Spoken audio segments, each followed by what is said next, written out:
War of the Worlds by H.G. Wells. Illustrated by Warwick Goble. Read by Mark Cassidy. Book 1. The Coming of the Martians. Chapter 1. The Eve of the War. No one would have believed in the last years of the 19th century that this world was being watched keenly and closely by intelligences greater than man's and yet as mortal as his own, that as men busied themselves about their various concerns, they were scrutinized and studied, perhaps almost as narrowly as a man with a microscope might scrutinize the transient creatures that swarm and multiply in a drop of water. With infinite complacency, men went to and fro over this globe about their little affairs, serene in their assurance of their empire over matter. It is possible that the infusoria under the microscope do the same. No one gave a thought to the older worlds of space as sources of human danger, or thought of them only to dismiss the idea of life upon them as impossible or improbable. It is curious to recall some of the mental habits of those departed days. At most, terrestrial men fancied there might be other men upon Mars, perhaps inferior to themselves and ready to welcome a missionary enterprise. Yet across the gulf of space, minds that are to our minds as ours are to those of the beasts that perish, intellects vast and cool and unsympathetic, regarded this earth with envious eyes, and slowly and surely drew their plans against us. And early in the 20th century came the great disillusionment. The planet Mars, I scarcely need remind the reader, revolves about the Sun at a mean distance of 140 million miles, and the light and heat it receives from the Sun is barely half of that received by this world. It must be, if the nebular hypothesis has any truth, older than our world, and long before this earth ceased to be molten, life upon its surface must have begun its course. The fact that it is scarcely 1/7 of the volume of the earth must have accelerated its cooling to the temperature at which life could begin. It has air and water, and all that is necessary for the support of animated existence. Yet so vain is man and so blinded by his vanity that no writer up to the very end of the 19th century expressed any idea that intelligent life might have developed there far or indeed at all beyond its earthly level. Nor was it generally understood that since Mars is older than our Earth, with scarcely a quarter of the superficial area and remoter from the Sun, it necessarily follows that it is not only more distant from time's beginning, but nearer its end. The secular cooling that must some day overtake our planet has already gone far indeed with our neighbour. Its physical condition is still largely a mystery, but we know now that even in its equatorial region the midday temperature barely approaches that of our coldest winter. Its air is much more attenuated than ours, its oceans have shrunk until they cover but a third of its surface, and as its slow seasons change, huge snowcaps gather and melt about either pole, and periodically inundate its temperate zones. That last stage of exhaustion, which to us is still incredibly remote, has become a present-day problem for the inhabitants of Mars. The immediate pressure of necessity has brightened their intellects, enlarged their powers, and hardened their hearts. And looking across space with instruments and intelligences such as we have scarcely dreamed of, they see, at its nearest distance, only 35 million of miles sunward of them, a morning star of hope, our own warmer planet, green with vegetation and grey with water, with a cloudy atmosphere eloquent of fertility, with glimpses through its drifting cloud wisps of broad stretches of populous country and narrow navy-crowded seas. And we men, the creatures who inhabit this earth, must be to them at least as alien and lowly as are the monkeys and lemurs to us. The intellectual side of man already admits that life is an incessant struggle for existence, and it would seem that this too is the belief of the minds upon Mars. Their world is far gone in its cooling, and this world is still crowded with life, but crowded only with what they regard as inferior animals. To carry warfare sunward is indeed their only escape from the destruction that generation after generation creeps upon them. And before we judge of them too harshly, we must remember what ruthless and utter destruction our own species has wrought, not only upon animals such as the vanished bison and the dodo, but upon its inferior races. The Tasmanians, in spite of their human likeness, were entirely swept out of existence in a war of extermination waged by European immigrants in the space of 50 years. Are we such apostles of mercy as to complain if the Martians warred in the same spirit? The Martians seem to have calculated their descent with amazing subtlety. Their mathematical learning is evidently far in excess of ours, and to have carried out their preparations with a well-nigh perfect unanimity. Had our instruments permitted it, we might have seen the gathering trouble far back in the 19th century. Men like Schiaparelli watched the red planet. It is odd, by the by, that for countless centuries Mars has been the star of war, but failed to interpret the fluctuating appearances of the markings they map so well. All that time the Martians must have been getting ready. During the opposition of 1894, a great light was seen on the illuminated part of the disk, first at the Lick Observatory, then by Peritan of Nice, and then by other observers. English readers heard of it first in the issue of Nature dated August 2nd. I am inclined to think that this blaze may have been the casting of the huge gun in the vast pit sunk into their planet, from which their shots were fired at us. Peculiar markings as yet unexplained were seen near the site of that outbreak during the next two oppositions. The storm burst upon us 6 years ago now.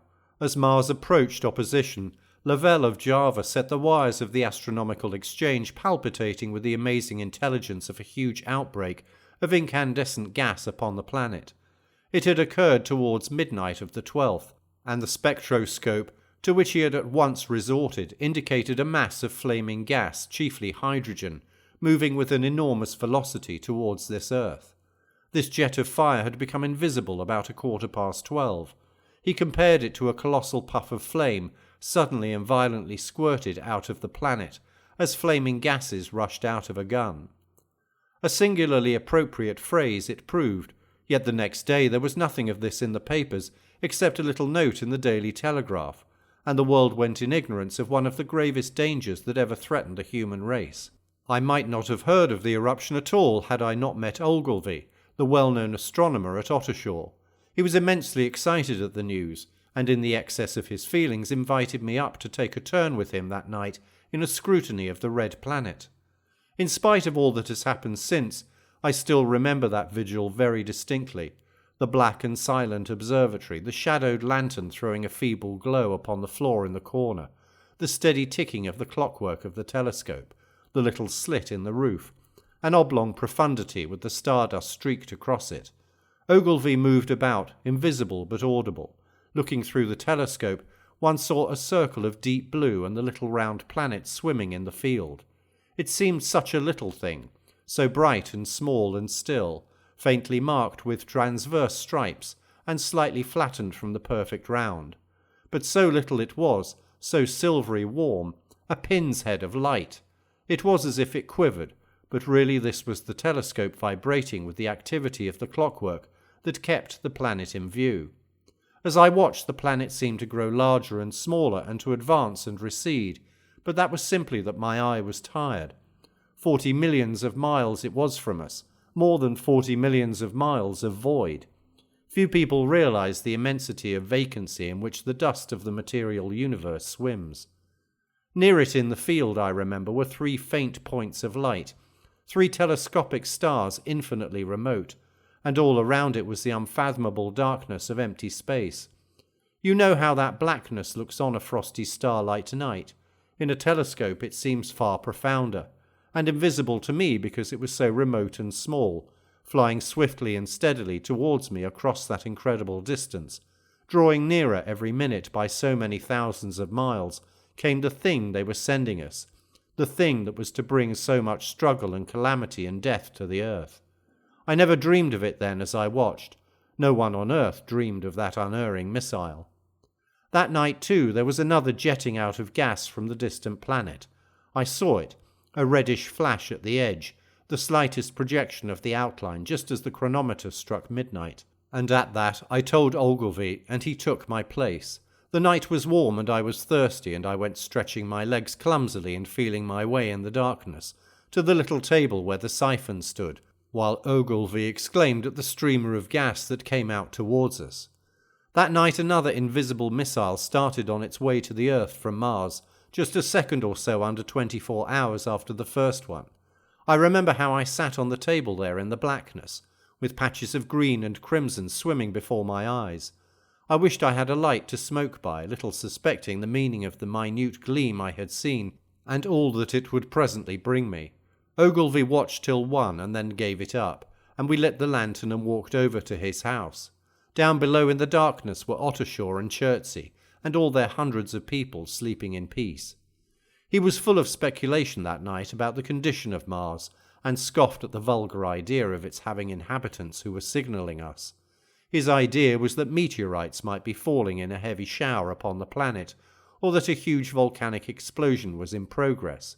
He pointed out to me how unlikely it was that organic evolution had taken the same direction in the 2 adjacent planets. "The chances against anything man-like on Mars are 1,000,000 to 1, he said. Hundreds of observers saw the flame that night and the night after about midnight, and again the night after, and so for 10 nights, a flame each night. Why the shot ceased after the 10th no one on Earth has attempted to explain. It may be the gases of the firing caused the Martians inconvenience. Dense clouds of smoke or dust, visible through a powerful telescope on Earth as little grey fluctuating patches, spread through the clearness of the planet's atmosphere and obscured its more familiar features. Even the daily papers woke up to the disturbances at last, and popular notes appeared here, there, and everywhere concerning the volcanoes upon Mars. The serio-comic periodical Punch, I remember, made a happy use of it in the political cartoon, and all unsuspected those missiles the Martians had fired at us drew earthward, rushing now at a pace of many miles a second through the empty gulf of space, hour by hour and day by day, nearer and nearer. It seems to me now almost incredibly wonderful that with that swift fate hanging over us, men could go about their petty concerns as they did. I remember how jubilant Markham was at securing a new photograph of the planet for the illustrated paper he edited in those days. People in these latter times scarcely realized the abundance and enterprise of our 19th century papers. For my own part, I was much occupied in learning to ride the bicycle, and busy upon a series of papers discussing the probable developments of moral ideas as civilization progressed. One night, the first missile then could scarcely have been 10 million miles away, I went for a walk with my wife. It was starlight, and I explained the signs of the zodiac to her, and pointed out Mars, a bright dot of light creeping zenithward towards which so many telescopes were pointed. It was a warm night. Coming home, a party of excursionists from Chertsey or Isleworth passed us singing and playing music. There were lights in the upper windows of the houses as the people went to bed. From the railway station in the distance came the sound of shunting trains, ringing and rumbling, softened almost into melody by the distance. My wife pointed out to me the brightness of the red, green and yellow signal lights hanging in a framework against the sky. It seemed so safe and tranquil.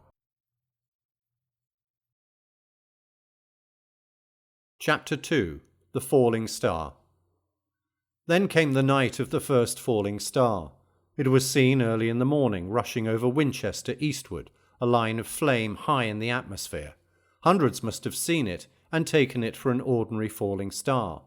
Albin described it as leaving a greenish streak behind it that glowed for some seconds. Denning, our greatest authority on meteorites, stated that the height of its first appearance was about 90 or 100 miles. It seemed to him that it fell to earth about 100 miles east of him. I was at home at that hour and writing in my study, and although my French windows faced towards Ottershaw, and the blind was up, for I loved in those days to look up at the night sky, I saw nothing of it. Yet this strangest of all things that ever came to earth from outer space must have fallen while I was sitting there, visible to me had I only looked up as it passed. Some of those who saw its flight say it travelled with a hissing sound. I myself heard nothing of that. Many people in Berkshire, Surrey and Middlesex must have seen the fall of it, and at most have thought that another meteorite had descended. No one seems to have troubled to look for the fallen mass that night. But very early in the morning, poor Ogilvy, who had seen the shooting star and who was persuaded that a meteorite lay somewhere on the common between Horsell, Ottershaw and Woking, rose early with the idea of finding it. Find it he did soon after dawn, and not far from the sandpits. An enormous hole had been made by the impact of the projectile, and the sand and gravel had been flung violently in every direction over the heath, forming heaps visible 1.5 miles away. The heather was on fire eastward, and a thin blue smoke rose against the dawn. The thing itself lay almost entirely buried in sand. Amidst the scattered splinters of a fir tree it had shivered to fragments in its descent. The uncovered part had the appearance of a huge cylinder, caked over and its outline softened by a thick scaly dun-coloured incrustation. It had a diameter of about 30 yards. He approached the mass, surprised at the size and more so at the shape, since most meteorites are rounded more or less completely. It was, however, still so hot from its flight through the air as to forbid his near approach. A stirring noise within its cylinder he ascribed to the unequal cooling of its surface, for at that time it had not occurred to him that it might be hollow. He remained standing at the edge of the pit that the thing had made for itself, staring at its strange appearance, astonished chiefly at its unusual shape and colour, and dimly perceiving even then some evidence of design in its arrival.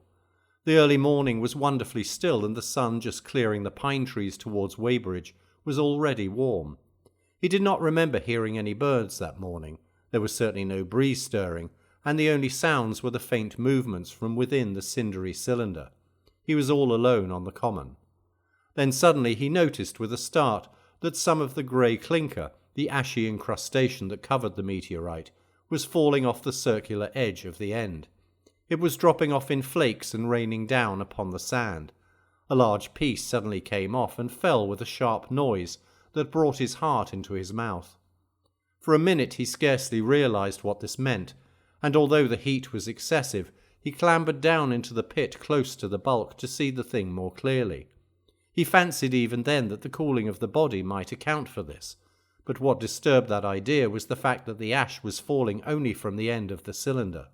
And then he perceived that, very slowly, the circular top of the cylinder was rotating on its body. It was such a gradual movement that he discovered it only through noticing that a black mark that had been near him 5 minutes ago was now at the other end of the circumference. Even then he scarcely understood what this indicated, until he heard a muffled grating sound and saw the black mark jerk forward an inch or so. Then the thing came upon him in a flash. The cylinder was artificial, hollow, with an end that screwed out. Something within the cylinder was unscrewing the top. "Good heavens," said Ogilvy, "there's a man in it, men in it, half roasted to death, trying to escape." At once, with a quick mental leap, he linked the thing with the flash upon Mars. The thought of the confined creature was so dreadful to him that he forgot the heat and went forward to the cylinder to help turn. But luckily the dull radiation arrested him before he could burn his hands on the still glowing metal. At that he stood irresolute for a moment, then turned, scrambled out of the pit, and set off running wildly into Woking. The time then must have been somewhere about 6 o'clock. He met a waggoner and tried to make him understand, but the tale he told and his appearance were so wild, his hat had fallen off in the pit, that the man simply drove on. He was equally unsuccessful with the potman, who was just unlocking the doors of the public house by Horsell Bridge. The fellow thought he was a lunatic at large, and made an unsuccessful attempt to shut him into the tap-room. That sobered him a little, and when he saw Henderson, the London journalist, in his garden, he called over the palings and made himself understood. "Henderson," he called, "you saw that shooting star last night." "Well," said Henderson, "it's out on Horsell Common now." "Good Lord," said Henderson, "fallen meteorite, that's good." "But it's something more than a meteorite. It's a cylinder, an artificial cylinder, man, and there's something inside." Henderson stood up with his spade in his hand. "What's that?" he said. He was deaf in one ear. Ogilvy told him all that he had seen. Henderson was a minute or so taking it in. Then he dropped his spade, snatched up his jacket, and came out into the road. The two men hurried back at once to the common, and found the cylinder still lying in the same position. But now the sounds inside had ceased, and a thin circle of bright metal showed between the top and the body of the cylinder. Air was either entering or escaping at the rim with a thin, sizzling sound. They listened, rapped on the scaly burnt metal with a stick, and meeting with no response, they both concluded the man or men inside must be insensible or dead. Of course the two were quite unable to do anything. They shouted consolation and promises, and went off back to the town again to get help. One can imagine them, covered with sand, excited and disordered, running up the little street in the bright sunlight, just as the shop folks were taking down their shutters and people were opening their bedroom windows. Henderson went into the railway station at once in order to telegraph the news to London. The newspaper articles had prepared men's minds for the reception of the idea. By 8 o'clock a number of boys and unemployed men had already started for the common to see the dead men from Mars. That was the form the story took. I heard of it first from my newspaper boy about 9:15, when I went out to get my daily chronicle. I was naturally startled, and lost no time in going out and across the Ottershaw Bridge to the sandpits. Chapter 3. On Horsell Common. I found a little crowd of perhaps 20 people surrounding the huge hole in which the cylinder lay. I have already described the appearance of that colossal bulk embedded in the ground. The turf and gravel about it seemed charred as if by a sudden explosion. No doubt its impact had caused a flash of fire. Henderson and Ogilvy were not there. I think they perceived that nothing was to be done for the present, and had gone away to breakfast at Henderson's house. There were 4 or 5 boys sitting on the edge of the pit, with their feet dangling, and amusing themselves until I stopped them by throwing stones at the giant mass. After I had spoken to them about it, they began playing at touch in and out of the group of bystanders. Among these were a couple of cyclists, a jobbing gardener I employed sometimes, a girl carrying a baby, Greg the butcher and his little boy, and 2 or 3 loafers and golf caddies who were accustomed to hang about the railway station. There was very little talking. Few of the common people in England had anything but the vaguest astronomical ideas in those days. Most of them were staring quietly at the big table-like end of the cylinder, which was still as Ogilvy and Henderson had left it. I fancy the popular expectation of a heap of charred corpses was disappointed at this inanimate bulk. Some went away while I was there, and other people came. I clambered into the pit and fancied I heard a faint movement under my feet. The top had certainly ceased to rotate. It was only when I got thus close to it that the strangeness of this object was at all evident to me. At the first glance it was really no more exciting than an overturned carriage or a tree blown across the road. Not so much so indeed. It looked like a rusty gas float. It required a certain amount of scientific education to perceive that the grey scale of the thing was no common oxide, that the yellowish-white metal that gleamed in the crack between the lid and the cylinder had an unfamiliar hue. Extraterrestrial had no meaning for most of the onlookers. At that time it was quite clear in my own mind that the thing had come from the planet Mars, but I judged it improbable that it contained any living creature. I thought the unscrewing might be automatic. In spite of Ogilvy, I still believed that there were men in Mars. My mind ran fancifully on the possibilities of its containing manuscript, on the difficulties in translation that might arise, whether we should find coins and models in it, and so forth. Yet it was about a little too large for assurance on this idea. I felt an impatience to see it opened. About 11, as nothing seemed happening, I walked back, full of such thought, to my home in Maybury. But I found it difficult to get to work upon my abstract investigations. In the afternoon the appearance of the common had altered very much. The early editions of the evening papers had startled London with enormous headlines. A message received from Mars, remarkable story from Woking, and so forth. In addition, Ogilvy's wire to the Astronomical Exchange had roused every observatory in the 3 kingdoms. There were 6 flies or more from the Woking station standing in the road by the sandpits, a basket chaise from Chobham, and a rather lordly carriage. Besides that, there were quite a heap of bicycles. In addition, a large number of people must have walked, in spite of the heat of the day, from Woking and Chertsey, so that there was altogether quite a considerable crowd, 1 or 2 gaily dressed ladies among the others. It was glaringly hot, not a cloud in the sky nor a breath of wind, and the only shadow was that of the few scattered pine trees. The burning heather had been extinguished, but the level ground towards Ottershaw was blackened as far as one could see, and still giving off vertical streamers of smoke. An enterprising sweet stuff dealer in the Chobham Road had sent up his son with a barrow-load of green apples and ginger beer. Going to the edge of the pit, I found it occupied by a group of about 6 men. Henderson Ogilvy and a tall fair-haired man that I afterwards learned was Stent, the astronomer royal, with several workmen wielding spades and pickaxes. Stent was giving directions in a clear, high-pitched voice. He was standing on the cylinder, which was now evidently much cooler. His face was crimson and streaming with perspiration, and something seemed to have irritated him. A large portion of the cylinder had been uncovered, though its lower end was still embedded. As soon as Ogilvy saw me among the staring crowd on the edge of the pit, he called to me to come down, and asked me if I would mind going over to see Lord Hilton, the lord of the manor.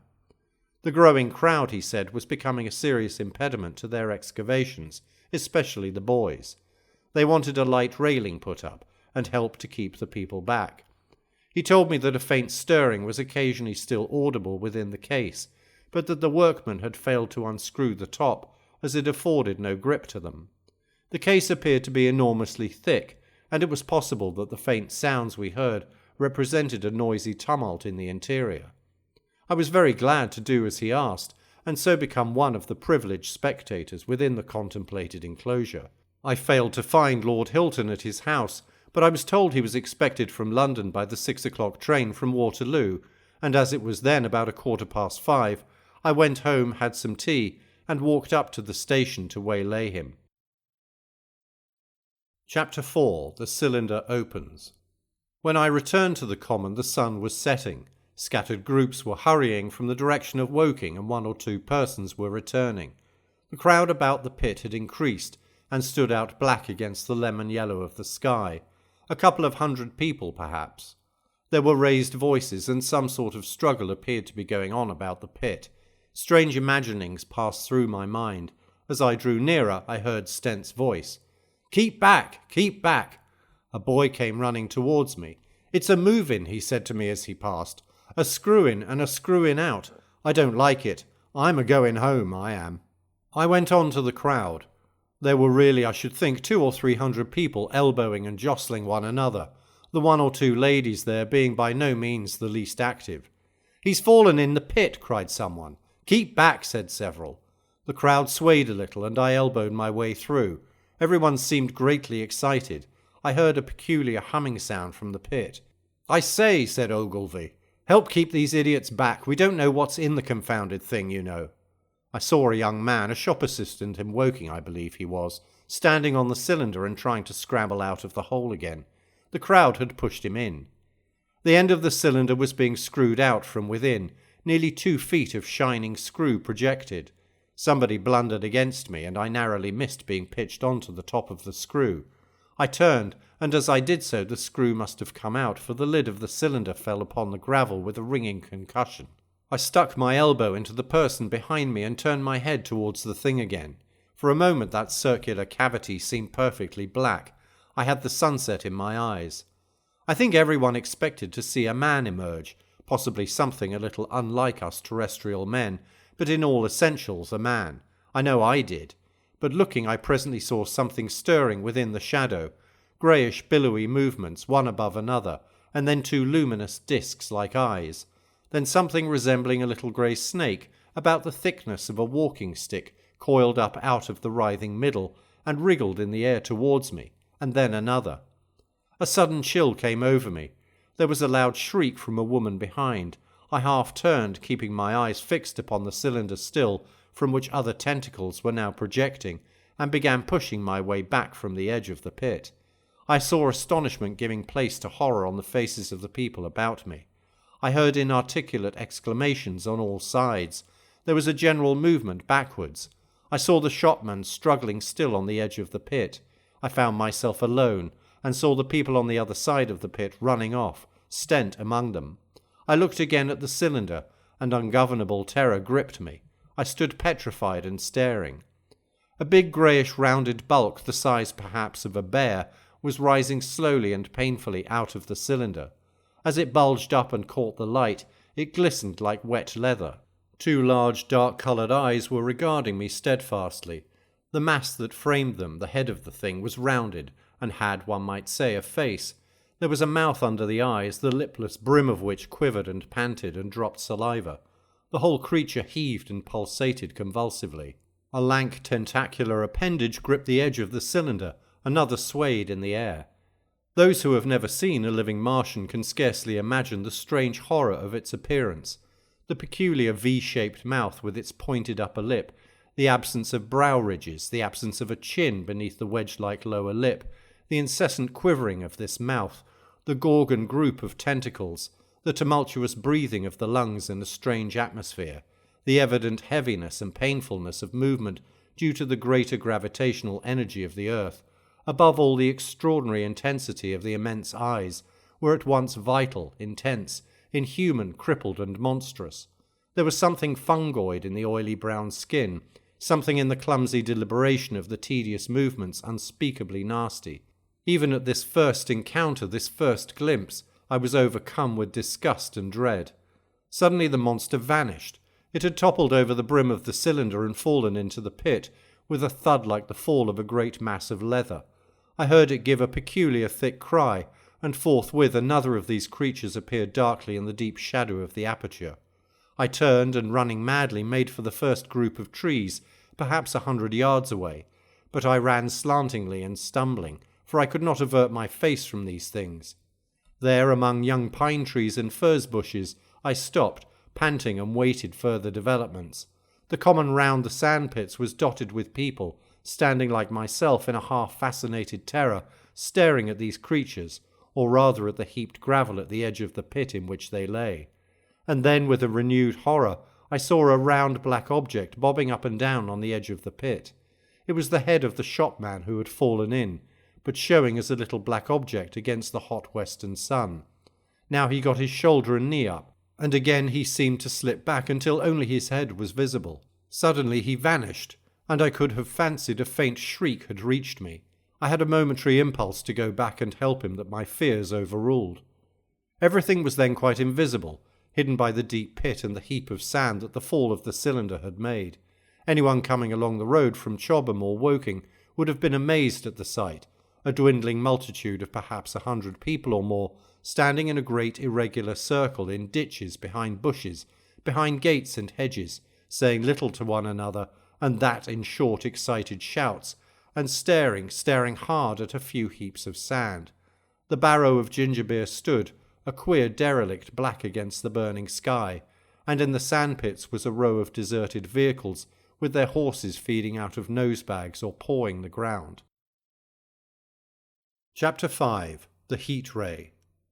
After the glimpse I had had of the Martians emerging from the cylinder in which they had come to the earth from their planet, a kind of fascination paralysed my actions. I remained standing knee-deep in the heather, staring at the mound that hid them. I was a battleground of fear and curiosity. I did not dare to go back towards the pit, but I felt a passionate longing to peer into it. I began walking, therefore, in a big curve, seeking some point of vantage and continually looking at the sand heaps that hid these newcomers to our earth.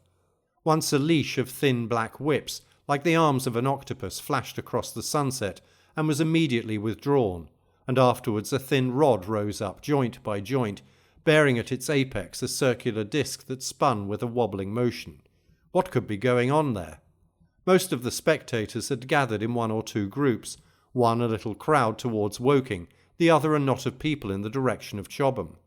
Evidently they shared my mental conflict. There were few near me. One man I approached. He was, I perceived, a neighbour of mine, though I did not know his name, and accosted. But it was scarcely a time for articulate conversation. "What ugly brutes," he said. "Good God, what ugly brutes." He repeated this over and over again. "Did you see a man in the pit?" I said, but he made no answer to that.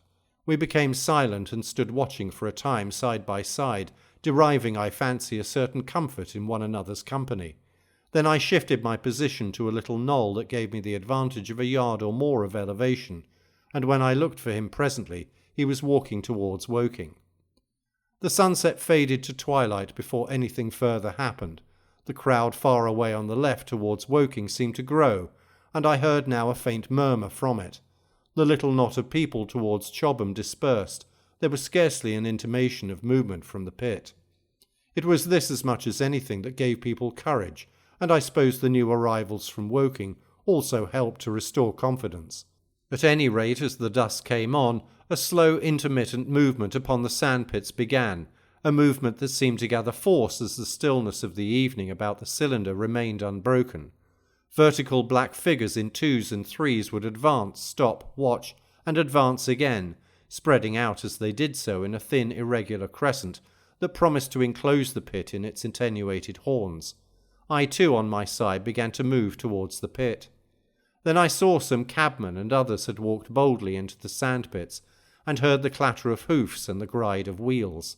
I saw a lad trundling off the barrow of apples, and then within 30 yards of the pit, advancing from the direction of Horsell, I noted a little black knot of men, the foremost of whom was waving a white flag. This was the deputation. There had been a hasty consultation, and since the Martians were evidently, in spite of their repulsive forms, intelligent creatures, it had been resolved to show them by approaching them with signals that we too were intelligent. Flutter, flutter went the flag, first to the right, then to the left. It was too far for me to recognise anyone there, but afterwards I learned that Ogilvy, Stent and Henderson were with others in this attempt at communication. This little group had in its advance dragged inward, so to speak, the circumference of the now almost complete circle of people, and a number of dim black figures followed it at discreet distances. Suddenly there was a flash of light, and a quantity of luminous greenish smoke came out of the pit in 3 distinct puffs, which drove up, one after the other, straight into the still air. This smoke, or flame perhaps would be the better word for it, was so bright that the deep blue sky overhead and the hazy stretches of brown common towards Chertsey, set with black pine trees, seemed to darken abruptly as these puffs arose, and to remain the darker after their dispersal. At the same time a faint hissing sound became audible. Beyond the pit stood the little wedge of people with the white flag at its apex, arrested by these phenomena, a little knot of small vertical black shapes upon the black ground. As the green smoke arose, their faces flashed out pallid green, and faded again as it vanished. Then slowly the hissing passed into a humming, into a long, loud, droning noise. Slowly a humped shape rose out of the pit, and the ghost of a beam of light seemed to flicker out from it.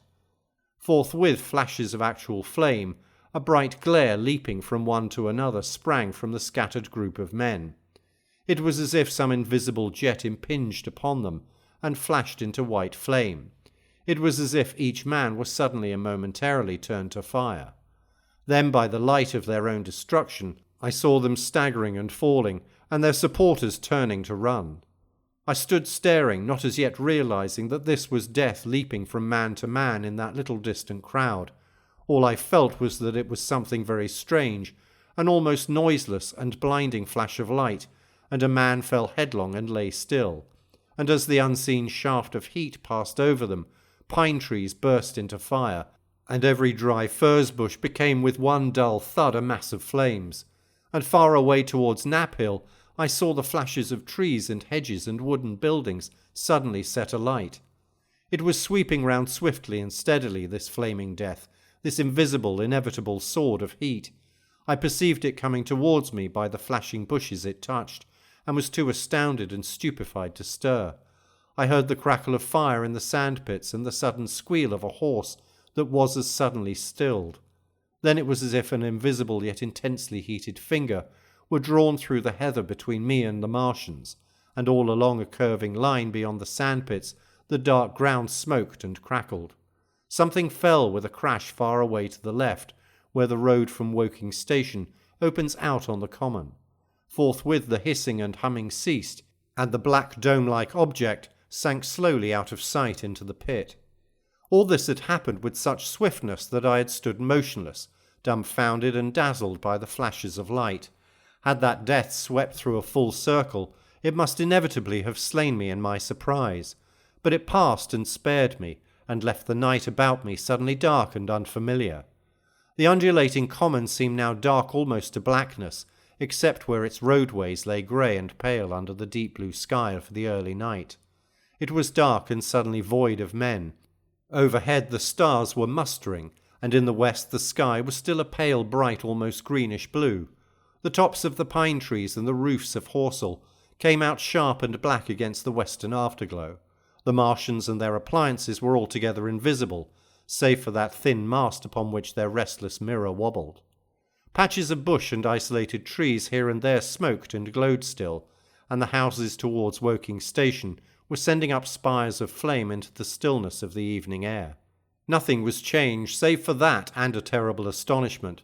The little group of black specks with the flag of white had been swept out of existence, and the stillness of the evening, so it seemed to me, had scarcely been broken.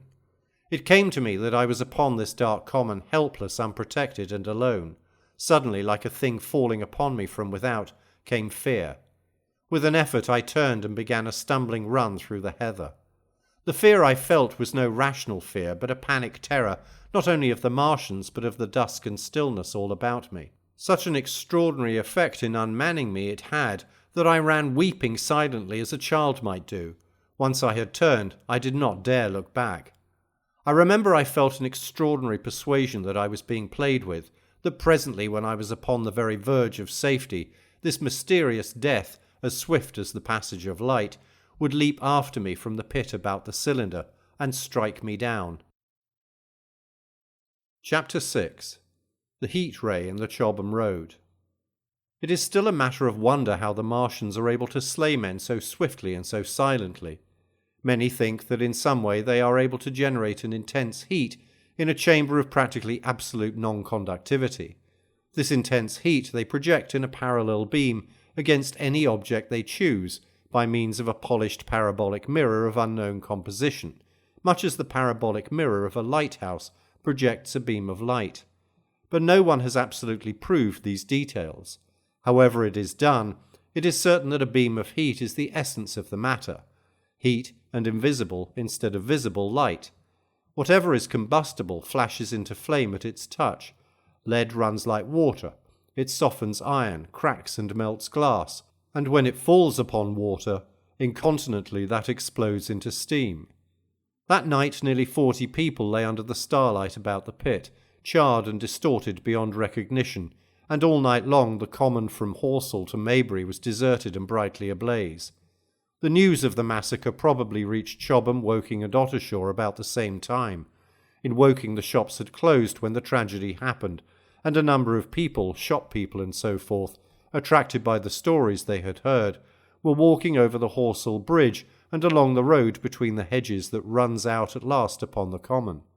You may imagine the young people brushed up after the labours of the day, and making this novelty, as they would make any novelty, the excuse for walking together and enjoying a trivial flirtation.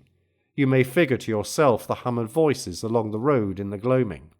As yet, of course, few people in Woking even knew that the cylinder had opened, though poor Henderson had sent a messenger on a bicycle to the post office with a special wire to an evening paper.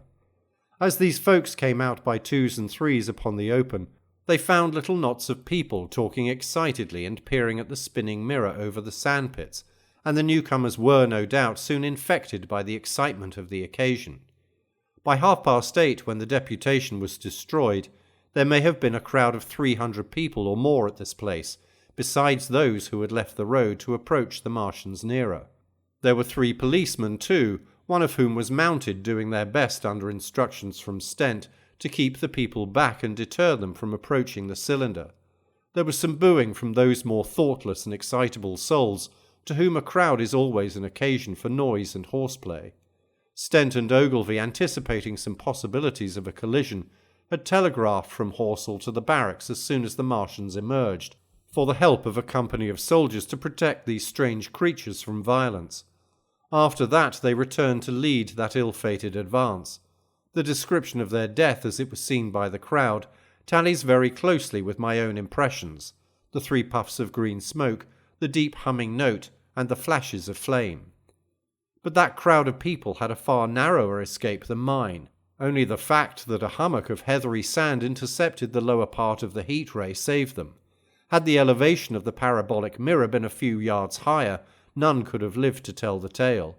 They saw the flashes and the men falling, and an invisible hand, as it were, lit the bushes as it hurried towards them through the twilight. Then, with a whistling note that rose above the droning of the pit, the beam swung close over their heads, lighting the tops of the beech trees that line the road, and splitting the bricks, smashing the windows, firing the window frames and bringing down in crumbling ruin a portion of the gable of the house nearest the corner. In the sudden thud, hiss and glare of the igniting trees, the panic-stricken crowd seems to have swayed hesitatingly for some moments. Sparks and burning twigs began to fall into the road, and single leaves like puffs of flame. Hats and dresses caught fire, then came a crying from the common.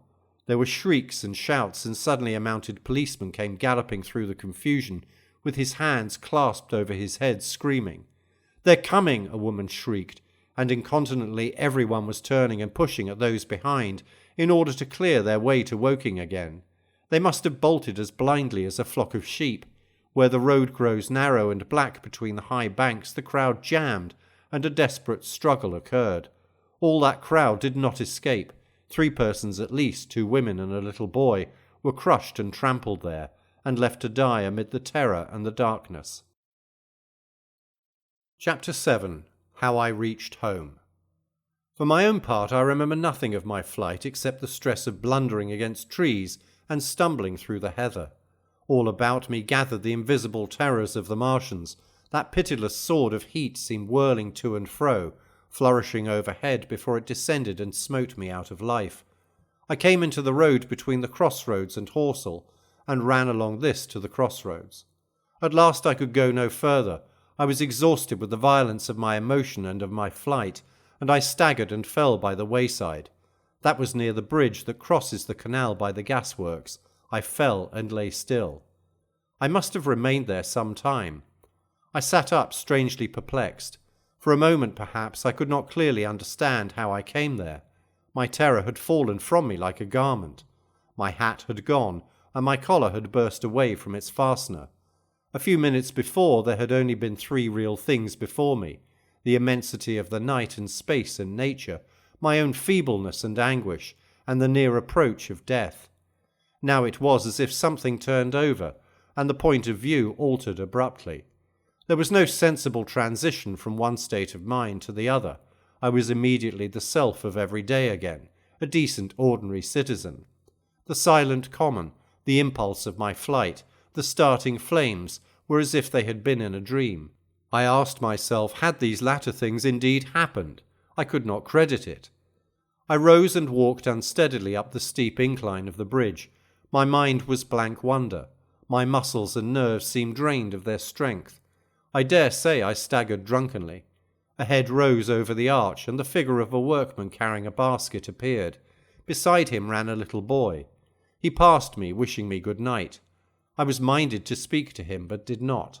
I answered his greeting with a meaningless mumble, and went on over the bridge. Over the Maybury arch a train, a billowing tumult of white firelit smoke, and a long caterpillar of lighted windows went flying south. Clatter, clatter, clap, rap, and it had gone. A dim group of people talked in the gate of one of the houses, in the pretty little row of gables that was called Oriental Terrace. It was all so real and so familiar, and that behind me. It was frantic, fantastic. Such things, I told myself, could not be. Perhaps I am a man of exceptional moods. I do not know how far my experience is common. At times I suffer from the strangest sense of detachment from myself and the world about me. I seem to watch it all from the outside, from somewhere inconceivably remote, out of time, out of space, out of the stress and tragedy of it all. This feeling was very strong upon me that night. Here was another side to my dream. But the trouble was the blank incongruity of the serenity and the swift death flying yonder not 2 miles away. There was a noise of business from the gasworks, and the electric lamps were all alight. I stopped at the group of people. "What news from the common?" said I. There were 2 men and a woman at the gate. "Eh?" said one of the men, turning. "What news from the common?" I said. "Ain't you just been there?" asked the men. "People seem fairly silly about the common," said the woman over the gate. "What's it all about?" "Haven't you heard of the men from Mars?" said I. "The creatures from Mars." "Quite enough," said the woman over the gate. "Thanks," and all 3 of them laughed. I felt foolish and angry. I tried and found I could not tell them what I had seen. They laughed again at my broken sentences. "You'll hear more yet," I said, and went on to my home. I startled my wife at the doorway, so haggard was I. I went into the dining room, sat down, drank some wine, and as soon as I could collect myself sufficiently, I told her the things I had seen. The dinner, which was a cold one, had already been served and remained neglected on the table while I told my story. "There is one thing," I said, to allay the fears I had aroused. "They are the most sluggish things I ever saw crawl. They may keep the pit and kill people who come near them, but they cannot get out of it. But the horror of them!" "Don't, dear," said my wife, knitting her brows and putting her hand on mine. "Poor Ogilvy," I said, "to think he may be lying dead there." My wife at least did not find my experience incredible. When I saw how deadly white her face was, I ceased abruptly. "They may come here," she said again and again. I pressed her to take wine and tried to reassure her. "They can scarcely move," I said. I began to comfort her and myself by repeating all that Ogilvy had told me of the impossibility of the Martians establishing themselves on the earth. In particular, I laid stress on the gravitational difficulty. On the surface of the earth, the force of gravity is 3 times what it is on the surface of Mars. A Martian, therefore, would weigh 3 times more than on Mars, albeit his muscular strength would be the same. His own body would be a cope of lead to him, therefore. That, indeed, was the general opinion. Both the Times and the Daily Telegraph, for instance, insisted on it the next morning, and both overlooked, just as I did, 2 obvious modifying influences. The atmosphere of the Earth, we now know, contains far more oxygen, or far less argon, whichever way one likes to put it, than does Mars. The invigorating influences of this excess of oxygen upon the Martians indisputably did much to counterbalance the increased weight of their bodies.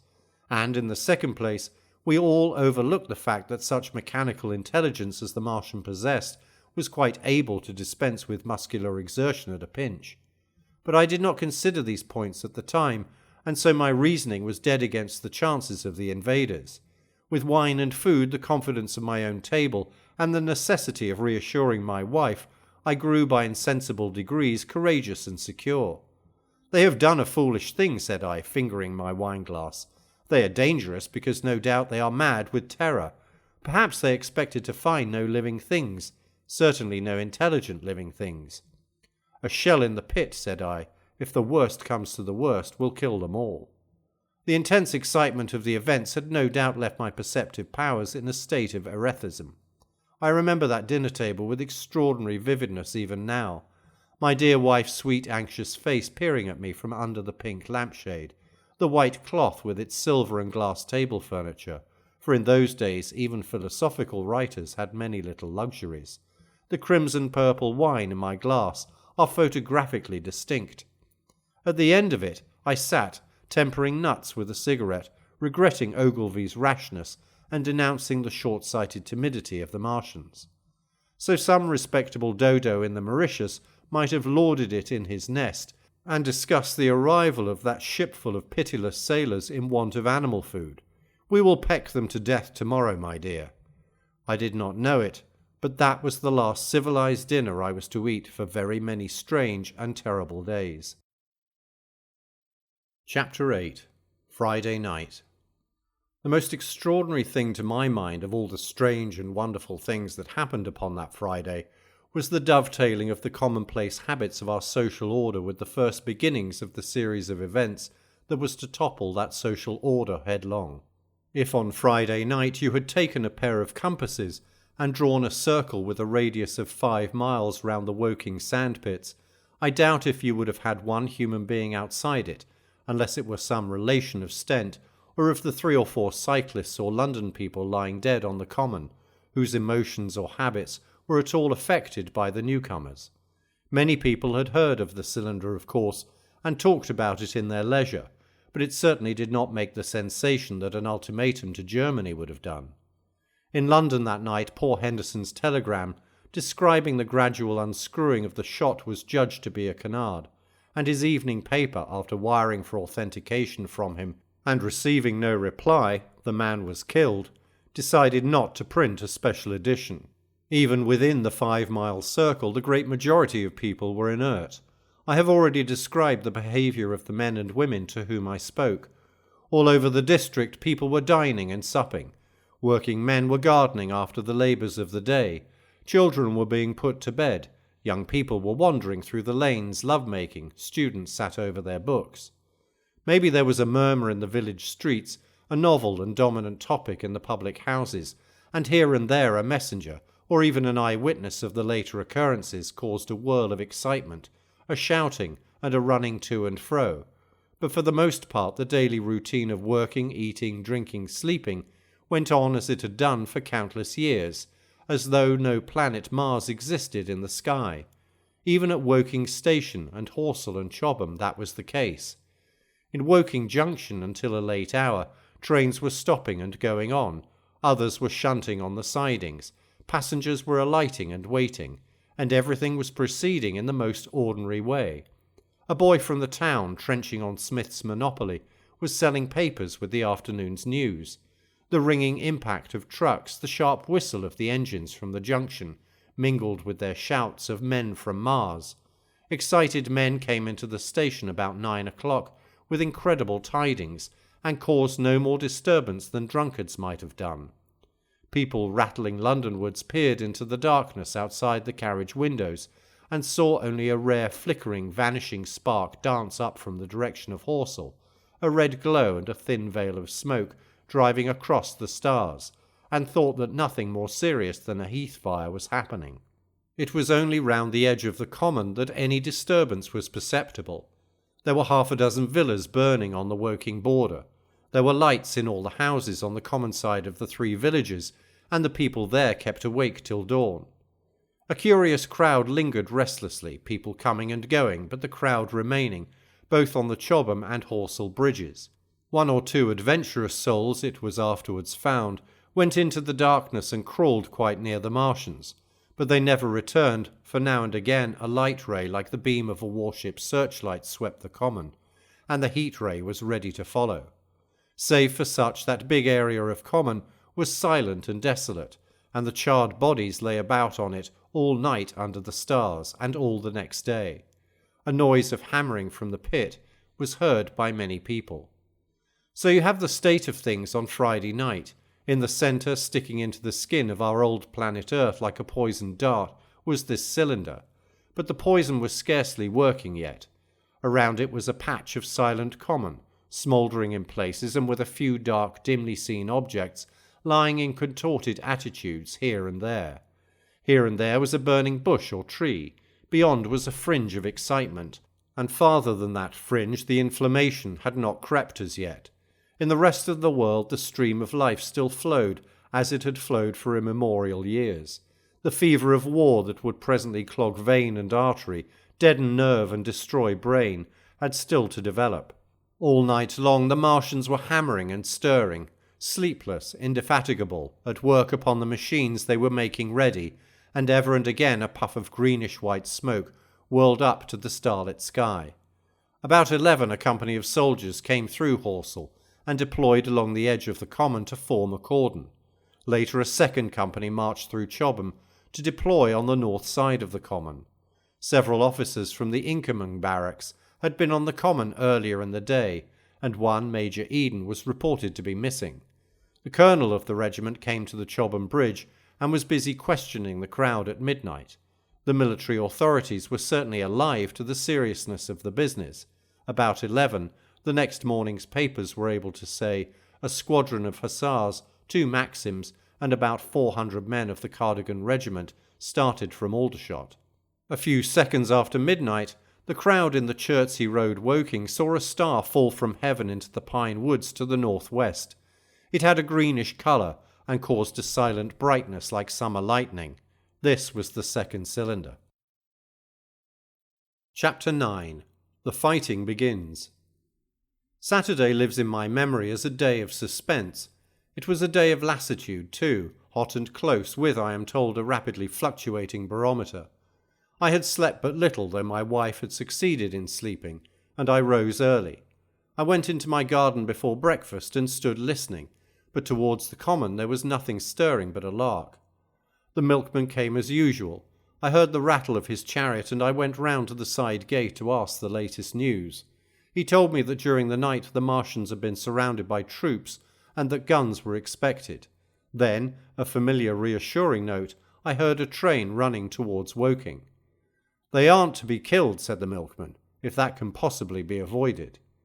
I saw my neighbour gardening, chatted with him for a time, and then strolled in to breakfast. It was a most unexceptional morning. My neighbour was of opinion that the troops would be able to capture or to destroy the Martians during the day. "It's a pity they make themselves so unapproachable," he said. "It would be curious to know how they live on another planet. We might learn a thing or two." He came up to the fence and extended a handful of strawberries, for his gardening was as generous as it was enthusiastic. At the same time, he told me of the burning of the pine woods about the Byfleet golf links. "They say," said he, "that there's another of those blessed things fallen there, number 2. But one's enough, surely. This lot'll cost the insurance people a pretty penny before everything's settled." He laughed with an air of the greatest good humour as he said this. The woods, he said, were still burning, and pointed out a haze of smoke to me. "They will be hot underfoot for days on account of the thick soil of pine needles and turf," he said, and then grew serious over poor Ogilvy. After breakfast, instead of working, I decided to walk down towards the common. Under the railway bridge I found a group of soldiers, sappers I think, men in small round caps, dirty red jackets unbuttoned, and showing their blue shirts, dark trousers and boots coming to the calf. They told me no one was allowed over the canal, and looking along the road towards the bridge, I saw one of the cardigan men standing sentinel there. I talked with these soldiers for a time. I told them of my sight of the Martians on the previous evening. None of them had seen the Martians, and they had but the vaguest ideas of them, so that they plied me with questions. They said that they did not know who had authorized the movements of the troops. Their idea was that a dispute had arisen at the Horse Guards.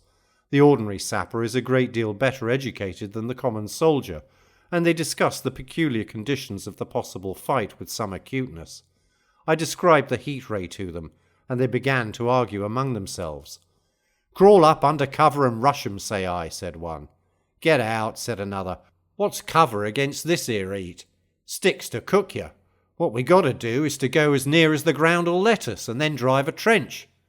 "Blow your trenches, you always want trenches. You ought to have been born a rabbit, Snippy." "Ain't they got any necks then?" said a third abruptly, a little contemplative dark man smoking a pipe. I repeated my description. "Octopuses," said he. "That's what I calls 'em. Talk about fishers of men. Fighters of fish it is this time." "It ain't no murder killing beasts like that," said the first speaker. "Why not shell the darn things straight off and finish 'em?" said the little dark man. "You can't tell what they might do." "Where's your shells?" said the first speaker. "There ain't no time. Do it in a rush, that's my tip, and do it at once." So they discussed it. After a while I left them and went on to the railway station to get as many morning papers as I could. But I will not weary the reader with a description of that long morning and of the longer afternoon. I did not succeed in getting a glimpse of the common, for even Horsell and Chobham church towers were in the hands of the military authorities. The soldiers I addressed didn't know anything. The officers were mysterious as well as busy. I found people in the town quite secure again in the presence of the military, and I heard for the first time from Marshall the tobacconist that his son was among the dead on the common. The soldiers had made the people on the outskirts of Horsell lock up and leave their houses. I got back to lunch about 2, very tired, for, as I have said, the day was extremely hot and dull, and in order to refresh myself I took a cold bath in the afternoon. About 4:30 I went up to the railway station to get an evening paper, for the morning papers had contained only a very inaccurate description of the killing of Stent, Henderson, Ogilvy and the others. But there was little I didn't know. The Martians did not show an inch of themselves. They seemed busy in their pit, and there was a sound of hammering and an almost continuous streamer of smoke. Apparently they were busy getting ready for a struggle. Fresh attempts had been made to signal, but without success, was the stereotyped formula of the papers. A sapper told me it was done by a man in a ditch with a flag on a long pole. The Martians took as much notice of such advances as we should of the eye-owing of a cow. I must confess the sight of all this armament, all this preparation, greatly excited me. My imagination became belligerent, and defeated the invaders in a dozen striking ways. Something of my schoolboy dreams of battle and heroism came back. It hardly seemed a fair fight to me at that time. They seemed very helpless in that pit of theirs. About 3 o'clock there began the thud of a gun at measured intervals from Chertsey or Addlestone. I learned that the smouldering pine wood into which the second cylinder had fallen was being shelled, in the hope of destroying that object before it opened. It was only about 5, however, that a field gun reached Chobham for use against the first body of Martians. About 6 in the evening, as I sat at tea with my wife in the summer house, talking vigorously about the battle that was luring upon us, I heard a muffled detonation from the common, and immediately after a gust of firing. Close on the heels of that came a violent rattling crash, quite close to us, that shook the ground, and starting out upon the lawn, I saw the tops of the trees about the Oriental College burst into smoky red flame, and the tower of the little church beside it slide down into ruin. The pinnacle of the mosque had vanished, and the roofline of the college itself looked as if a 100-ton gun had been at work upon it. One of our chimneys cracked as if a shot had hit it, flew, and a piece of it came clattering down the tiles, and made a heap of broken red fragments upon the flower bed by my study window. I and my wife stood amazed. Then I realized that the crest of Maybury Hill must be within range of the Martian's heat ray now that the college was cleared out of the way. At that I gripped my wife's arm, and without ceremony ran her out into the road. Then I fetched out the servant, telling her I would go upstairs myself for the box she was clamouring for. "We can't possibly stay here," I said, and as I spoke the firing reopened for a moment upon the common. "But where are we to go?" said my wife in terror. I thought, perplexed. Then I remembered her cousins at Leatherhead. "Leatherhead!" I shouted above the sudden noise. She looked away from me downhill. The people were coming out of their houses astonished. "How are we to get to Leatherhead?" she said. Down the hill I saw a bevy of hussars ride under the railway bridge. 3 galloped through the open gates of the Oriental College. 2 others dismounted and began running from house to house. The sun, shining through the smoke that drove up from the tops of the trees, seemed blood red, and threw an unfamiliar lurid light upon everything. "Stop here," said I. "You are safe here," and I started off at once for the Spotted Dog, for I knew the landlord had a horse and dog-cart. I ran, for I perceived that in a moment everyone upon this side of the hill would be moving. I found him in his bar, quite unaware of what was going on behind his house. A man stood with his back to me, talking to him. "I must have £1," said the landlord, "and I've no one to drive it." "I'll give you 2, said I over the stranger's shoulder. "What for?" "And I'll bring it back by midnight," I said. "Lord," said the landlord, "what's the hurry? I'm selling my bit of a pig. £2 and you bring it back? What's going on now?" I explained hastily that I had to leave my home, and so secured the dog-cart. At the time it did not seem to me nearly so urgent that the landlord should leave his. I took care to have the cart there and then, drove it off down the road, and leaving it in charge of my wife and servant, rushed into my house and packed a few valuables, such plate as we had, and so forth. The beech trees below the house were burning while I did this, and the palings up the road glowed red. While I was occupied in this way, one of the dismounted hussars came running up. He was going from house to house, warning people to leave. He was going on as I came out of my front door, lugging my treasures, done up in a tablecloth. I shouted after him, "What news?" He turned, stared, bawled something about crawling out in a thing like a dish cover, and ran on to the gate of the house at the crest. A sudden whirl of black smoke driving across the road hid him for a moment. I ran to my neighbour's door and rapped to satisfy myself of what I already knew, that his wife had gone to London with him and had locked up their house. I went in again according to my promise to get my servant's box, lugged it out, clapped it beside her on the tail of the dog-cart, and then caught the reins and jumped up into the driver's seat beside my wife. In another moment we were clear of the smoke and noise, and spanking down the opposite slope of Maybury Hill towards Old Woking.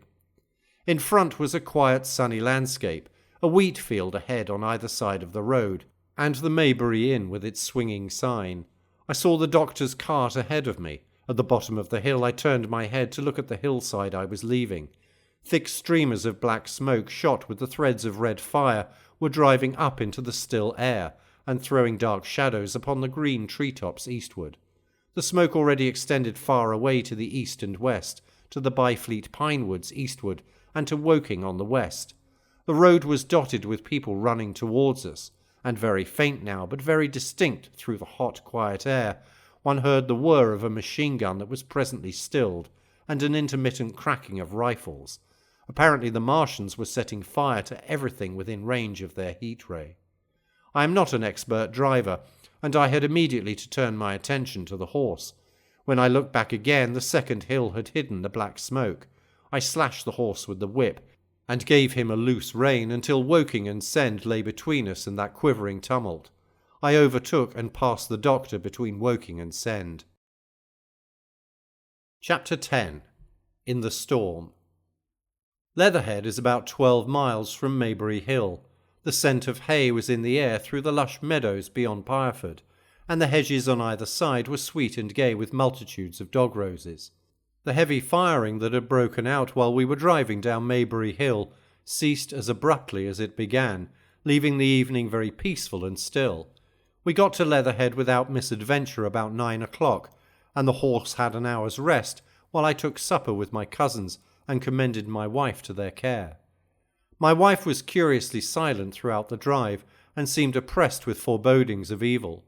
I talked to her reassuringly, pointing out that the Martians were tied to the pit by sheer heaviness, and at the utmost could but crawl a little out of it, but she answered only in monosyllables. Had it not been for my promise to the innkeeper, she would, I think, have urged me to stay in Leatherhead that night. Would that I had. Her face, I remember, was very white as we parted. For my own part, I had been feverishly excited all day, something very like the war fever that occasionally runs through a civilized community had got into my blood, and in my heart I was not so very sorry that I had to return to Maybury that night. I was even afraid that that last fusillade I had heard might mean the extermination of our invaders from Mars. I can best express my state of mind by saying that I wanted to be in at the death. It was nearly 11 when I started to return. The night was unexpectedly dark. To me, walking out of the lighted passage of my cousin's house, it seemed indeed black, and it was as hot and close as the day. Overhead the clouds were driving fast, albeit not a breath stirred the shrubs about us. My cousin's man lit both lamps. Happily I knew the road intimately. My wife stood in the light of the doorway and watched me until I jumped up into the dog-cart. Then abruptly she turned and went in, leaving my cousins side by side wishing me good hap. I was a little depressed at first with the contagion of my wife's fears, but very soon my thoughts reverted to the Martians. At that time I was absolutely in the dark as to the course of the evening's fighting. I did not know even the circumstances that had precipitated the conflict. As I came through Ockham, for that was the way I returned, and not through Send and Old Woking, I saw along the western horizon a blood-red glow which, as I drew nearer, crept slowly up the sky. The driving clouds of the gathering thunderstorm mingled there with masses of black and red smoke. Ripley Street was deserted, and except for a lighted window or so, the village showed not a sign of life. But I narrowly escaped an accident at the corner of the road to Pireford, where a knot of people stood with their backs to me. They said nothing to me as I passed.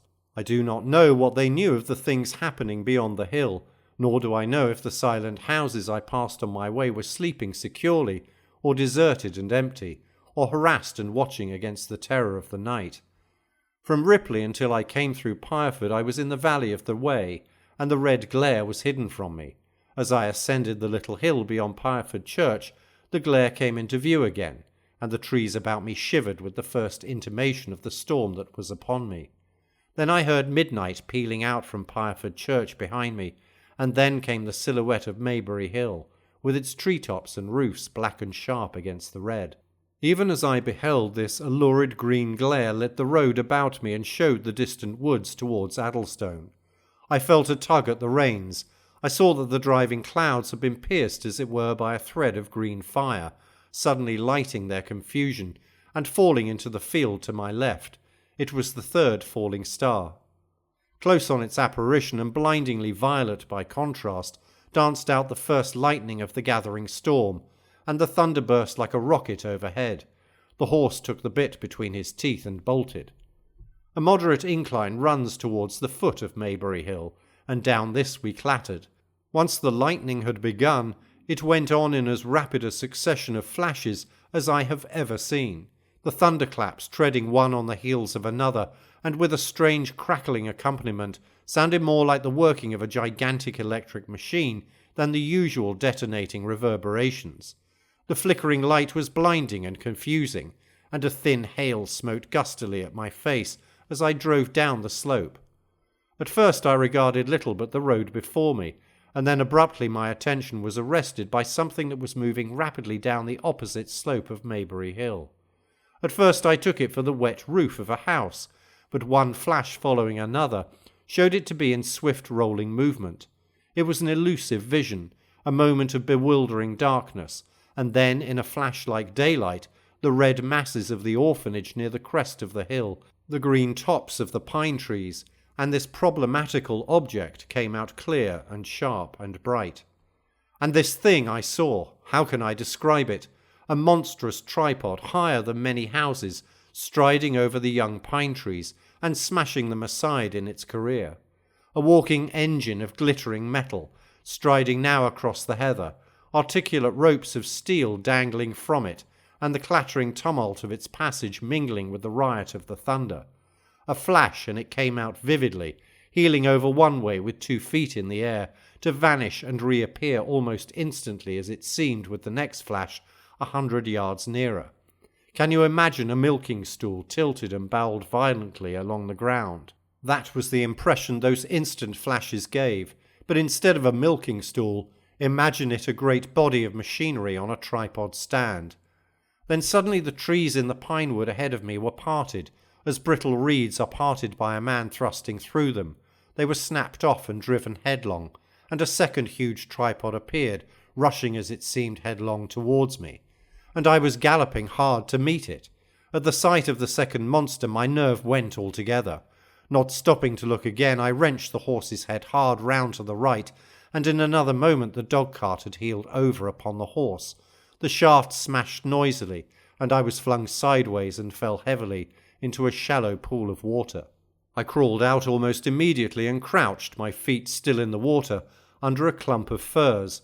The horse lay motionless, his neck was broken, poor brute, and by the lightning flashes I saw the black bulk of the overturned dog-cart, and the silhouette of the wheel still spinning slowly. In another moment the colossal mechanism went striding by me, and passed uphill towards Purford. Seen nearer, the thing was incredibly strange, for it was no mere insensate machine driving on its way. Machine it was, with a ringing metallic pace, and long flexible glittering tentacles, one of which gripped a young pine tree swinging and rattling about its strange body. It picked its road as it went striding along, and the brazen hood that surmounted it moved to and fro with the inevitable suggestion of a head looking about.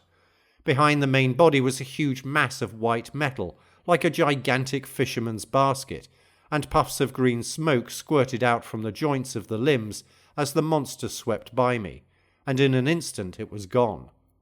So much I saw then, all vaguely for the flickering of the lightning, in blinding highlights and dense black shadows. As it passed it set up an exultant deafening howl that drowned the thunder. Alloo! Alloo! And in another minute it was with its companion half a mile away, stooping over something in the field. I have no doubt this thing in the field was the third of the 10 cylinders they had fired at us from Mars. For some minutes I lay there in the rain and darkness watching, by the intermittent light, these monstrous beings of metal moving about in the distance over the hedge-tops. A thin hail was now beginning, and as it came and went their figures grew misty and then flashed into clearness again. Now and then came a gap in the lightning, and the night swallowed them up. I was soaked with hail above and puddle water below. It was some time before my blank astonishment would let me struggle up the bank to a drier position, or think at all of my imminent peril. Not far from me was a little one-roomed squatter's hut of wood, surrounded by a patch of potato garden. I struggled to my feet at last, and crouching and making use of every chance of cover, I made a run for this. I hammered at the door, but I could not make the people hear, if there were any people inside, and after a time I desisted, and availing myself of a ditch for the greater part of the way, succeeded in crawling, unobserved by these monstrous machines, into the pine woods towards Maybury. Under cover of this I pushed on, wet and shivering now, towards my own house. I walked among the trees trying to find the footpath. It was very dark indeed in the wood, for the lightning was now becoming infrequent, and the hail, which was pouring down in a torrent, fell in columns through the gaps in the heavy foliage. If I had fully realised the meaning of all the things I had seen, I should have immediately worked my way round through Byfleet to Street Chobham, and so gone back to rejoin my wife at Leatherhead. But that night the strangeness of things about me and my physical wretchedness prevented me, for I was bruised, weary, wet to the skin, deafened and blinded by the storm. I had a vague idea of going on to my own house, and that was as much motive as I had. I staggered through the trees, fell into a ditch and bruised my knees against a plank, and finally splashed out into the lane that ran down from the College Arms. I say splashed, for the storm water was sweeping the sand down the hill in a muddy torrent. There in the darkness a man blundered into me and sent me reeling back. He gave a cry of terror, sprang sideways, and rushed on before I could gather my wits sufficiently to speak to him. So heavy was the stress of the storm just at this place that I had the hardest task to win my way up the hill. I went close up to the fence on the left and worked my way along its palings. Near the top I stumbled upon something soft, and by a flash of lightning saw between my feet a heap of black broadcloth and a pair of boots. Before I could distinguish clearly how the man lay, the flicker of light had passed. I stood over him waiting for the next flash. When it came, I saw that he was a sturdy man, cheaply but not shabbily dressed. His head was bent under his body, and he lay crumpled up close to the fence, as though he had been flung violently against it. Overcoming the repugnance natural to one who had never before touched a dead body, I stooped and turned him over to feel for his heart. He was quite dead. Apparently his neck had been broken. The lightning flashed for a third time, and his face leapt upon me. I sprang to my feet. It was the landlord of the Spotted Dog, whose conveyance I had taken. I stepped over him gingerly and pushed on up the hill. I made my way by the police station and the College Arms towards my own house. Nothing was burning on the hillside, though from the common there still came a red glare and a rolling tumult of ruddy smoke beating up against the drenching hail. So far as I could see by the flashes, the houses about me were mostly uninjured. By the College Arms, a dark heap lay in the road. Down the road towards Maybury Bridge, there were voices and the sound of feet, but I had not the courage to shout or to go to them. I let myself in with my latchkey closed, locked and bolted the door, staggered to the foot of the staircase, and sat down. My imagination was full of those striding metallic monsters, and of the dead body smashed against the fence. I crouched at the foot of the staircase with my back to the wall, shivering violently. Chapter 11. At the Window. I have already said that my storms of emotion have a trick of exhausting themselves. After a time I discovered that I was cold and wet, and with little pools of water about me on the stair carpet. I got up almost mechanically, went into the dining room and drank some whisky, and then I was moved to change my clothes. After I had done that, I went upstairs to my study, but why I did so I do not know. The window of my study looks over the trees and the railway towards Horsell Common. In the hurry of our departure, this window had been left open. The passage was dark, and by contrast with the picture the window frame enclosed, the side of the room seemed impenetrably dark. I stopped short in the doorway. The thunderstorm had passed. The towers of the Oriental College and the pine trees about it had gone, and very far away, lit by a vivid red glare, the common about the sandpits was visible. Across the light, huge black shapes, grotesque and strange, moved busily to and fro. It seemed indeed as if the whole country in that direction was on fire, a broad hillside set with minute tongues of flame, swaying and writhing with the gusts of the dying storm, and throwing a red reflection upon the cloud scud above. Every now and then a haze of smoke from some nearer conflagration drove across the window and hid the Martian shapes. I could not see what they were doing, nor the clear form of them, nor recognize the black objects they were busied upon. Neither could I see the nearer fire, though the reflections of it danced on the wall and ceiling of the study.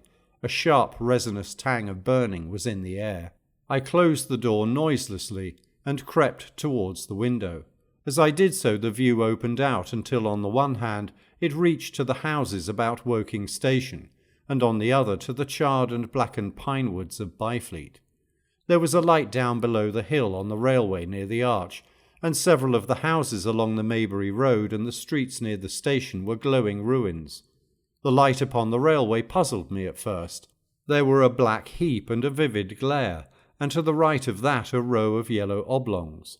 Then I perceived this was a wrecked train, the foreparts smashed and on fire, the hinder carriages still upon the rails. Between these three main centres of light, the houses, the train, and the burning county towards Chobham, stretched irregular patches of dark country, broken here and there by intervals of dimly glowing and smoking ground. It was the strangest spectacle, that black expanse set with fire. It reminded me more than anything else of the potteries at night. At first I could distinguish no people at all, though I peered intently for them. Later I saw against the light of Woking station a number of black figures hurrying one after the other across the line. And this was the little world in which I had been living securely for years, this fiery chaos. What had happened in the last 7 hours I still did not know, nor did I know, though I was beginning to guess, the relation between these mechanical colossi and the sluggish lumps I had seen disgorged from the cylinder. With a queer feeling of impersonal interest, I turned my desk chair to the window, sat down, and stared at the blackened country, and particularly at the 3 gigantic black things that were going to and fro in the glare about the sandpits. They seemed amazingly busy. I began to ask myself what they could be. Were they intelligent mechanisms? Such a thing, I felt, was impossible. Or did a Martian sit within each, ruling, directing, using, much as a man's brain sits and rules in his body? I began to compare the things to human machines, to ask myself for the first time in my life how an ironclad or a steam engine would seem to an intelligent lower animal. The storm had left the sky clear, and over the smoke of the burning land the little fading pinpoint of Mars was dropping into the west when a soldier came into my garden. I heard a slight scraping at the fence, and rousing myself from the lethargy that had fallen upon me, I looked down and saw him dimly, clambering over the palings. At the sight of another human being my torpor passed, and I leaned out of the window eagerly. "Hist," said I in a whisper. He stopped astride of the fence in doubt. Then he came over and across the lawn to the corner of the house. He bent down and stepped softly. "Who's there?" he said, also whispering, standing under the window and peering up. "Where are you going?" I asked. "God knows. Are you trying to hide? That's it." "Come into the house," I said. I went down, unfastened the door and let him in, and locked the door again. I could not see his face. He was hatless, and his coat was unbuttoned. "My God," he said as I drew him in. "What has happened?" I asked. "What hasn't?" In the obscurity I could see he made a gesture of despair. "They wiped us out, simply wiped us out," he repeated again and again. He followed me almost mechanically into the dining room. "Take some whiskey," I said, pouring out a stiff dose. He drank it. Then abruptly he sat down before the table, put his head on his arms and began to sob and weep like a little boy, in a perfect passion of emotion, while I, with a curious forgetfulness of my own recent despair, stood beside him wondering. It was a long time before he could steady his nerves to answer my questions, and then he answered perplexingly and brokenly. He was a driver in the artillery, and had only come into action about 7. At that time firing was going on across the common, and it was said the first party of Martians were crawling slowly towards their second cylinder under cover of a metal shield. Later the shield staggered up on tripod legs and became the first of the fighting machines I had seen.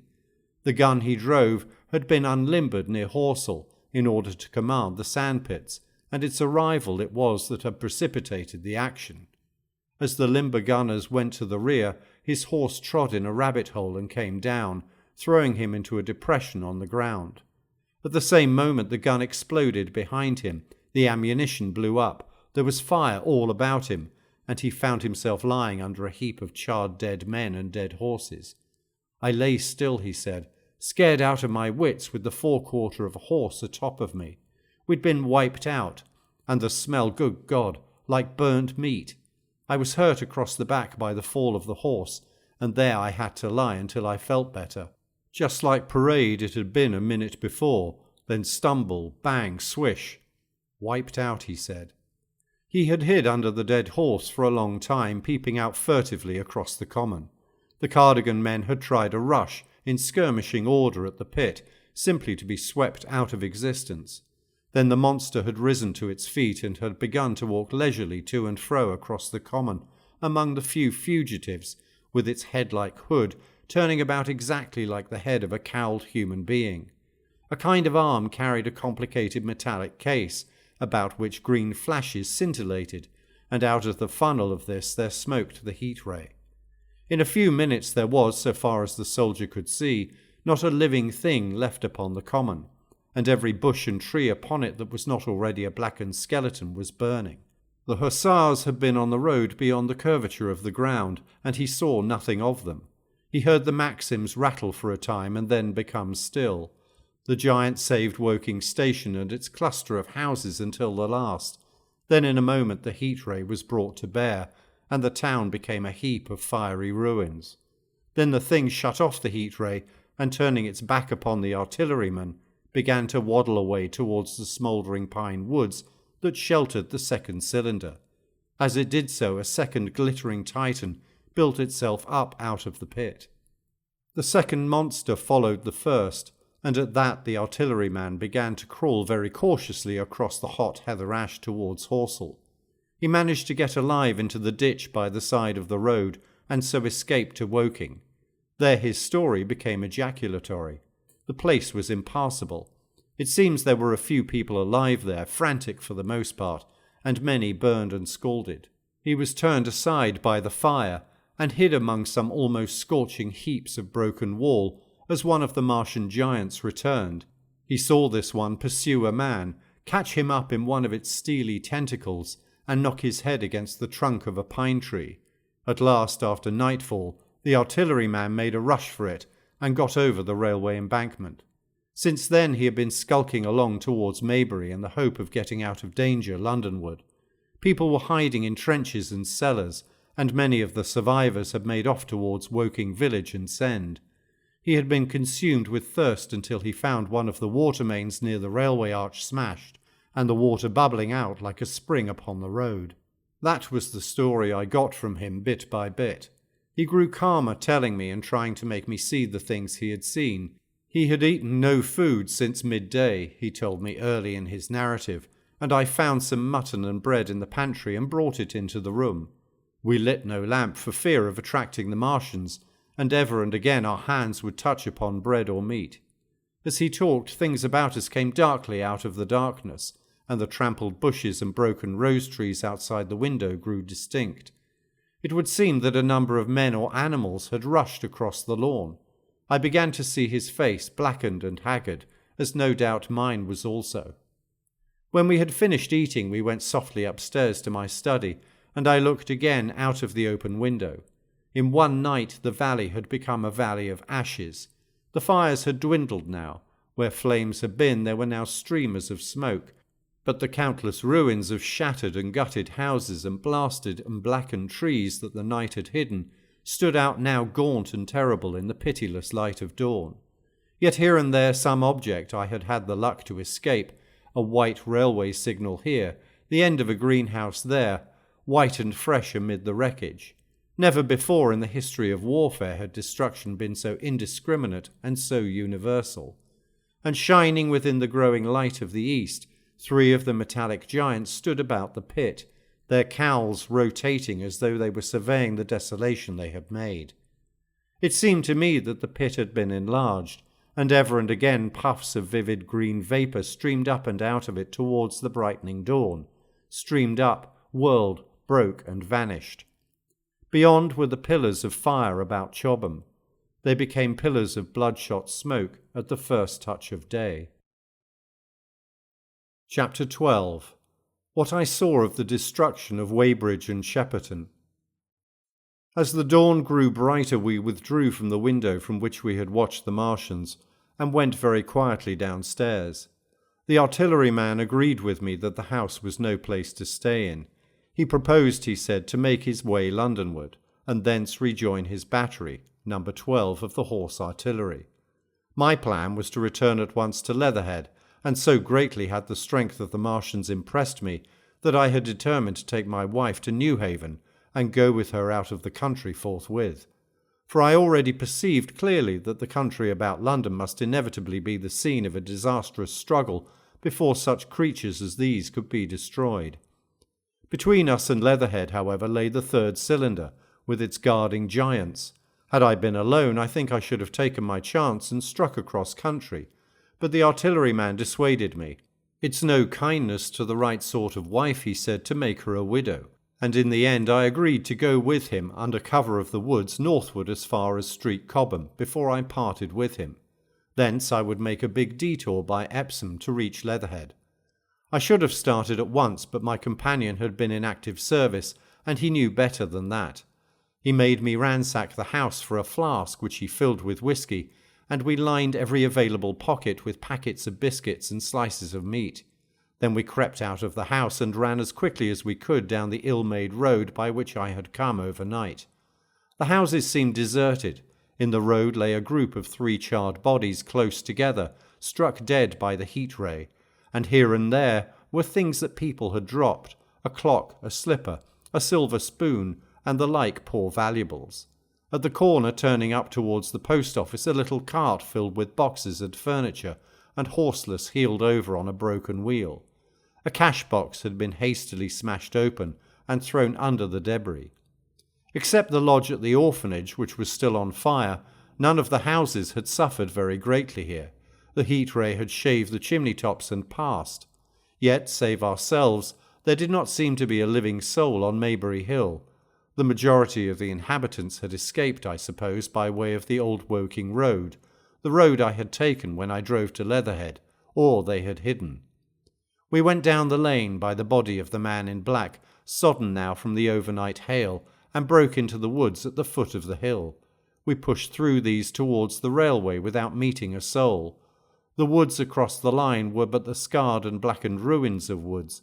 For the most part the trees had fallen, but a certain proportion still stood, dismal grey stems, with dark brown foliage instead of green. On our side the fire had done no more than scorch the nearer trees. It had failed to secure its footing. In one place the woodmen had been at work on Saturday. Trees felled and freshly trimmed lay in a clearing with heaps of sawdust by the sawing machine and its engine. Hard by was a temporary hut, deserted. There was not a breath of wind this morning, and everything was strangely still. Even the birds were hushed, and as we hurried along, I and the artilleryman talked in whispers, and looked now and again over our shoulders. Once or twice we stopped to listen. After a time we drew near the road, and as we did so we heard the clatter of hoofs, and saw through the tree stems 3 cavalry soldiers riding slowly towards Woking. We hailed them, and they halted while we hurried towards them. It was a lieutenant and a couple of privates of the 8th Hussars, with a stand like a theodolite, which the artilleryman told me was a heliograph. "You are the first men I've seen coming this way this morning," said the lieutenant. "What's brewing?" His voice and face were eager. The men behind him stared curiously. The artilleryman jumped down the bank into the road and saluted. "Gun destroyed last night, sir. Have been hiding. Trying to rejoin battery, sir. You'll come in sight of the Martians, I expect, about half a mile along this road." "What the dickens are they like?" asked the lieutenant. "Giants in armour, sir, 100 feet high, 3 legs and a body like aluminum, with a mighty great head in a hood, sir." "Get out," said the lieutenant. "What confounded nonsense." "You'll see, sir, they carry a kind of box, sir, that shoots fire and strikes you dead." "What do you mean, a gun?" "No, sir," and the artilleryman began a vivid account of the heat ray. Halfway through, the lieutenant interrupted him and looked up at me. I was still standing on the bank by the side of the road. "It's perfectly true," I said. "Well," said the lieutenant, "I suppose it's my business to see it too. Look here," to the artilleryman, "we're detailed here clearing people out of their houses. You'd better go along and report yourself to Brigadier General Marvin, and tell him all you know. He's at Weybridge. Know the way?" "I do," I said, and he turned his horse southward again. "Half a mile, you say?" said he. "At most," I answered, and pointed over the tree-tops southward. He thanked me and rode on, and we saw them no more. Farther along, we came upon a group of 3 women and 2 children in the road, busy clearing out a labourer's cottage. They had got hold of a little hand truck and were piling it up with unclean-looking bundles and shabby furniture. They were all too assiduously engaged to talk to us as we passed. By Byfleet Station we emerged from the pine trees and found the country calm and peaceful under the morning sunlight. We were far beyond the range of the heat ray there, and had it not been for the silent desertion of some of the houses, the stirring movement of packing in others, and the knot of soldiers standing on the bridge over the railway and staring down the line towards Woking, the day would have seemed very like any other Sunday. Several farm wagons and carts were moving creakily along the road to Addlestone, and suddenly through the gate of a field we saw, across a stretch of flat meadow, 6 12-pounders standing neatly at equal distances pointing towards Woking. The gunners stood by the guns waiting, and the ammunition wagons were at a business-like distance. The men stood almost as if under inspection. "That's good," said I. "They will get one fair shot at any rate." The artilleryman hesitated at the gate. "I shall go on," he said. Farther on towards Weybridge, just over the bridge, there were a number of men in white fatigue jackets throwing up a long rampart, and more guns behind. "It's bows and arrows against the lightning anyhow," said the artilleryman. "They haven't seen that fire beam yet." The officers, who were not actively engaged, stood and stared over the treetops southwestward, and the men digging would stop every now and again to stare in the same direction. Byfleet was in a tumult. People packing, and a score of hussars, some of them dismounted, some on horseback, were hunting them about. 3 or 4 black government wagons, with crosses in white circles, and an old omnibus, among other vehicles, were being loaded in the village street. There were scores of people, most of them sufficiently sabbatical to have assumed their best clothes. The soldiers were having the greatest difficulty in making them realize the gravity of their position. We saw one shriveled old fellow with a huge box and a score or more of flower pots containing orchids, angrily expostulating with the corporal who would leave them behind. I stopped and gripped his arm. "Do you know what's over there?" I said, pointing at the pine tops that hid the Martians. "Eh?" said he, turning. "I was explaining these are valuable." "Death!" I shouted. "Death is coming! Death!" And leaving him to digest that if he could, I hurried on after the artilleryman. At the corner I looked back. The soldier had left him, and he was still standing by his box with the pots of orchids on the lid of it, and staring vaguely over the trees. No one in Weybridge could tell us where the headquarters were established. The whole place was in such confusion as I had never seen in any town before. Carts, carriages everywhere, the most astonishing miscellany of conveyances and horseflesh. The respectable inhabitants of the place, men in golf and boating costumes, wives prettily dressed, were packing, riverside loafers energetically helping, children excited, and, for the most part, highly delighted at this astonishing variation of their Sunday experiences. In the midst of it all, the worthy vicar was very pluckily holding an early celebration, and his bell was jangling out above the excitement. I and the artilleryman, seated on the step of the drinking fountain, made a very passable meal upon what we had brought with us. Patrols of soldiers, here no longer hussars but grenadiers in white, were warning people to move now or to take refuge in their cellars as soon as the firing began. We saw as we crossed the railway bridge that a growing crowd of people had assembled in and about the railway station, and the swarming platform was piled with boxes and packages. The ordinary traffic had been stopped, I believe, in order to allow of the passage of troops and guns to Chertsey, and I have heard since that a savage struggle occurred for places in the special trains that were put on at a later hour. We remained at Weybridge until midday, and at that hour we found ourselves at the place near Shepperton Lock where the Wey and Thames join. Part of the time we spent helping 2 old women to pack a little cart. The Wey had a treble mouth, and at this point boats are to be hired, and there was a ferry across the river. On the Shepperton side was an inn with a lawn, and beyond that the tower of Shepperton Church. It has been replaced by a spire, rose above the trees. Here we found an excited and noisy crowd of fugitives. As yet the flight had not grown to a panic, but there were already far more people than all the boats going to and fro could enable to cross. People came panting along under heavy burdens. One husband and wife were even carrying a small outhouse door between them, with some of their household goods piled thereon. One man told us he meant to try to get away from Shepperton station. There was a lot of shouting, and one man was even jesting.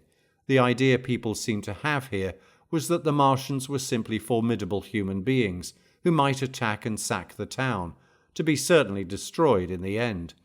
Every now and then people would glance nervously across the way at the meadows towards Chertsey, but everything over there was still. Across the Thames, except just where the boats landed, everything was quiet, in vivid contrast with the Surrey side. The people who landed there from the boats went tramping off down the lane.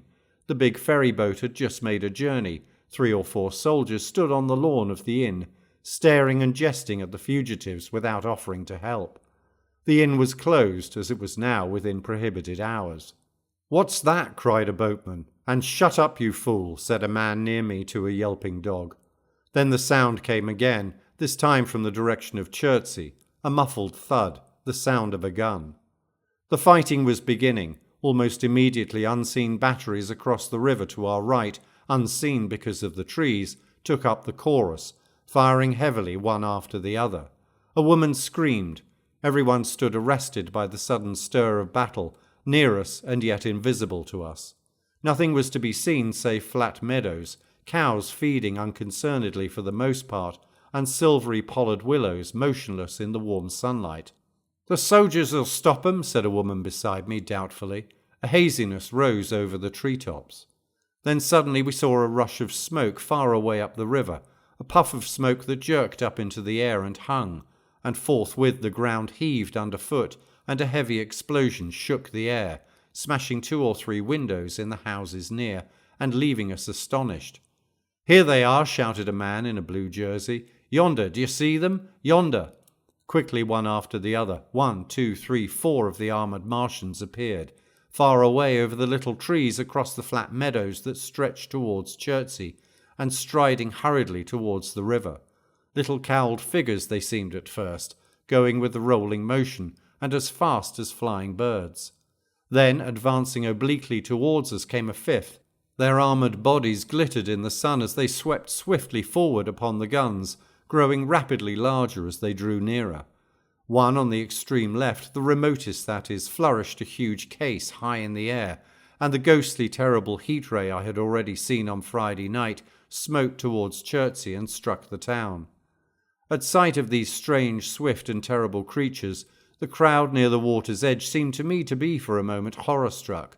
There was no screaming or shouting, but a silence. Then a hoarse murmur and a movement of feet, a splashing from the water. A man, too frightened to drop the portmanteau he carried on his shoulder, swung round and sent me staggering with a blow from the corner of his burden. A woman thrust at me with her hand and rushed past me. I turned with the rush of the people, but I was not too terrified for thought. The terrible heat ray was in my mind. To get under water, that was it. "Get under water," I shouted, unheeded. I faced about again and rushed towards the approaching Martian, rushed right down the gravelly beach and headlong into the water. Others did the same. A boatload of people putting back came leaping out as I rushed past. The stones under my feet were muddy and slippery, and the river was so low that I ran perhaps 20 feet scarcely waist deep. Then, as the Martian towered overhead, scarcely a couple of 100 yards away, I flung myself forward under the surface. The splashes of the people in the boats leaping into the river sounded like thunderclaps in my ears.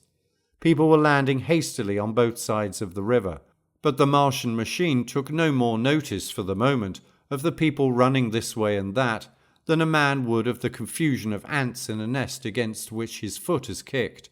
When, half suffocated, I raised my head above water, the Martian's hood pointed at the batteries that were still firing across the river, and as it advanced, it swung loose what must have been the generator of the heat ray. In another moment it was on the bank, and in a stride wading halfway across. The knees of its foremost legs bent at the farther bank, and in another moment it had raised itself to its full height again, close to the village of Shepperton. Forthwith the 6 guns which, unknown to anyone on the right bank, had been hidden behind the outskirts of that village, fired simultaneously. The sudden near concussion, the last close upon the first, made my heart jump. The monster was already raising the case generating the heat ray as the first shell burst 6 yards above the hood. I gave a cry of astonishment. I saw and thought nothing of the other 4 Martian monsters. My attention was riveted upon the nearer incident. Simultaneously, 2 other shells burst into the air near the body as the hood twisted round in time to receive, but not in time to dodge, the 4th shell. The shell burst clean in the face of the thing. The hood bulged, flashed, was whirled off in a dozen tattered fragments of red flesh and glittering metal. "Hit!" shouted I, with something between a scream and a cheer. I heard answering shouts from the people in the water about me. I could have leapt out of the water with that momentary exultation. The decapitated colossus reeled like a drunken giant, but it did not fall over. It recovered its balance by a miracle, and, no longer heeding its steps and with the camera that fired the heat ray now rigidly upheld, it reeled swiftly upon Shepperton. The living intelligence, the Martian within the hood, was slain and splashed to the 4 winds of heaven, and the thing was now but a mere intricate device of metal whirling to destruction. It drove along in a straight line, incapable of guidance. It struck the tower of Shepperton Church, smashing it down as the impact of a battering ram might have done, swerved aside, blundered on, and collapsed with tremendous force into the river out of my sight. A violent explosion shook the air, and a spout of water, steam, mud, and shattered metal shot far up into the sky. As the camera of the heat ray hit the water, the latter had immediately flashed into steam. In another moment a huge wave, like a muddy tidal bore, but almost scaldingly hot, came sweeping round the bend upstream.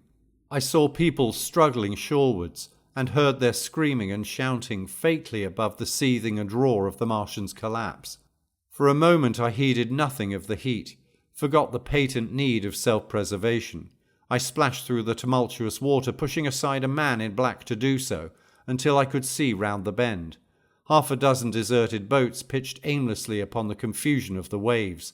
The fallen Martian came into sight downstream, lying across the river, and for the most part submerged.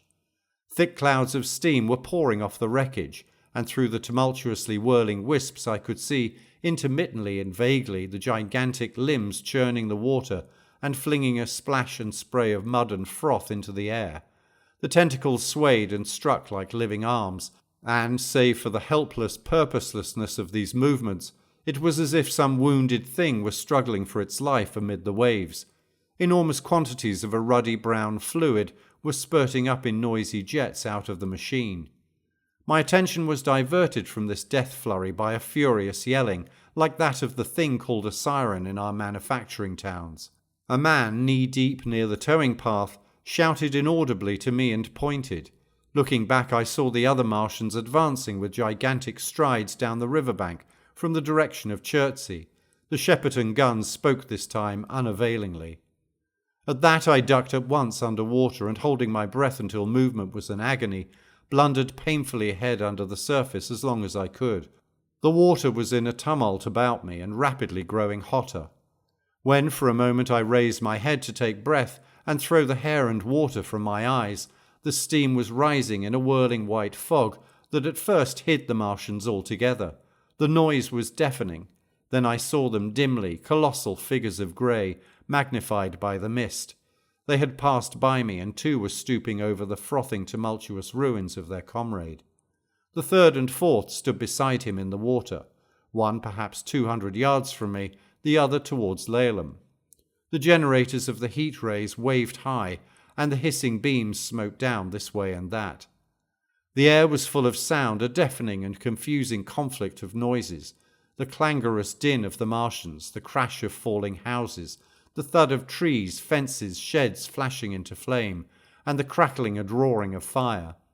Dense black smoke was leaping up to mingle with the steam from the river, and as the heat ray went to and fro from Weybridge, its impact was marked by flashes of incandescent white that gave place at once to a smoky dance of lurid flames. The nearer houses still stood intact, awaiting their fate, shadowy, faint, and pallid in the steam, with the fire behind them going to and fro. For a moment perhaps I stood there, breast high in the almost boiling water, dumbfounded at my position, hopeless of escape. Through the reek I could see the people who had been with me in the river scrambling out of the water through the reeds, like little frogs hurrying through grass from the advance of a man, or running to and fro in utter dismay on the towing path.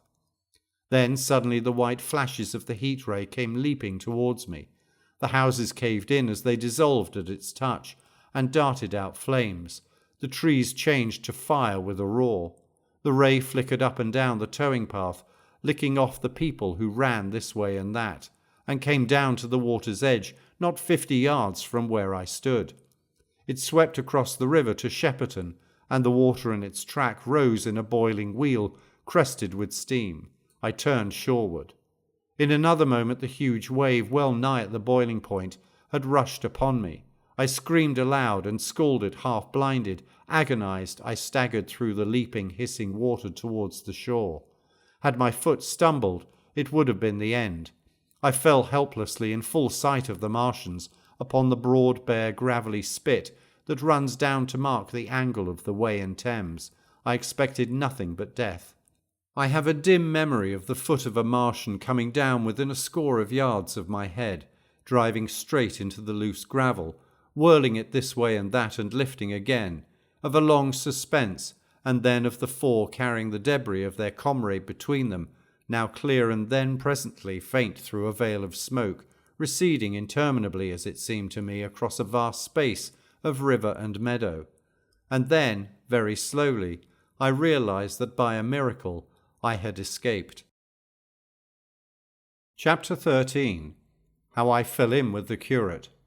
After getting this sudden lesson in the power of terrestrial weapons, the Martians retreated to their original position upon Horsell Common, and in their haste, and encumbered with the debris of their smashed companion, they no doubt overlooked many such a stray and negligible victim as myself.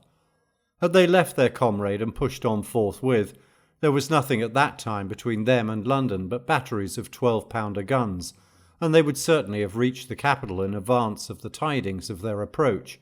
As sudden, dreadful and destructive their advent would have been as the earthquake that destroyed Lisbon a century ago. But they were in no hurry. Cylinder followed cylinder on its interplanetary flight. Every 24 hours brought them reinforcement. And meanwhile, the military and naval authorities, now fully alive to the tremendous power of their antagonists, worked with furious energy. Every minute a fresh gun came into position until, before twilight, every copse, every row of suburban villas on the hilly slopes about Kingston and Richmond masked an expectant black muzzle. And through the charred and desolated area, perhaps 20 square miles altogether, that encircled the Martian encampment on Horsell Common, through charred and ruined villages among the green trees, through the blackened and smoking arcades that had been but a day ago pine spinneys, crawled the devoted scouts with the heliographs that were presently to warn the gunners of the Martian approach. But the Martians now understood our command of artillery and the danger of human proximity, and not a man ventured within a mile of either cylinder, save at the price of his life. It would seem that these giants spent the earlier part of the afternoon in going to and fro, transferring everything from the second and third cylinders, the second in Addlestone golf links, and the third at Pireford, to their original pit on Horsell Common. Over that, above the blackened heather and ruined buildings that stretched far and wide, stood one as sentinel, while the rest abandoned their vast fighting machines and descended into the pit. They were hard at work there far into the night, and the towering pillar of dense green smoke that rose therefrom could be seen from the hills about Merrow, and even, it is said, from Banstead and Epsom Downs. And while the Martians behind me were thus preparing for their next sally, and in front of me humanity gathered for the battle, I made my way with infinite pains and labour from the fire and smoke of burning Weybridge towards London. I saw an abandoned boat, very small and remote, drifting downstream, and throwing off the most of my sodden clothes, I went after it, gained it, and so escaped out of that destruction. There were no oars on the boat, but I contrived to paddle as well as my parboiled hands would allow down the river towards Halliford and Walton, going very tediously and continually looking behind me, as you may well understand. I followed the river because I considered that the water gave me my best chance of escape should these giants return. The hot water from the Martians' overthrow drifted downstream with me, so that for the best part of a mile I could see little of either bank. Once, however, I made out a string of black figures hurrying across the meadows from the direction of Weybridge. Halliford, it seemed, was deserted, and several of the houses facing the river were on fire. It was strange to see the place quite tranquil, quite desolate under the hot blue sky, with the smoke and little threads of flame going straight up into the heat of the afternoon. Never before had I seen houses burning without the accompaniment of an obstructive crowd. A little farther on, the dry reeds up the bank were smoking and glowing, and a line of fire inland was marching steadily across a late field of hay. For a long time I drifted, so painful and weary was I after the violence I had been through, and so intense the heat upon the water. Then my fears got the better of me again, and I resumed my paddling. The sun scorched my bare back. At last, as the bridge at Waltham was coming into sight round the bend, my fever and faintness overcame my fears, and I landed on the Middlesex bank and lay down, deadly sick, amid the long grass. I suppose the time was then about 4 or 5 o'clock. I got up presently, walked perhaps half a mile without meeting a soul, and then lay down again in the shadow of a hedge. I seem to remember talking wanderingly to myself during that last spurt. I was also very thirsty, and bitterly regretful I had drunk no more water. It is a curious thing that I felt angry with my wife. I cannot account for it, but my impotent desire to reach Leatherhead worried me excessively. I do not clearly remember the arrival of the curate, so that probably I dozed. I became aware of him as a seated figure in soot-smudged shirt-sleeves, and with his upturned clean-shaven face staring at a faint flickering that danced over the sky. The sky was what is called a mackerel sky, rows and rows of faint-down plumes of cloud just tinted with the midsummer sunset. I sat up, and at the rustle of my motion he looked at me quickly. "Have you any water?" I asked abruptly. He shook his head. "You have been asking for water for the last hour," he said. For a moment we were silent, taking stock of each other. I dare say he found me a strange enough figure, naked save for my water-soaked trousers and socks, scalded and my face and shoulders blackened by the smoke. His face was a fair weakness, his chin retreated, and his hair lay in crisp, almost flaxen curls on his low forehead. His eyes were rather large, pale blue, and blankly staring. He spoke abruptly, looking vacantly away from me. "What does it mean?" he said. "What do these things mean?" I stared at him and made no answer. He extended a thin white hand and spoke in almost a complaining tone. "Why are these things permitted? What sins have we done?" The morning service was over. I was walking through the roads to clear my brain for the afternoon, and then fire, earthquake, death, as if it were Sodom and Gomorrah. All our work undone, all the work. What are these Martians? "What are we?" I answered, clearing my throat. He gripped his knees and turned to look at me again. For half a minute, perhaps, he stared silently. "I was walking through the roads to clear my brain," he said, "and suddenly fire, earthquake, death." He relapsed into silence, with his chin now sunken almost to his knees. Presently he began waving his hand. "All the work, all the Sunday schools. What have we done? What has Weybridge done? Everything gone, everything destroyed. The church, we rebuilt it only 3 years ago. Gone, swept out of existence. Why?" Another pause, and he broke out again like one demented. "The smoke of her burning goeth up for ever and ever," he shouted. His eyes flamed, and he pointed a lean finger in the direction of Weybridge. By this time I was beginning to take his measure. The tremendous tragedy in which he had been involved, it was evident he was a fugitive from Weybridge, had driven him to the very verge of his reason. "Are we far from Sunbury?" I said in a matter-of-fact tone. "What are we to do?" he asked. "Are these creatures everywhere? Has the earth been given over to them? Are we far from Sunbury? Only this morning I officiated at early celebration." "Things have changed," I said quietly. "You must keep your head.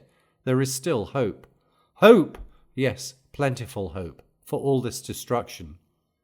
I began to explain my view of our position.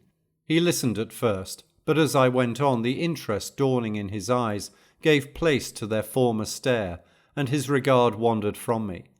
"This must be the beginning of the end," he said, interrupting me. "The end, the great and terrible day of the Lord, when men shall call upon the mountains and the rocks to fall upon them and hide them from the face of him that sitteth upon the throne." I began to understand the position. I ceased my laboured reasoning, struggled to my feet, and standing over him, laid my hand on his shoulder. "Be a man," said I. "You are scared out of your wits. What good is religion if it collapses under calamity?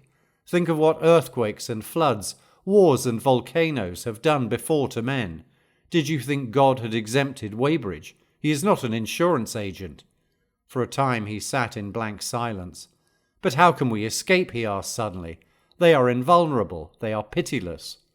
"Neither the one nor perhaps the other," I answered.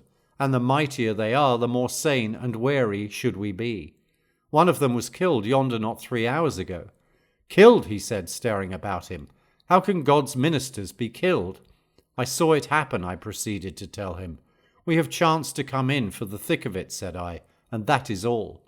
"What is that flicker in the sky?" he asked abruptly. I told him it was the heliograph signalling, that it was the sign of human help and effort in the sky. "We are in the midst of it," I said, "quiet as it is. That flicker in the sky tells of the gathering storm.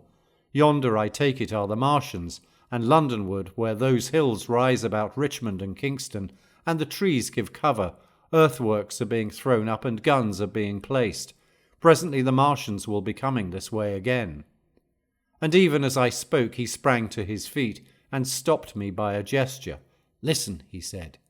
From beyond the low hills across the water came the dull resonance of distant guns and a remote, weird crying. Then everything was still. A cockchafer came droning over the hedge and past us. High in the west the crescent moon hung faint and pale above the smoke of Weybridge and Shepperton, and the hot, still splendour of the sunset. "We had better follow this path," I said, "northward." Chapter 14. In London. My younger brother was in London when the Martians fell at Woking. He was a medical student working for an imminent examination, and he heard nothing of the arrival until Saturday morning. The morning papers on Saturday contained, in addition to lengthy special articles on the planet Mars, on life in the planets and so forth, a brief and vaguely worded telegram, all the more striking for its brevity. The Martians, alarmed by the approach of a crowd, had killed a number of people with a quick-firing gun, so the story ran. The telegram concluded with the words, "Formidable as they seem to be, the Martians have not moved from the pit into which they have fallen, and indeed seem incapable of doing so. Probably this is due to the relative strength of the Earth's gravitational energy." On that last text their leader-writer expanded very comfortingly. Of course all the students in the crammer's biology class to which my brother went that day were intensely interested, but there were no signs of any unusual excitement in the streets. The afternoon papers puffed scraps of news under big headlines. They had nothing to tell beyond the movements of troops about the common, and the burning of the pine woods between Woking and Weybridge until 8. Then the St. James's Gazette, in an extra special edition, announced the bare fact of the interruption of telegraphic communication. This was thought to be due to the falling of burning pine trees across the line. Nothing more of the fighting was known that night, the night of my drive to Leatherhead and back. My brother felt no anxiety about us, as he knew from the description in the papers that the cylinder was a good 2 miles from my house. He made up his mind to run down that night to me, in order, as he says, to see the things before they were killed. He dispatched a telegram which never reached me about 4 o'clock, and spent the evening at a music hall. In London also on Saturday night there was a thunderstorm, and my brother reached Waterloo in a cab. On the platform from which the midnight train usually starts, he learned after some waiting that an accident prevented trains from reaching Woking that night. The nature of the accident he could not ascertain. Indeed, the railway authorities did not clearly know at that time. There was very little excitement in the station, as the officials, failing to realise that anything further than a breakdown between Byfleet and Woking Junction had occurred, were running the theatre trains which usually pass through Woking round by Virginia Water or Guildford.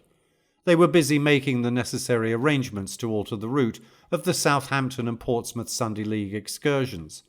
A nocturnal newspaper reporter, mistaking my brother for the traffic manager to whom he bears a slight resemblance, waylaid and tried to interview him. Few people, excepting the railway officials, connected the breakdown with the Martians. I have read in another account of these events that on Sunday morning all London was electrified by the news from Woking. As a matter of fact, there was nothing to justify that very extravagant phrase.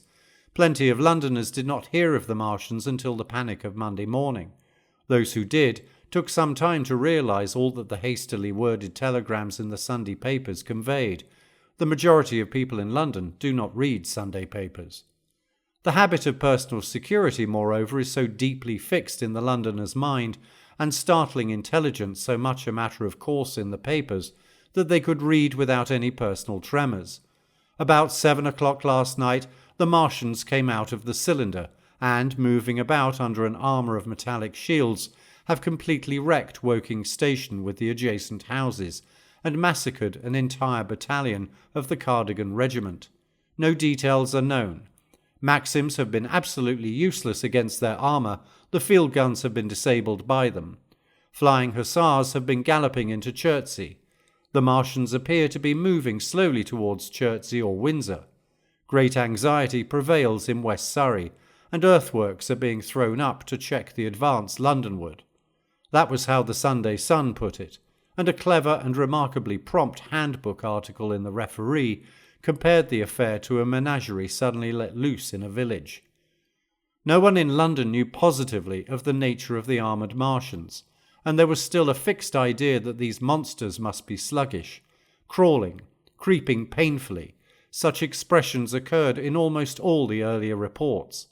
None of the telegrams could have been written by an eyewitness of their advance. The Sunday papers printed separate editions as further news came to hand, some even in default of it.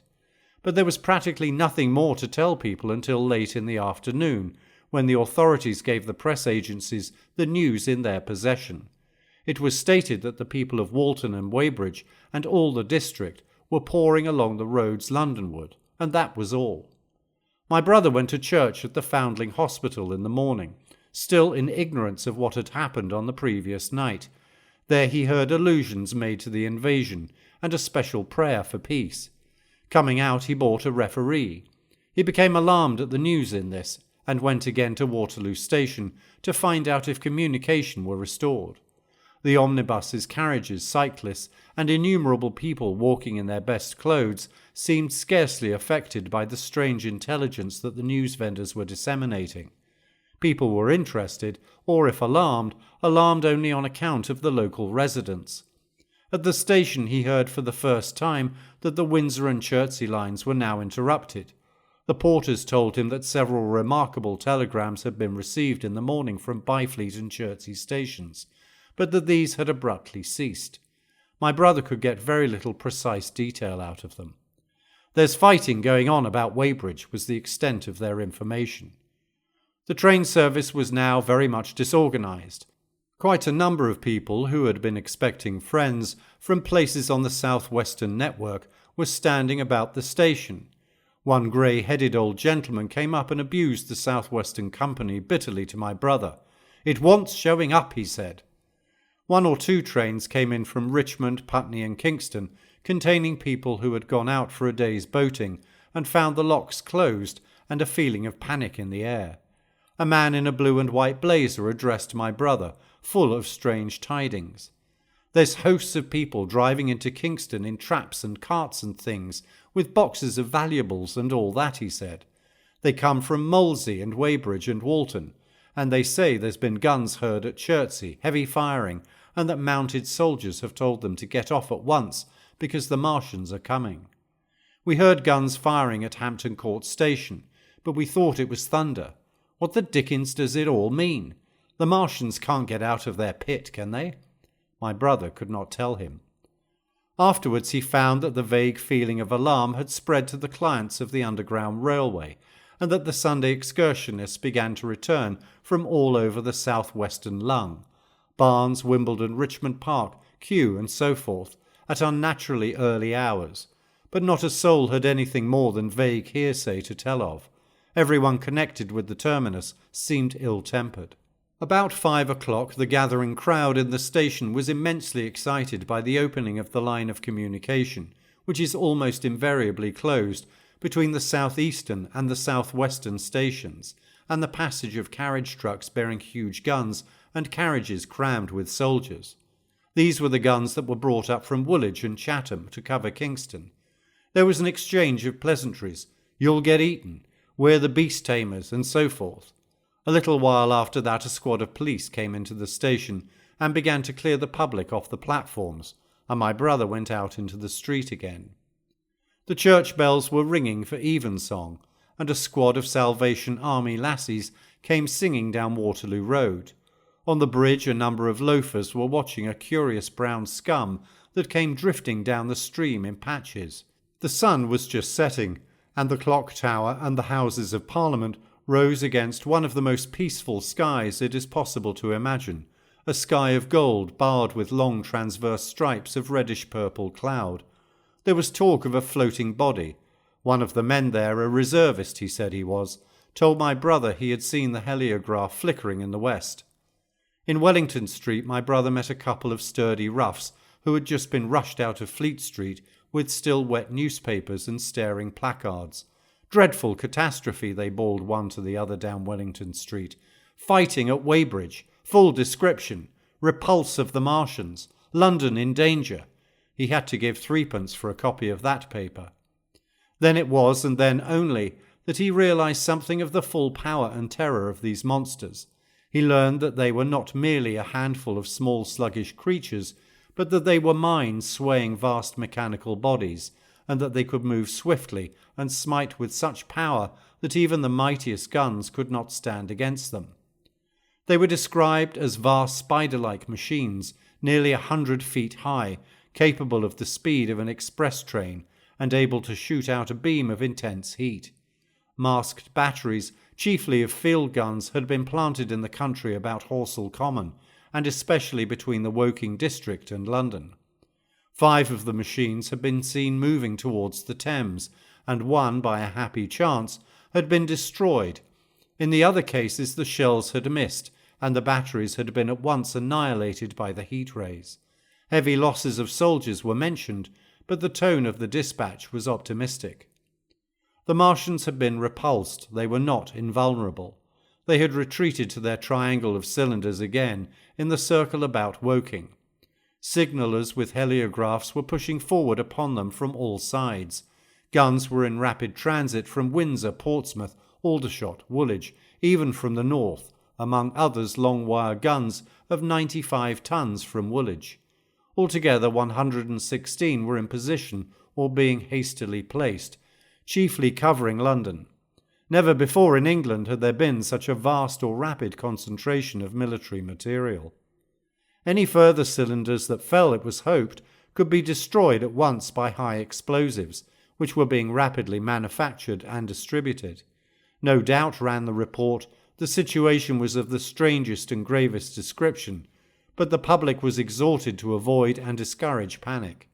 No doubt the Martians were strange and terrible in the extreme, but at the outside there could not be more than 20 of them against our millions.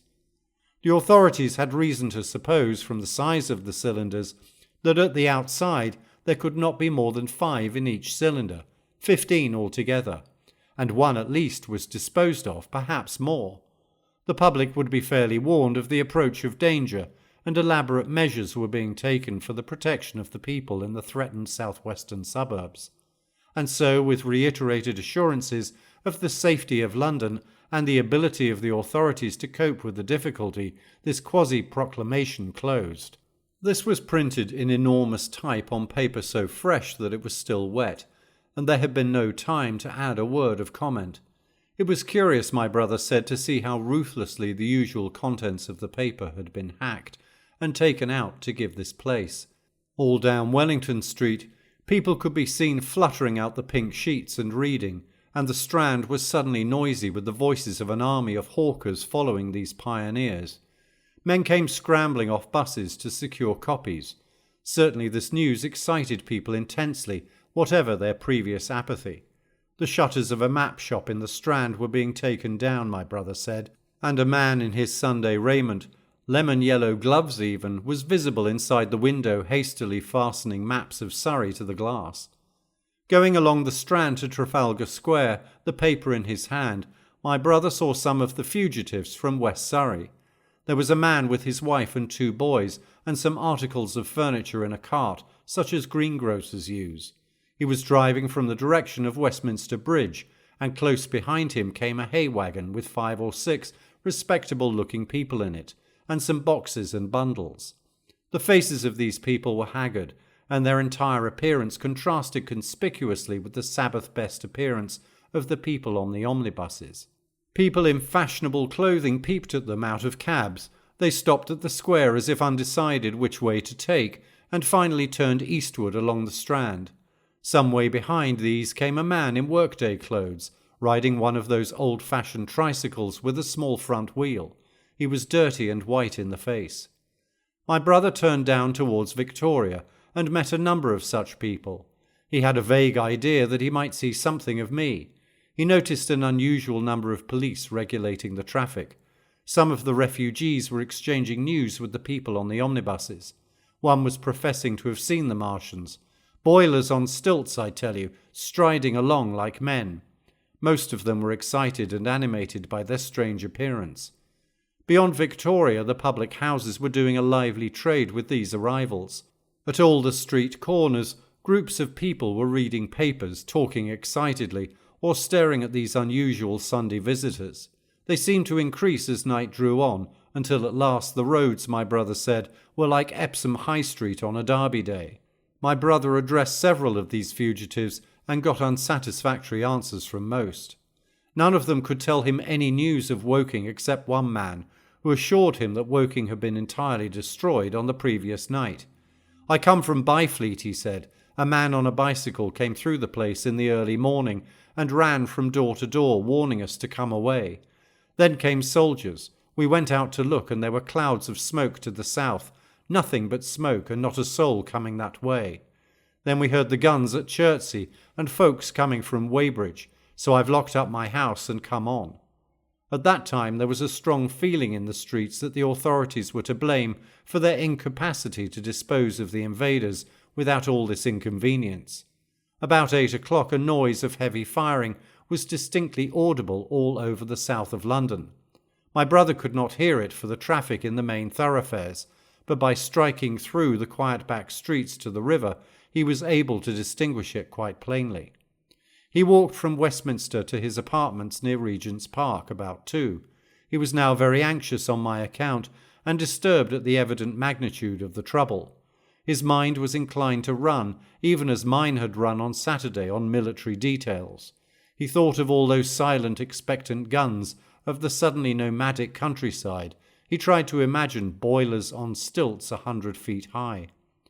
There were 1 or 2 cartloads of refugees passing along Oxford Street, and several in the Marylebone Road, but so slowly was the news spreading that Regent Street and Portland Place were full of their usual Sunday night promenaders, albeit they talked in groups, and along the edge of Regent's Park there were as many silent couples walking out together under the scattered gas lamps as ever there had been. The night was warm and still, and a little oppressive. The sound of guns continued intermittently, and after midnight there seemed to be sheet lightning in the south. He read and reread the paper, fearing the worst had happened to me. He was restless, and after supper prowled out again aimlessly. He returned and tried in vain to divert his attention to his examination notes. He went to bed a little after midnight, and was awakened from lurid dreams in the small hours of Monday by the sound of door-knockers, feet running in the street, distant drumming, and a clamour of bells. Red reflections danced on the ceiling. For a moment he lay astonished, wondering whether day had come or the world gone mad. Then he jumped out of bed and ran to the window. His room was an attic, and as he thrust his head out, up and down the street there were a dozen echoes to the noise of his window sash, and heads in every kind of night disarray appeared. Inquiries were being shouted. "They are coming," bawled a policeman, hammering at the door. "The Martians are coming," and hurried to the next door. The sound of drumming and trumpeting came from Albany Street barracks, and every church within earshot was hard at work killing sleep with a vehement disorderly tocsin. There was a noise of doors opening, and window after window in the houses opposite flashed from darkness into yellow illumination. Up the street came galloping a closed carriage, bursting abruptly into noise at the corner, rising to a clattering climax under the window and dying away slowly in the distance. Close on the rear of this came a couple of cabs, the forerunners of a long procession of flying vehicles, going for the most part to Chalk Farm Station, where the North Western special trains were loading up, instead of coming down the gradient into Euston. For a long time my brother stared out of the window in blank astonishment, watching the policemen hammering at door after door and delivering their incomprehensible message. Then the door behind him opened, and the man who lodged across the landing came in, dressed only in shirt, trousers and slippers, his braces loose about his waist, his hair disordered from his pillow. "What the devil is it?" he asked. "A fire? What a devil of a row!" They both craned their heads out of the window, straining to hear what the policemen were shouting. People were coming out of the side streets and standing in groups at the corners talking. "What the devil is it all about?" said my brother's fellow lodger. My brother answered him vaguely and began to dress, running with each garment to the window in order to miss nothing of the growing excitement, and presently men selling unnaturally early newspapers came bawling into the street. "London in danger of suffocation! The Kingston and Richmond defences forced! Fearful massacres in the Thames Valley!" And all about him, in the rooms below, in the houses on each side and across the road, and behind in the park terraces, and in the 100 other streets of that part of Marylebone, and the Westbourne Park district and St Pancras, and westward and northward in Kilburn and St John's Wood and Hampstead, and eastward in Shoreditch and Highbury and Haggerston and Hoxton, and indeed through all the vastness of London from Ealing to East Ham, people were rubbing their eyes and opening windows to stare out and ask aimless questions, dressing hastily as the first breath of the coming storm of fear blew through the streets. It was the dawn of the great panic. London, which had gone to bed on Sunday night oblivious and inert, was awakened in the small hours of Monday morning to a vivid sense of danger. Unable from his window to learn what was happening, my brother went down and out into the street, just as the sky between the parapets of the houses grew pink with the early dawn. The flying people on foot and in vehicles grew more numerous every moment. "Black smoke," he heard people crying, and again, "Black smoke." The contagion of such a unanimous fear was inevitable. As my brother hesitated on the doorstep, he saw another news vendor approaching, and got a paper forthwith. The man was running away with the rest, and selling his papers for £1 each as he ran, a grotesque mingling of profit and panic. And from this paper my brother read the catastrophic dispatch of the Commander-in-Chief. The Martians are able to discharge enormous clouds of a black and poisonous vapour by means of rockets. They have smothered our batteries, destroyed Richmond, Kingston and Wimbledon, and are advancing slowly towards London, destroying everything on the way. It is impossible to stop them. There is no safety from the black smoke, but in instant flight. That was all, but it was enough. The whole population of the great 6 million city was stirring, slipping, running. Presently it would be pouring en masse northward. "Black smoke," the voices cried. "Fire!" The bells of the neighbouring church made a jangling tumult. A cart carelessly driven smashed, amid shrieks and curses, against the water trough up the street. Sickly yellow lights went to and fro in the houses, and some of the passing cabs flaunted unextinguished lamps. And overhead the dawn was growing brighter, clear and steady and calm. He heard footsteps running to and fro in the rooms and up and down stairs behind him. His landlady came to the door, loosely wrapped in dressing-gown and shawl. Her husband followed, ejaculating. As my brother began to realize the import of all these things, he turned hastily to his own room, put all his available money, some £10 altogether, into his pockets, and went out again into the streets. Chapter 15. What had happened in Surrey. It was while the curate had sat and talked so wildly to me under the hedge in the flat meadows near Halliford, and while my brother was watching the fugitives stream over Westminster Bridge, that the Martians had resumed the offensive. So far as one can ascertain from the conflicting accounts that have been put forth, the majority of them remained busied with preparations in the Horsell pit until 9 that night, hurrying on some operation that disengaged huge volumes of green smoke.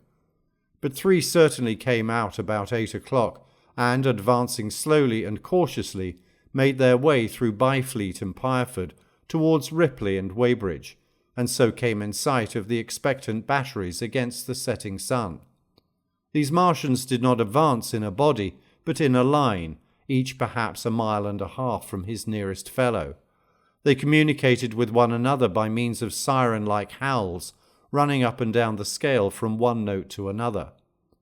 It was this howling and firing of the guns at Ripley and St. George's Hill that we had heard at Upper Halliford.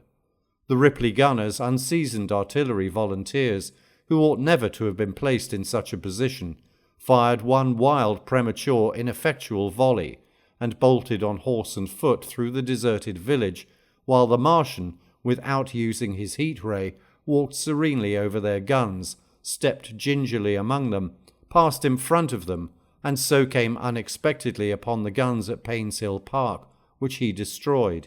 The St. George's Hill men, however, were better lead or of a better metal. Hidden by a pine wood as they were, they seemed to have been quite unsuspected by the Martian nearest to them.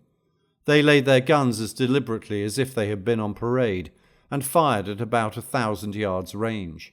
The shells flashed all round him, and he was seen to advance a few paces, stagger, and go down. Everybody yelled together, and the guns were reloaded in frantic haste. The overthrown Martian set up a prolonged ululation, and immediately a second glittering giant answering him appeared over the trees to the south. It would seem that a leg of the tripod had been smashed by one of the shells. The whole of the second volley flew wide of the Martian on the ground, and simultaneously both his companions brought their heat rays to bear on the battery. The ammunition blew up, the pine trees all about the guns flashed into fire, and only 1 or 2 of the men who were already running over the crest of the hill escaped. After this it would seem that the 3 took counsel together and halted, and the scouts who were watching them report that they remained absolutely stationary for the next half hour. The Martian who had been overthrown crawled tediously out of his hood, a small brown figure, oddly suggestive from that distance of a speck of blight, and apparently engaged in the repair of his support. About 9 he had finished, for his cowl was then seen above the trees again. It was a few minutes past 9 that night when these 3 sentinels were joined by 4 other Martians, each carrying a thick black tube. A similar tube was handed to each of the 3, and the 7 proceeded to distribute themselves at equal distances along a curved line between St. George's Hill, Weybridge, and the village of Send southwest of Ripley. A dozen rockets sprang out of the hills before them so soon as they began to move, and warned the waiting batteries about Ditton and Esher. At the same time 4 of their fighting machines, similarly armed with tubes, crossed the river, and 2 of them, black against the western sky, came into sight of myself and the curate as we hurried wearily and painfully along the road that runs northward out of Halliford. They moved, as it seemed to us, upon a cloud, for a milky mist covered the fields and rose to 1/3 of their height. At this sight the curate cried faintly in his throat and began running, but I knew it was no good running from a Martian, and I turned aside and crawled through dewy nettles and brambles into the broad ditch by the side of the road. He looked back, saw what I was doing, and turned to join me. The 2 halted, the nearer to us standing and facing Sunbury, the remoter being a grey indistinctness towards the evening star, away towards Staines. The occasional howling of the Martians had ceased. They took up their positions in the huge crescent about their cylinders in absolute silence. It was a crescent with 12 miles between its horns. Never since the devising of gunpowder was the beginning of a battle so still. To us and to an observer about Ripley, it would have had precisely the same effect.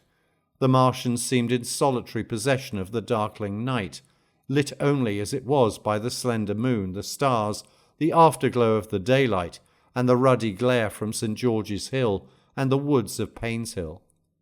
But facing that crescent everywhere, at Staines, Hounslow, Ditton, Esher, Ockham, behind hills and woods south of the river, and across the flat grass meadows to the north of it, wherever a cluster of trees or village houses gave sufficient cover, the guns were waiting.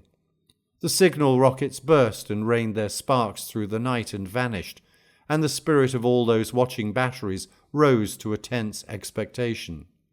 The Martians had but to advance into the line of fire, and instantly those motionless black forms of men, those guns glittering so darkly in the early night, would explode into a thunderous fury of battle. No doubt the thought that was uppermost in 1,000 of those vigilant minds, even as it was uppermost in mine, was the riddle, how much they understood of us. Did they grasp that we in our millions were organized, disciplined, working together? Or did they interpret our spurts of fire, the sudden stinging of our shells, our steady investment of their encampment, as we should the furious anonymity of onslaught in a disturbed hive of bees? Did they dream they might exterminate us?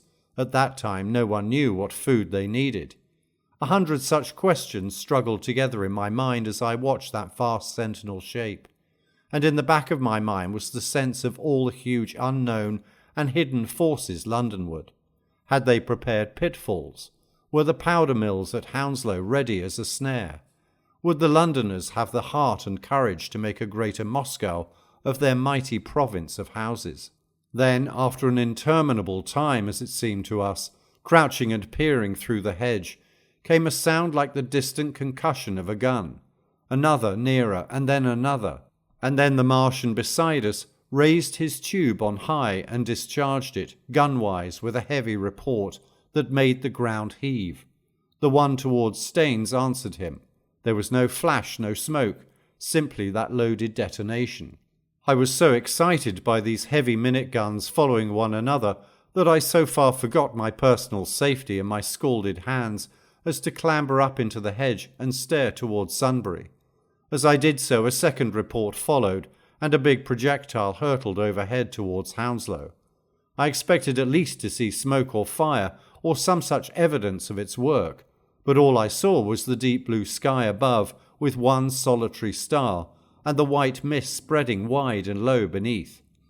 And there had been no crash, no answering explosion. The silence was restored. The minute lengthened to 3. "What has happened?" said the curate, standing up beside me. "Heaven knows," said I. A bat flickered by and vanished. A distant tumult of shouting began and ceased. I looked again at the Martian, and saw he was now moving eastward along the river bank with a swift rolling motion.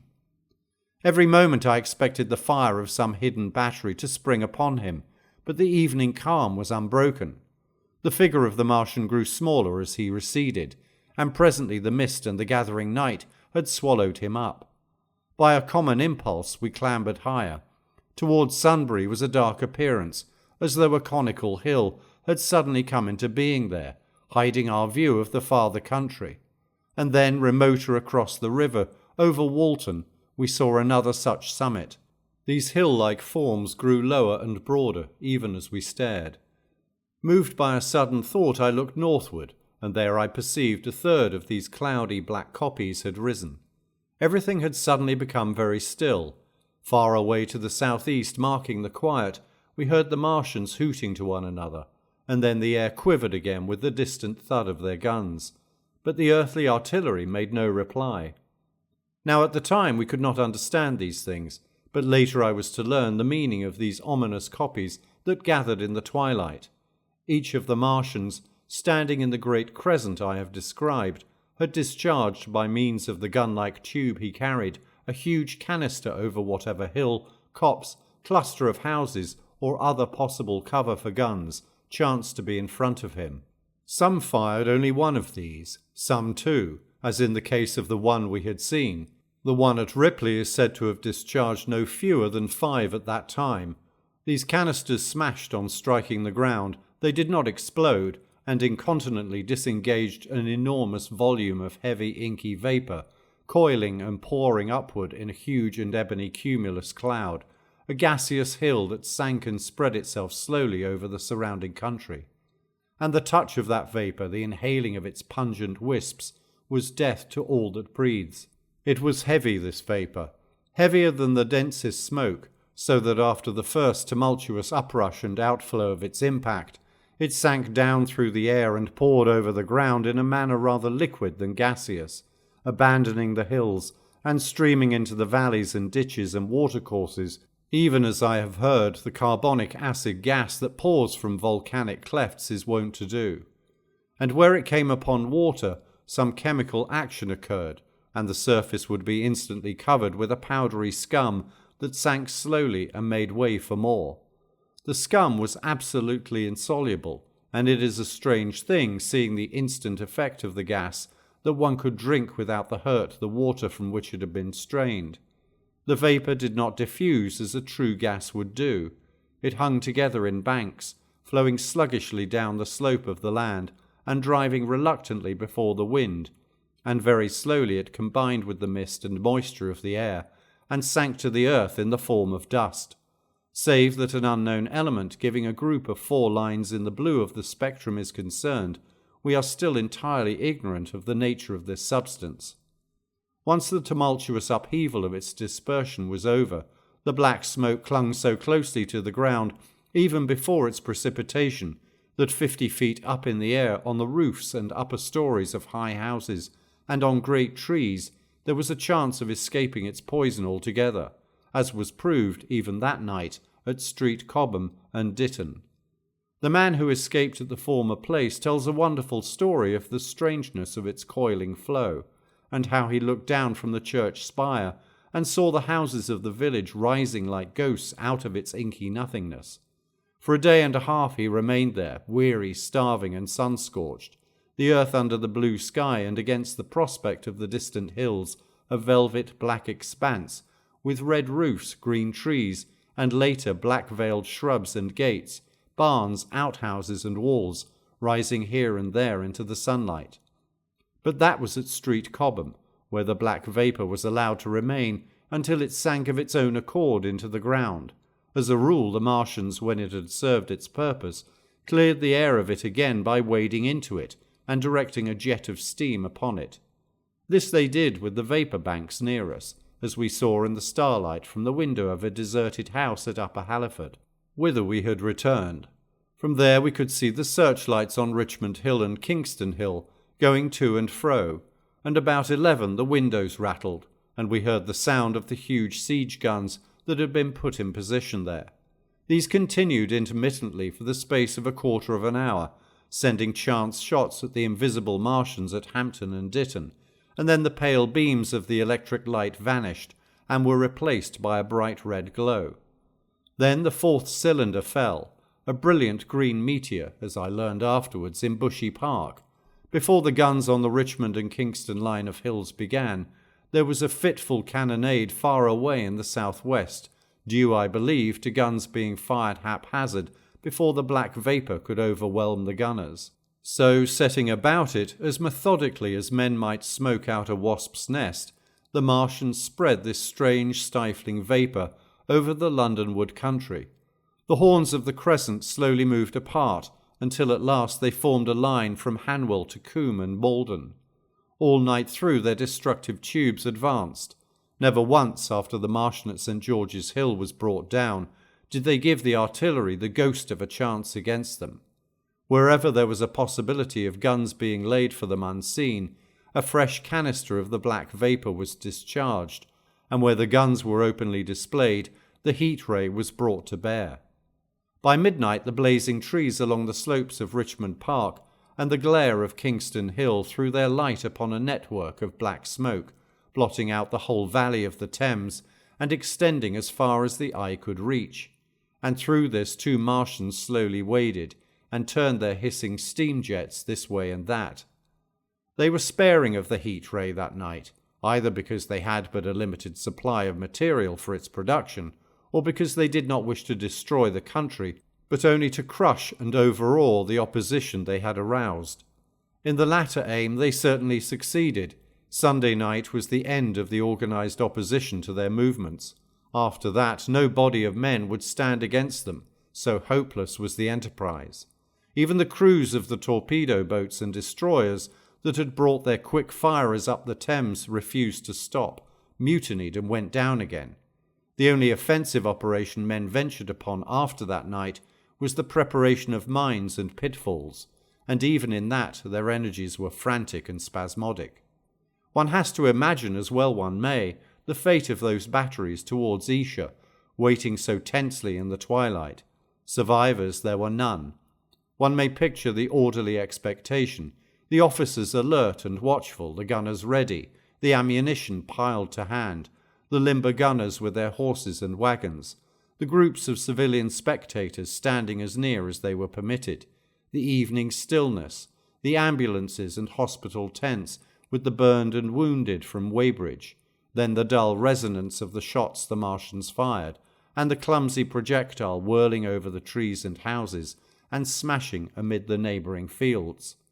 One may picture too the sudden shifting of the attention, the swiftly spreading coils and bellyings of that blackness advancing headlong, towering heavenward, turning the twilight to a palpable darkness, a strange and horrible antagonist of vapour striding upon its victims, men and horses near it seen dimly, running, shrieking, falling headlong, shouts of dismay, the guns suddenly abandoned, men choking and writhing on the ground, and the swift broadening out of the opaque cone of smoke, and then night and extinction, nothing but a silent mass of impenetrable vapour hiding its head. Before dawn the black vapour was pouring through the streets of Richmond, and the disintegrating organism of government was, with a last expiring effort, rousing the population of London to the necessity of flight. Chapter 16. The Exodus from London. So you understand the roaring wave of fear that swept through the greatest city in the world just as Monday was dawning, the stream of flight rising swiftly to a torrent, lashing in a foaming tumult round the railway stations, banked up into a horrible struggle about the shipping in the Thames, and hurrying by every available channel northward and eastward. By 10 o'clock the police organisation, and by midday even the railway organisations, were losing coherency, losing shape and efficiency, guttering, softening, running at last in that swift liquefaction of the social body. All the railway lines north of the Thames and the southeastern people at Cannon Street had been warned by midnight on Sunday, and trains were being filled. People were fighting savagely for standing room in the carriages, even at 2 o'clock. By 3, people were being trampled and crushed, even in Bishopsgate Street, a couple of 100 yards or more from Liverpool Street Station. Revolvers were fired, people stabbed, and the policemen who had been sent to direct the traffic, exhausted and infuriated, were breaking the heads of the people they were called out to protect. And as the day advanced and the engine drivers and stokers refused to return to London, the pressure of the flight drove the people in an ever-thickening multitude away from the stations and along the northward running roads. By midday a Martian had been seen at Barnes, and a cloud of slowly sinking black vapour drove along the Thames and across the flats of Lambeth, cutting off all escape over the bridges in its sluggish advance. Another bank drove over Ealing and surrounded a little island of survivors on Castle Hill, alive but unable to escape. After a fruitless struggle to get aboard a northwestern train at Chalk Farm, the engines of the trains that had loaded in the goods yard there ploughed through shrieking people, and a dozen stalwart men fought to keep the crowd from crushing the driver against his furnace, my brother emerged upon the Chalk Farm road, dodged across through a hurrying swarm of vehicles, and had the luck to be foremost in the sack of a cycle shop. The front tyre of the machine he got was punctured in dragging it through the window, but he got up and off, notwithstanding, with no further injury than a cut wrist. The steep foot of Haverstock Hill was impassable, owing to several overturned horses, and my brother struck into Belsize Road. So he got out of the fury of the panic, and skirting the Edgware Road, reached Edgware about 7, fasting and wearied but well ahead of the crowd. Along the road people were standing in the roadway, curious, wondering. He was passed by a number of cyclists, some horsemen, and 2 motor cars. A mile from Edgware the rim of the wheel broke, and the machine became unrideable. He left it by the roadside and trudged through the village.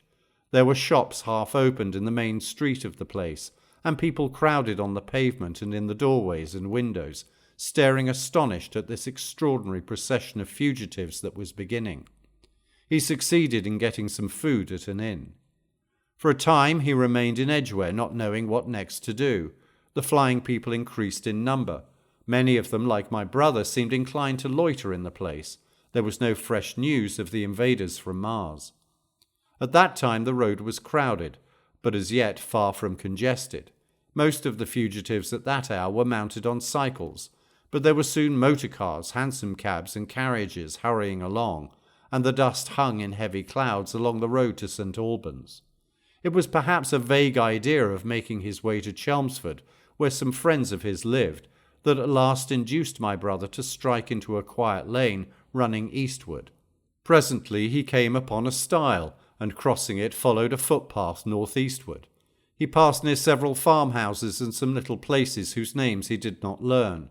He saw few fugitives until in a grass lane towards High Barnet he happened upon two ladies who became his fellow travellers. He came upon them just in time to save them. He heard their screams, and hurrying round the corner saw a couple of men struggling to drag them out of the little pony chaise in which they had been driving, while a third with difficulty held the frightened pony's head. One of the ladies, a short woman dressed in white, was simply screaming. The other, a dark, slender figure, slashed at the man who gripped her arm with a whip she held in her disengaged hand. My brother immediately grasped the situation, shouted, and hurried towards the struggle. One of the men desisted and turned towards him, and my brother, realizing from his antagonist's face that a fight was unavoidable, and being an expert boxer, went into him forthwith and sent him down against the wheel of the chaise. It was no time for pugilistic chivalry, and my brother laid him quiet with a kick, and gripped the collar of the man who pulled at the slender lady's arm. He heard the clatter of hoofs, the whip stung across his face, a third antagonist struck him between the eyes, and the man he held wrenched himself free and made off down the lane in the direction from which he had come. Partly stunned, he found himself facing the man who had held the horse's head, and became aware of the chaise receding from him down the lane, swaying from side to side, and with the women in it looking back. The man before him, a burly rough, tried to close, and he stopped him with a blow in the face. Then, realizing that he was deserted, he dodged round and made off down the lane after the chaise, with the sturdy man close behind him, and the fugitive, who had turned now, following remotely. Suddenly he stumbled and fell. His immediate pursuer went headlong, and he rose to his feet to find himself with a couple of antagonists again. He would have had little chance against them had not the slender lady very pluckily pulled up and returned to his help. It seems she had a revolver all this time, but it had been under the seat when she and her companion were attacked. She fired at 6 yards' distance, narrowly missing my brother. The less courageous of the robbers made off, and his companion followed him, cursing his cowardice. They both stopped in sight down the lane where the third man lay insensible. "Take this," said the slender lady, and she gave my brother her revolver. "Go back to the chaise," said my brother, wiping the blood from his split lip. She turned without a word. They were both panting, and they went back to where the lady in white struggled to hold back the frightened pony. The robbers had evidently had enough of it. When my brother looked again, they were retreating. "I'll sit here," said my brother, "if I may," and he got upon the empty front seat. The lady looked over her shoulder. "Give me the reins," she said, and laid the whip along the pony's side. In another moment a bend in the road hid the three men from my brother's eyes. So, quite unexpectedly, my brother found himself panting, with a cut mouth, a bruised jaw, and blood-stained knuckles, driving along an unknown lane with these two women. He learned they were the wife and the younger sister of a surgeon living at Stanmore, who had come in the small hours from a dangerous case at Pinner, and heard at some railway station on his way of the Martian advance. He had hurried home, roused the women, their servant had left them 2 days before, packed some provisions, put his revolver under the seat, luckily for my brother, and told them to drive on to Edgware, with the idea of getting a train there. He stopped behind to tell the neighbours. He would overtake them, he said, at about 4:30 in the morning, and now it was nearly 9 and they had seen nothing of him. They could not stop in Edgware because of the growing traffic through the place, and so they had come into this side lane. That was the story they told my brother in fragments when presently they stopped again, nearer to New Barnet. He promised to stay with them at least until they could determine what to do, or until the missing man arrived, and professed to be an expert shot with the revolver, a weapon strange to him, in order to give them confidence. They made a sort of encampment by the wayside, and the pony became happy in the hedge. He told them of his own escape out of London, and all that he knew of these Martians and their ways. The sun crept higher in the sky, and after a time their talk died out and gave place to an uneasy state of anticipation. Several wayfarers came along the lane, and of these my brother gathered such news as he could. Every broken answer he had deepened his impression of the great disaster that had come on humanity, deepened his persuasion of the immediate necessity for prosecuting this flight. He urged the matter upon them. "We have money," said the slender woman, and hesitated. Her eyes met my brother's, and her hesitation ended. "So have I," said my brother. She explained that they had as much as £30 in gold, besides a £5 note, and suggested that with that they might get upon a train at St Albans or New Barnet. My brother thought that was hopeless, seeing the fury of the Londoners to crowd upon the trains, and broached his own idea of striking across Essex towards Harwich, and thence escaping from the country altogether. Mrs. Elphinstone, that was the name of the woman in white, would listen to no reasoning, and kept calling upon George, but her sister-in-law was astonishingly quiet and deliberate, and at last agreed to my brother's suggestion. So, designing to cross the Great North Road, they went on towards Barnet, my brother leading the pony to save it as much as possible. As the sun crept up the sky, the day became excessively hot, and underfoot a thick whitish sand grew burning and blinding, so that they travelled only very slowly. The hedges were grey with dust, and as they advanced towards Barnet a tumultuous murmuring grew stronger.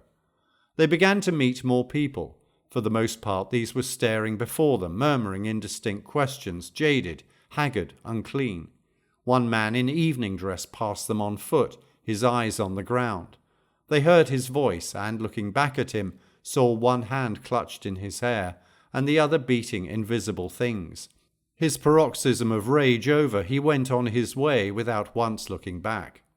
As my brother's party went on towards the crossroads to the south of Barnet, they saw a woman approaching the road across some fields on their left, carrying a child and with 2 other children, and then passed a man in dirty black, with a thick stick in one hand and a small portmanteau in the other. Then round the corner of the lane, from between the villas that guarded it at its confluence with the high road, came a little cart, drawn by a sweating black pony, and driven by a sallow youth in a bowler hat grey with dust. There were 3 girls, East End factory girls, and a couple of little children crowded in the cart. "This'll take us round Edgware?" asked the driver, wild-eyed, white-faced, and when my brother told him it would, if he turned to the left, he whipped up at once without the formality of thanks. My brother noticed a pale grey smoke or haze rising among the houses in front of them, and veiling the white facade of a terrace beyond the road that appeared between the backs of the villas. Mrs. Elphinstone suddenly cried out at a number of tongues of smoky red flame, leaping up above the houses in front of them against the hot blue sky. The tumultuous noise resolved itself now into the disorderly mingling of many voices, the gride of many wheels, the creaking of wagons, and the staccato of hoofs.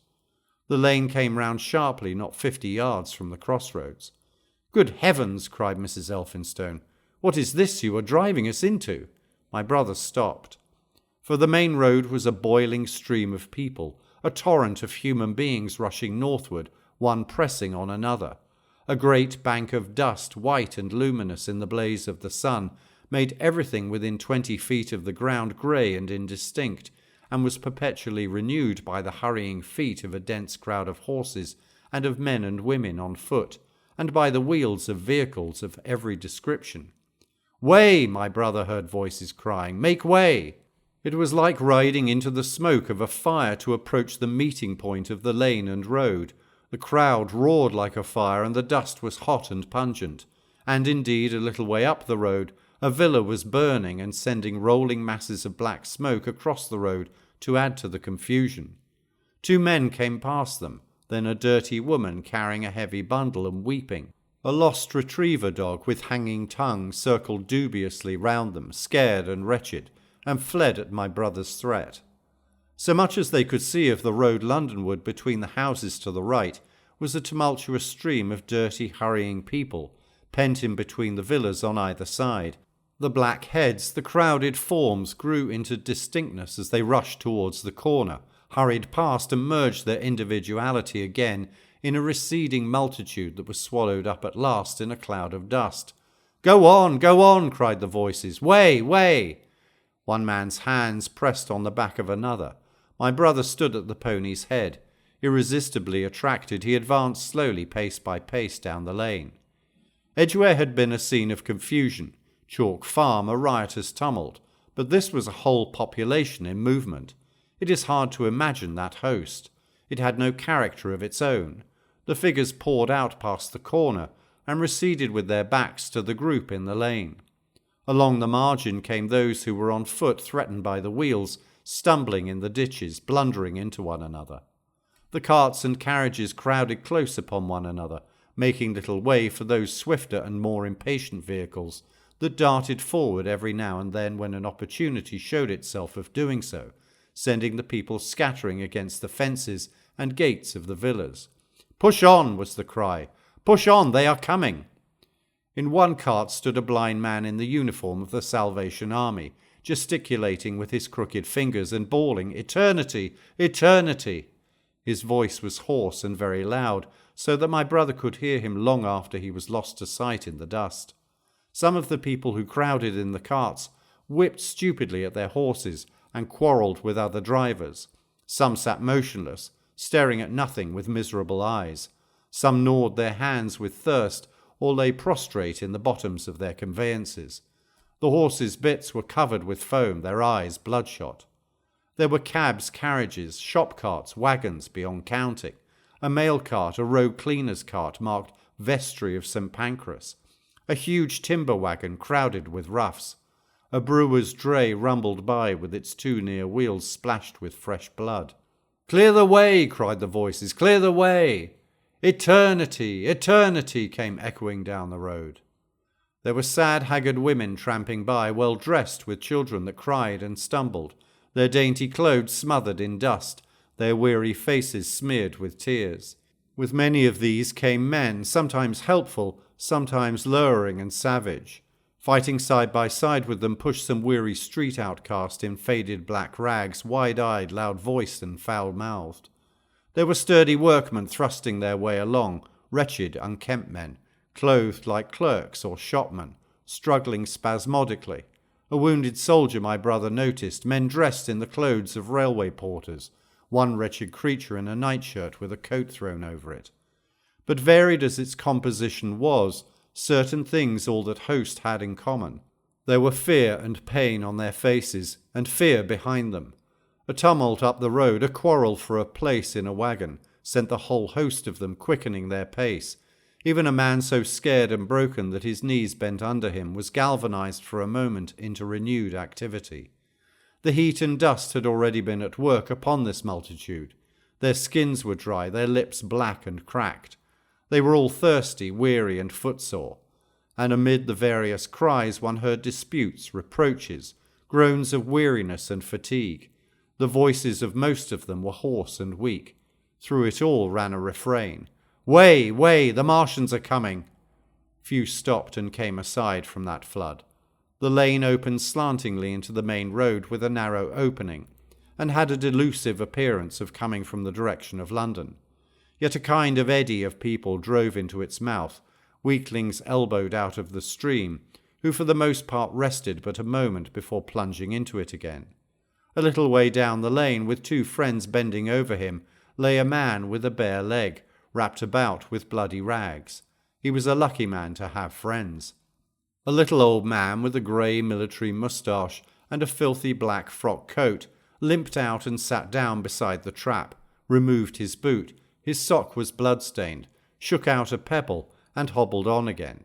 and then a little girl of 8 or 9 all alone threw herself under the hedge close by my brother, weeping.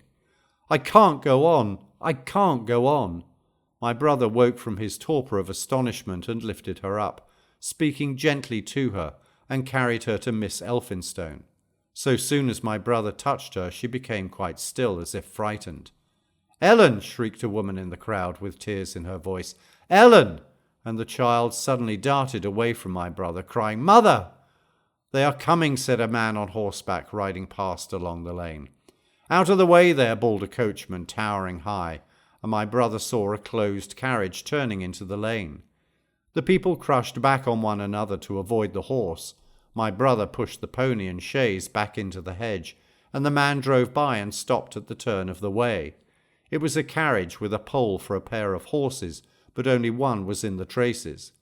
My brother saw dimly through the dust that 2 men lifted out something on a white stretcher and put it gently on the grass beneath the privet hedge. One of the men came running to my brother. "Where is there any water?" he said. "He is dying fast and very thirsty. It is Lord Garrick." "Lord Garrick," said my brother, "the Chief Justice." "The water," he said. "There may be a tap," said my brother, "in some of the houses. We have no water. I dare not leave my people." The man pushed against the crowd towards the gate of the corner house. "Go on," said the people, thrusting at him. "They are coming. Go on." Then my brother's attention was distracted by a bearded, eagle-faced man lugging a small handbag, which split even as my brother's eyes rested on it, and disgorged a mass of sovereigns that seemed to break up into separate coins as it struck the ground. They rolled hither and thither among the struggling feet of men and horses. The man stopped and looked stupidly at the heap, and the shaft of a cab struck his shoulder and sent him reeling. He gave a shriek and dodged back, and a cartwheel shaved him narrowly. "Way!" cried the men all about him. "Make way!" So soon as the cab had passed, he flung himself with both hands open upon the heap of coins and began thrusting handfuls in his pocket.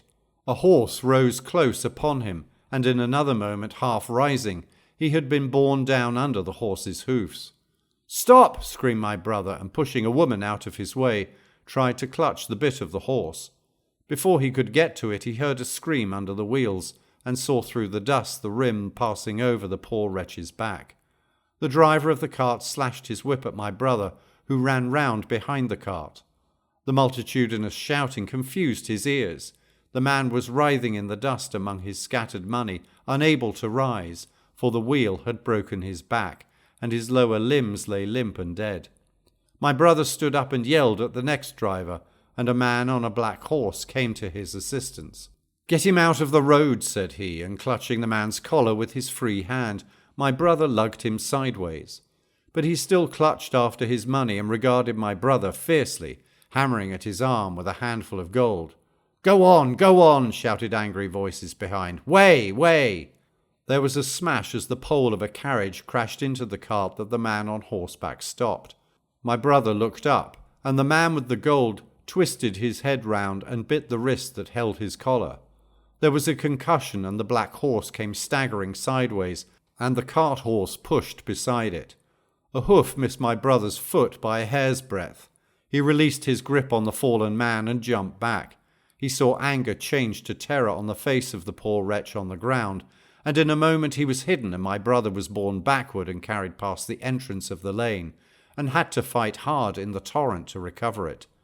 He saw Miss Elphinstone covering her eyes, and a little child, with all a child's want of sympathetic imagination, staring with dilated eyes at a dusty something that lay black and still, ground and crushed under the rolling wheels. "Let us go back," he shouted, and began turning the pony round. "We cannot cross this hell," he said, and they went back 100 yards the way they had come, until the fighting crowd was hidden. As they passed the bend in the lane, my brother saw the face of the dying man in the ditch under the privet, deadly white and drawn, and shining with perspiration. The 2 women sat silent, crouching in their seat and shivering. Then beyond the bend my brother stopped again. Miss Elphinstone was white and pale, and her sister-in-law sat weeping, too wretched even to call upon George. My brother was horrified and perplexed. So soon as they had retreated, he realized how urgent and unavoidable it was to attempt this crossing. He turned to Miss Elphinstone, suddenly resolute. "We must go that way," he said, and led the pony round again. For the second time that day this girl proved her quality. To force their way into the torrent of people, my brother plunged into the traffic and held back a cab-horse, while she drove the pony across its head. A wagon locked wheels for a moment and ripped a long splinter from the chaise. In another moment they were caught and swept forward by the stream. My brother, with the cabman's whip marks red across his face and hands, scrambled into the chaise and took the reins from her. "Point the revolver at the man behind," he said, giving it to her, "if he presses us too hard. No, point it at his horse." Then he began to look out for a chance of edging to the right across the road, but once in the stream he seemed to lose volition, to become a part of that dusty route. They swept through Chipping Barnet with the torrent. They were nearly a mile beyond the centre of the town before they had fought across to the opposite side of the way. It was din and confusion indescribable, but in and beyond the town the road forks repeatedly, and this to some extent relieved the stress. They struck eastward through Hadley, and there on either side of the road, and at another place farther on, they came upon a great multitude of people drinking at the stream, some fighting to come at the water. And farther on, from a lull near East Barnet, they saw two trains running slowly one after the other without signal or order, trains swarming with people, with men even among the coals behind the engines, going northward along the Great Northern Railway. My brother supposes they must have filled outside London, for at that time the furious terror of the people had rendered the central termini impossible. Near this place they halted for the rest of the afternoon, for the violence of the day had already utterly exhausted all three of them. They began to suffer the beginnings of hunger, the night was cold, and none of them dared to sleep. And in the evening many people came hurrying along the road near by their stopping place, fleeing from unknown dangers before them, and going in the direction from which my brother had come. Chapter 17. The Thunder Child. Had the Martians aimed only at destruction, they might on Monday have annihilated the entire population of London, as it spread itself slowly through the home counties, not only along the road through Barnet, but also through Edgware and Waltham Abbey, and along the roads eastward to Southend and Shoeburyness, and south of the Thames to Deal and Broadstairs, poured the same frantic rout. If one could have hung that June morning in a balloon in the blazing blue above London, every northward and eastward road running out of the tangled maze of streets would have seemed stippled black with the streaming fugitives, each dot a human agony of terror and physical distress. I have set forth at length in the last chapter my brother's account of the road through Chipping Barnet, in order that my readers may realize how that swarming of black dots appeared to one of those concerned. Never before in the history of the world had such a mass of human beings moved and suffered together. The legendary hosts of Goths and Huns, the hugest armies Asia has ever seen, would have been but a drop in that current. And this was no disciplined march, it was a stampede gigantic and terrible, without order and without a goal. 6 million people unarmed and unprovisioned, driving headlong. It was the beginning of the rout of civilization, of the massacre of mankind. Directly below him the balloonist would have seen the network of streets far and wide, houses, churches, squares, crescents, gardens, already derelict, spread out like a huge map, and in the southward blotted. Over Ealing, Richmond, Wimbledon, it would have seemed as if some monstrous pen had flung ink upon the chart. Steadily, incessantly, each black splash grew and spread, shooting out ramifications this way and that, now banking itself against rising ground, now pouring swiftly over a crest into a new-found valley, exactly as a gout of ink would spread itself upon blotting paper. And beyond, over the blue hills that rise southward of the river, the glittering Martians went to and fro, calmly and methodically spreading their poison cloud over this patch of country and then over that, laying it again with their steam jets when it had served its purpose, and taking possession of the conquered country. They do not seem to have aimed at extermination so much as at complete demoralization and the destruction of any opposition. They exploded any stores of powder they came upon, cut every telegraph, and wrecked the railways here and there. They were hamstringing mankind. They seemed in no hurry to extend the field of their operations, and did not come beyond the central part of London all that day. It is possible that a very considerable number of people in London stuck to their houses through Monday morning. Certain it is that many died at home, suffocated by the black smoke. Until about midday the Pool of London was an astonishing scene. Steamboats and shipping of all sorts lay there, tempted by the enormous sums of money offered by fugitives, and it is said that many who swam out to these vessels were thrust off with boat-hooks and drowned. About 1 o'clock in the afternoon the thinning remnant of a cloud of the black vapour appeared between the arches of Blackfriars Bridge. At that the Pool became a scene of mad confusion, fighting and collision, and for some time a multitude of boats and barges jammed in the northern arch of the Tower Bridge, and the sailors and lightermen had to fight savagely against the people who swarmed upon them from the riverfront. People were actually clambering down the piers of the bridge from above. When an hour later a Martian appeared beyond the clock tower and waded down the river, nothing but wreckage floated above Limehouse. Of the falling of the 5th cylinder I have presently to tell. The 6th star fell at Wimbledon. My brother, keeping watch beside the women in the chaise in a meadow, saw the green flash of it far beyond the hills. On Tuesday the little party, still set upon getting across the sea, made its way through the swarming country towards Colchester. The news that the Martians were now in possession of the whole of London was confirmed. They had been seen at Highgate, and even, it was said, at Neasden, but they did not come into my brother's view until the morrow. That day the scattered multitudes began to realize the urgent need of provisions. As they grew hungry, the rights of property ceased to be regarded. Farmers were out to defend their cattle sheds, granaries, and ripening root crops with arms in their hands. A number of people now, like my brother, had their faces eastward, and there were some desperate souls even going back towards London to get food. These were chiefly people from the northern suburbs, whose knowledge of the black smoke came by hearsay. He heard that about half the members of the government had gathered at Birmingham, and that enormous quantities of high explosives were being prepared to be used in automatic mines across the Midland counties. He was also told that the Midland Railway Company had replaced the desertions of the first day's panic, had resumed traffic, and was running northward trains from St Albans to relieve the congestion of the home counties. There was also a placard in Chipping Ongar announcing that large stores of flour were available in the northern towns, and that within 24 hours bread would be distributed among the starving people in the neighbourhood. But this intelligence did not deter him from the plan of escape he had formed, and the three pressed eastward all day, and heard no more of the bread distribution than this promise. Nor, as a matter of fact, did anyone else hear more of it. That night fell the 7th star, falling upon Primrose Hill.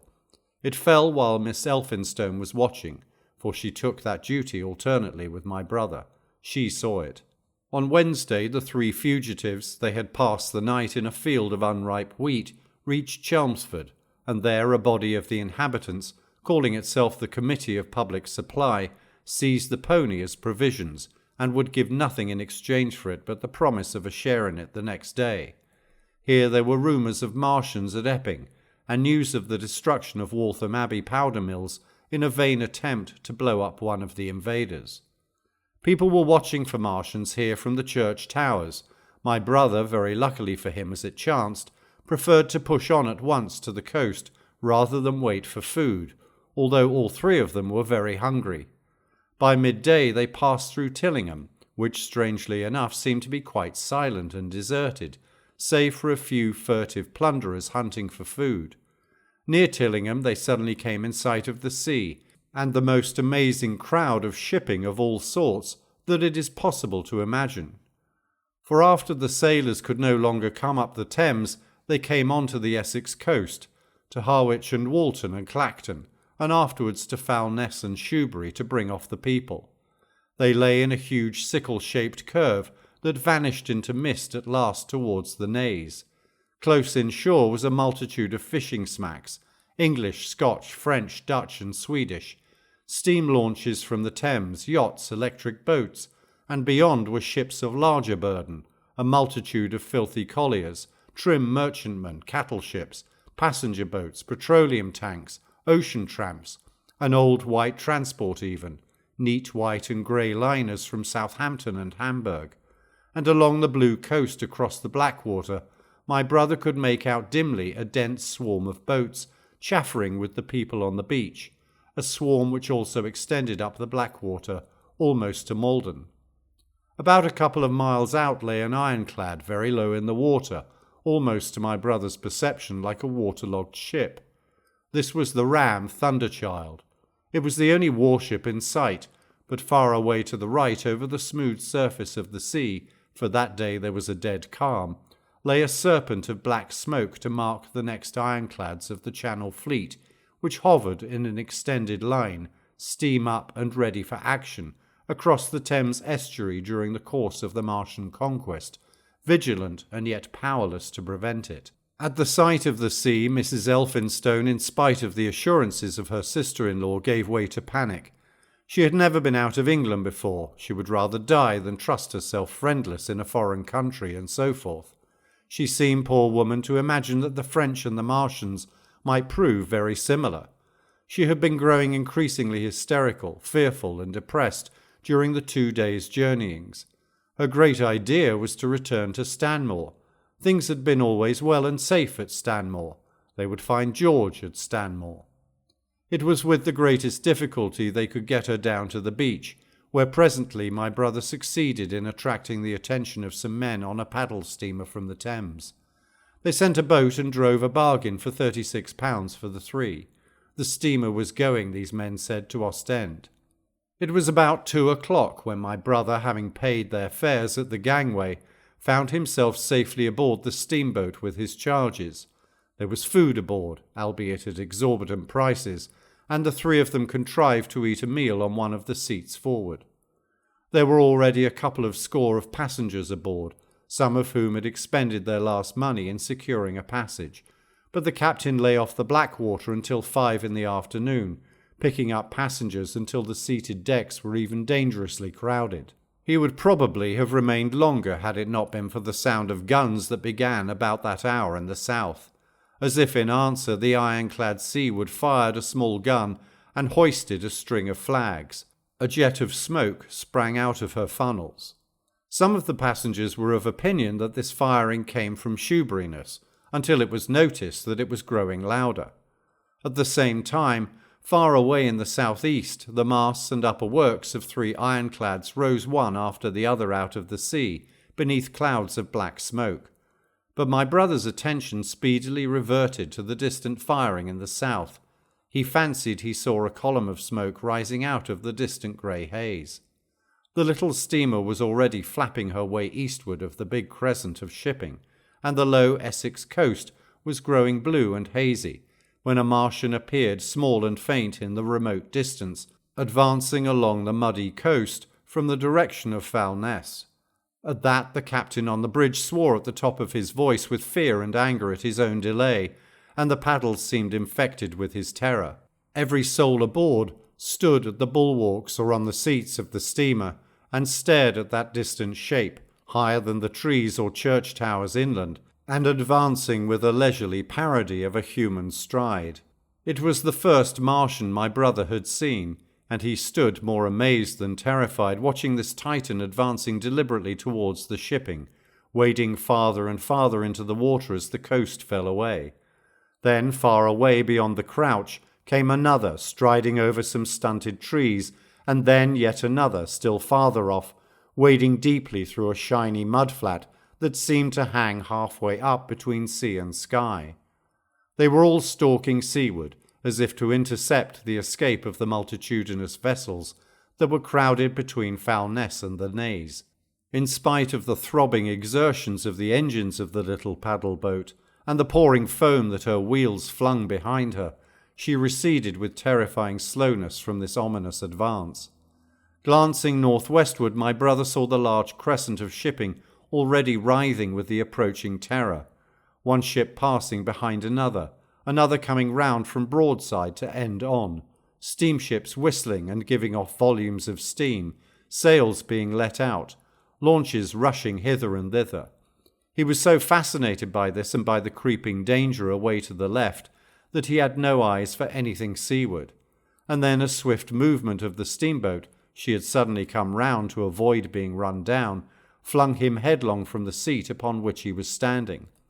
There was a shouting all about him, a trampling of feet, and a cheer that seemed to be answered faintly. The steamboat lurched and rolled him over upon his hands. He sprang to his feet and saw to starboard, and not 100 yards from their heeling, pitching boat, a vast iron bulk like the blade of a plough tearing through the water, tossing it on either side in huge waves of foam that leapt towards the steamer, flinging her paddles helplessly in the air, and then sucking her deck down almost to the waterline. A douche of spray blinded my brother for a moment. When his eyes were clear again, he saw the monster had passed and was rushing landward. Big iron upperworks rose out of this headlong structure, and from that twin funnels projected and spat a smoking blast shot with fire. It was the torpedo ram Thunderchild, steaming headlong, coming to the rescue of the threatened shipping. Keeping his footing on the heaving deck by clutching the bulwarks, my brother looked past this charging Leviathan at the Martians again, and he saw the three of them now close together, and standing so far out to sea that their tripod supports were almost entirely submerged. Thus sunken, and seen in remote perspective, they appeared far less formidable than the huge iron bulk in whose wake the steamer was pitching so helplessly. It would seem they were regarding this new antagonist with astonishment. To their intelligence, it may be, the giant was even such another as themselves. The Thunderchild fired no gun, but simply drove full speed towards them. It was probably her not firing that enabled her to get so near the enemy as she did. They did not know what to make of her. One shell and they would have sent her to the bottom forthwith with the heat ray. She was steaming at such a pace that in a minute she seemed halfway between the steamboat and the Martians, a diminishing black bulk against the receding horizontal expanse of the Essex coast. Suddenly the foremost Martian lowered his tube and discharged a canister of the black gas at the ironclad. It hit her larboard side and glanced off in an inky jet that rolled away to seaward, an unfolding torrent of black smoke from which the ironclad drove clear. To the watchers from the steamer, low in the water and with the sun in their eyes, it seemed as though she were already among the Martians. They saw the gaunt figures separating and rising out of the water as they retreated shoreward, and one of them raised the camera-like generator of the heat ray. He held it pointing obliquely downward, and a bank of steam sprang from the water at its touch. It must have driven through the iron of the ship's side like a white-hot iron rod through paper. A flicker of flame went up through the rising steam, and then the Martian reeled and staggered. In another moment he was cut down, and a great body of water and steam shot high in the air. The guns of the Thunderchild sounded through the reek, going off one after the other, and one shot splashed the water high close by the steamer, ricocheted towards the other flying ships to the north, and smashed a smack to matchwood. But no one heeded that very much. At the sight of the Martian's collapse, the captain on the bridge yelled inarticulately, and all the crowding passengers on the steamer's stern shouted together. And then they yelled again, for, surging out beyond the white tumult, drove something long and black, the flames streaming from its middle parts, its ventilators and funnels spouting fire. She was alive still. The steering gear, it seems, was intact, and her engines working. She headed straight for a second Martian, and was within 100 yards of him when the heat ray came to bear. Then, with a violent thud, a blinding flash, her decks, her funnels leapt upward. The Martian staggered with the violence of her explosion, and in another moment the flaming wreckage, still driving forward with the impetus of its pace, had struck him and crumpled him up like a thing of cardboard. My brother shouted involuntarily. A boiling tumult of steam hid everything again. "Two!" yelled the captain. Everyone was shouting. The whole steamer from end to end rang with frantic cheering that was taken up first by one and then by all in the crowding multitude of ships and boats that was driving out to sea. The steam hung upon the water for many minutes, hiding the third Martian and the coast altogether. And all this time the boat was paddling steadily out to sea and away from the fight. And when at last the confusion cleared, the drifting bank of black vapour intervened, and nothing of the Thunderchild could be made out, nor could the third Martian be seen. But the ironclads to seaward were now quite close, and standing in towards shore past the steamboat. The little vessel continued to beat its way seaward, and the ironclads receded slowly towards the coast, which was hidden still by a marbled bank of vapour, part steam, part black gas, eddying and combining in the strangest way. The fleet of refugees was scattering to the northeast. Several smacks were sailing between the ironclads and the steamboat. After a time, and before they reached the sinking cloud bank, the warships turned northward, and then abruptly went about and passed into the thickening haze of evening southward.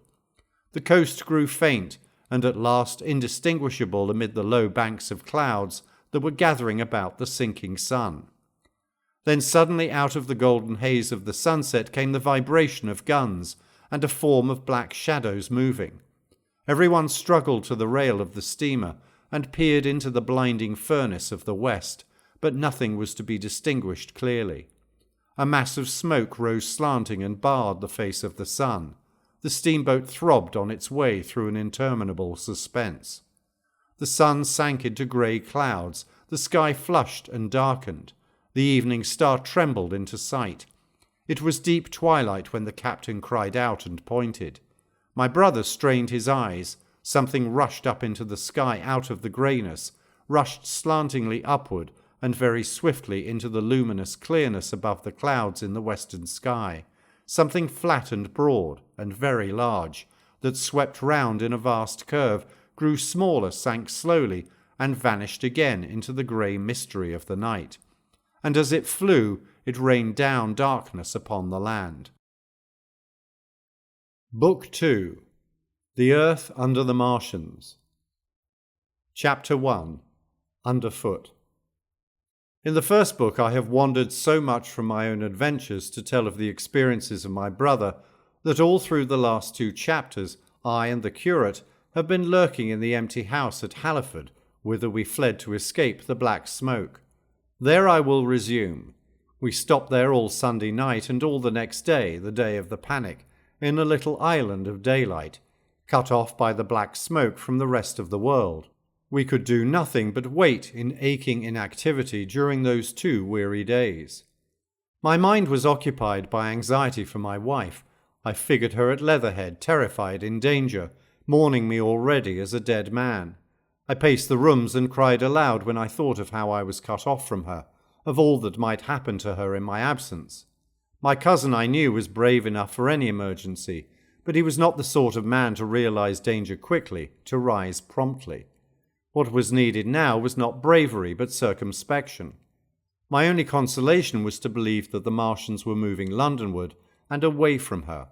Such vague anxieties keep the mind sensitive and painful. I grew very weary and irritable with the curate's perpetual ejaculations. I tired of the sight of his selfish despair. After some ineffectual remonstrance, I kept away from him, staying in a room, evidently a children's schoolroom, containing globes, forms, and copybooks. When he followed me thither, I went to a box room at the top of the house, and in order to be alone with my aching miseries, locked myself in. We were hopelessly hemmed in by the black smoke all that day and the morning of the next. There were signs of people in the next house on Sunday evening, a face at a window and moving lights, and later the slamming of a door. But I do not know who these people were, nor what became of them. We saw nothing of them next day. The black smoke drifted slowly riverward all through Monday morning, creeping nearer and nearer to us, driving at last along the roadway outside the house that hid us. A Martian came across the fields about midday, laying the stuff with a jet of superheated steam that hissed against the walls, smashed all the windows it touched, and scalded the curate's hand as he fled out of the front room.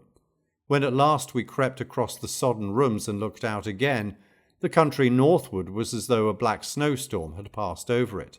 Looking towards the river, we were astonished to see an unaccountable redness mingling with the black of the scorched meadows. For a time we did not see how this change affected our position, save that we were relieved of our fear of the black smoke. But later I perceived that we were no longer hemmed in, that now we might get away. So soon as I realized that the way of escape was open, my dream of action returned. But the curate was lethargic, unreasonable. "We are safe here," he repeated. "Safe here." I resolved to leave him. Would that I had. Wiser now for the artilleryman's teaching, I sought out food and drink. I had found oil and rags for my burns, and I also took a hat and a flannel shirt that I found in one of the bedrooms. When it was clear to him that I meant to go alone, had reconciled myself to going alone, he suddenly roused himself to come.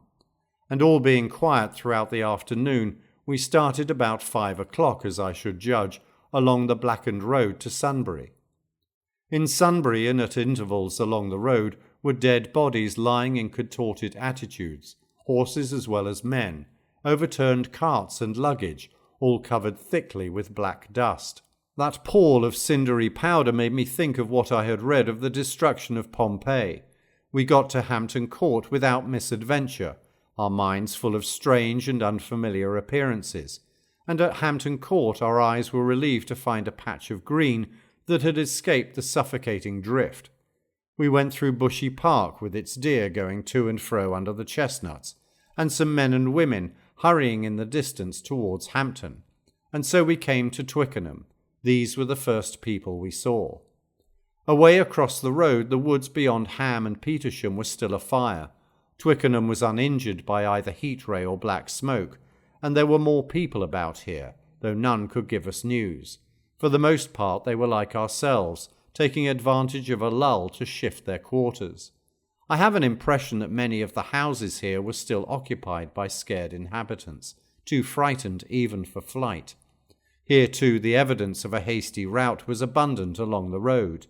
I remember most vividly 3 smashed bicycles in a heap, pounded into the road by the wheels of subsequent carts.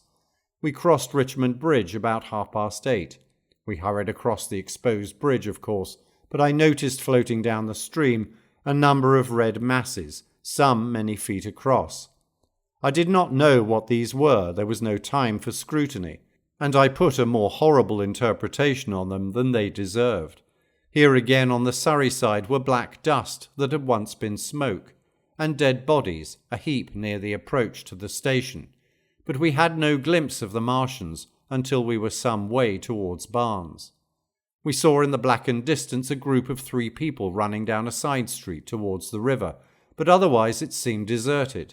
Up the hill Richmond town was burning briskly. Outside the town of Richmond there was no trace of the black smoke. Then suddenly, as we approached Kew, came a number of people running, and the upper works of a Martian fighting machine loomed in sight over the housetops, not 100 yards away from us. We stood aghast at our danger, and had the Martian looked down we must immediately have perished. We were so terrified that we dared not go on, but turned aside and hid in a shed in a garden. There the curate crouched, weeping silently and refusing to stir again. But my fixed idea of reaching Leatherhead would not let me rest, and in the twilight I ventured out again. I went through a shrubbery and along a passage beside a big house standing in its own grounds, and so emerged upon the road towards Kew. The curate I left in the shed, but he came hurrying after me. That second start was the most foolhardy thing I ever did, for it was manifest the Martians were about us. No sooner had the curate overtaken me than we saw either the fighting machine we had seen before, or another far away across the meadows in the direction of Kew Lodge. 4 or 5 little black figures hurried before it across the green-grey of the field, and in a moment it was evident this Martian pursued them. In 3 strides he was among them, and they ran radiating from his feet in all directions. He used no heat ray to destroy them, but picked them up one by one. Apparently he tossed them into the great metallic carrier which projected behind him, much as a workman's basket hangs over his shoulder. It was the first time I realized that the Martians might have any other purpose than destruction with defeated humanity. We stood for a moment petrified, then turned and fled through a gate behind us into a walled garden, fell into, rather than found, a fortunate ditch, and lay there, scarce daring to whisper to each other until the stars were out.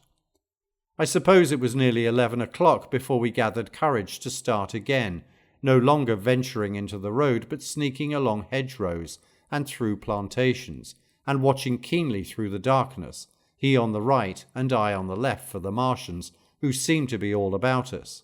In one place we blundered upon a scorched and blackened area, now cooling and ashen, and a number of scattered dead bodies of men burned horribly about the heads and trunks, but with their legs and boots mostly intact, and of dead horses, 50 feet perhaps behind a line of 4 ripped guns and smashed gun carriages. Sheen, it seemed, had escaped destruction, but the place was silent and deserted. Here we happened on no dead, though the night was too dark for us to see into the side roads of the place. In Sheen, my companion suddenly complained of faintness and thirst, and we decided to try one of the houses. The first house we entered, after a little difficulty with the window, was a small semi-detached villa, and I found nothing eatable left in the place but some mouldy cheese. There was, however, water to drink, and I took a hatchet, which promised to be useful in our next housebreaking. We then crossed to a place where the road turns towards Mortlake. Here there stood a white house within a walled garden, and in the pantry of this domicile we found a store of food, 2 loaves of bread in a pan, an uncooked steak, and the half of a ham. I give this catalogue so precisely because, as it happened, we were destined to subsist upon this store for the next fortnight. Bottled beer stood under a shelf, and there were 2 bags of haricot beans and some limp lettuces. This pantry opened into a kind of wash-up kitchen, and in this was firewood. There was also a cupboard in which we found nearly a dozen of burgundy, tinned soups and salmon, and 2 tins of biscuits. We sat in the adjacent kitchen in the dark, for we dared not strike a light, and ate bread and ham and drank beer out of the same bottle. The curate, who was still timorous and restless, was now oddly enough for pushing on, and I was urging him to keep up his strength by eating when the thing happened that was to imprison us. "It can't be midnight yet," I said, and then came a blinding glare of vivid green light. Everything in the kitchen leapt out, clearly visible in green and black, and vanished again. And then followed such a concussion as I have never heard before or since. So close on the heels of this as to seem instantaneous came a thud behind me, a clash of glass, a crash and rattle of falling masonry all about us, and the plaster of the ceiling came down upon us, smashing into a multitude of fragments upon our heads. I was knocked headlong across the floor against the oven handle and stunned. I was insensible for a long time, the curate told me, and when I came to, we were in darkness again, and he, with a face wet, as I found afterwards, with blood from a cut forehead, was dabbing water over me. For some time I could not recollect what had happened. Then things came to me slowly. A bruise on my temple asserted itself. "Are you better?" asked the curate in a whisper. At last I answered him. I sat up. "Don't move," he said. "The floor is covered with smashed crockery from the dresser. You can't possibly move without making a noise, and I fancy they are outside." We both sat quite silent, so that we could scarcely hear each other breathing. Everything seemed deadly still, but once something near us, some plaster or broken brickwork, slid down with a rumbling sound. Outside and very near was an intermittent metallic rattle. "That," said the curate, when presently it happened again. "Yes," I said, "but what is it?" "A Martian," said the curate. I listened again. It was not like the heat ray, I said, and for a time I was inclined to think one of the great fighting machines had stumbled against the house, as I had seen one stumble against the tower of Shepperton Church. Our situation was so strange and incomprehensible that for 3 or 4 hours until the dawn came we scarcely moved, and then the light filtered in, not through the window, which remained black, but through a triangular aperture between a beam and a heap of broken bricks in the wall behind us. The interior of the kitchen we now saw greyly for the first time. The window had been burst in by a mass of garden mould, which flowed over the table upon which we had been sitting and lay about our feet. Outside, the soil was banked high against the house, At the top of the window frame we could see an uprooted drainpipe. The floor was littered with smashed hardware. The end of the kitchen towards the house was broken into, and since the daylight shone in there, it was evident the greater part of the house had collapsed. Contrasting vividly with this ruin was the neat dresser, stained in the fashion pale green and with a number of copper and tin vessels below it, the wallpaper imitating blue and white tiles, and a couple of coloured supplements fluttering from the walls above the kitchen range. As the dawn grew clearer, we saw through the gap in the wall the body of a Martian, standing sentinel, I suppose, over the still glowing cylinder. At the sight of that we crawled as circumspectly as possible out of the twilight of the kitchen into the darkness of the scullery. Abruptly the right interpretation dawned upon my mind. "The fifth cylinder," I whispered. "The fifth shot from Mars has struck this house and buried us under the ruins." For a time the curate was silent, and then he whispered, "God have mercy upon us." I heard him presently whimpering to himself. Save for that sound, we lay quite still in the scullery. I, for my part, scarce dared breathe, and sat with my eyes fixed on the faint light of the kitchen door. I could just see the curate's face, a dim oval shape, and his collar and cuffs.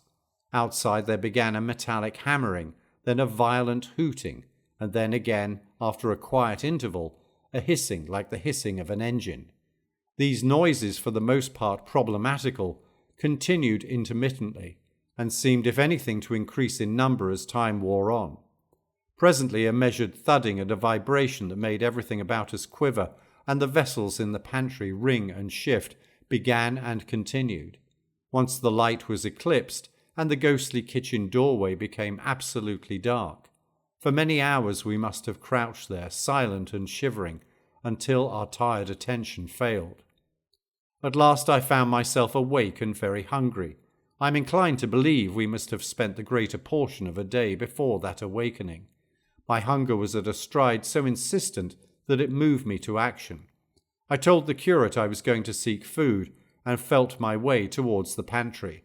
He made no answer, but so soon as I began eating, the faint noise I made stirred him up, and I heard him crawling after me. Chapter 2. What we saw from the ruined house. After eating we crept back to the scullery, and there I must have dozed again, for when presently I looked round I was alone. The thudding vibration continued with wearisome persistence. I whispered for the curate several times, and at last felt my way to the door of the kitchen. It was still daylight, and I perceived him across the room, lying against the triangular hole that looked out upon the Martians. His shoulders were hunched, so that his head was hidden from me. I could hear a number of noises almost like those in an engine shed, and the place rocked with that beating thud. Through the aperture in the wall I could see the top of a tree touched with gold, and the warm blue of a tranquil evening sky. For a minute or so I remained watching the curate, and then I advanced, crouching and stepping with extreme care amid the broken crockery that littered the floor. I touched the curate's leg, and he started so violently that a mass of plaster went sliding down outside and fell with a loud impact. I gripped his arm, fearing he might cry out, and for a long time we crouched motionless. Then I turned to see how much of our rampart remained. The detachment of the plaster had left a vertical slit open in the debris, and by raising myself cautiously across a beam, I was able to see out of this gap into what had been overnight a quiet suburban roadway. Vast indeed was the change that we beheld. The fifth cylinder must have fallen right into the midst of the house we had first visited. The building had vanished, completely smashed, pulverized and dispersed by the blow. The cylinder lay now far beneath the original foundations, deep in a hole already vastly larger than the pit I had looked into at Woking. The earth all round it had splashed under that tremendous impact. Splashed is the only word, and lay in heaped piles that hid the masses of the adjacent houses. It had behaved exactly like mud under the violent blow of a hammer. Our house had collapsed backward. The front portion, even on the ground floor, had been destroyed completely. By a chance the kitchen and scullery had escaped, and stood buried now under soil and ruins, closed in by tons of earth on every side, save towards the cylinder. Over that aspect we hung now on the very edge of the great circular pit the Martians were engaged in making. The heavy beating sound was evidently just behind us, and ever and again a bright green vapour drove up like a veil across our peephole. The cylinder was already opened in the centre of the pit, and on the farther edge of the pit, amid the smashed and gravel-heaped shrubbery, one of the great fighting machines, deserted by its occupant, stood stiff and tall against the evening sky. At first I scarcely noticed the pit and the cylinder, although it has been convenient to describe them first, on account of the extraordinary glittering mechanism I saw busy in the excavation, and on account of the strange creatures that were crawling slowly and painfully across the heaped mould near it. The mechanism it certainly was that held my attention first. It was one of those complicated fabrics that have since been called handling machines, and the study of which has already given such an enormous impetus to terrestrial invention.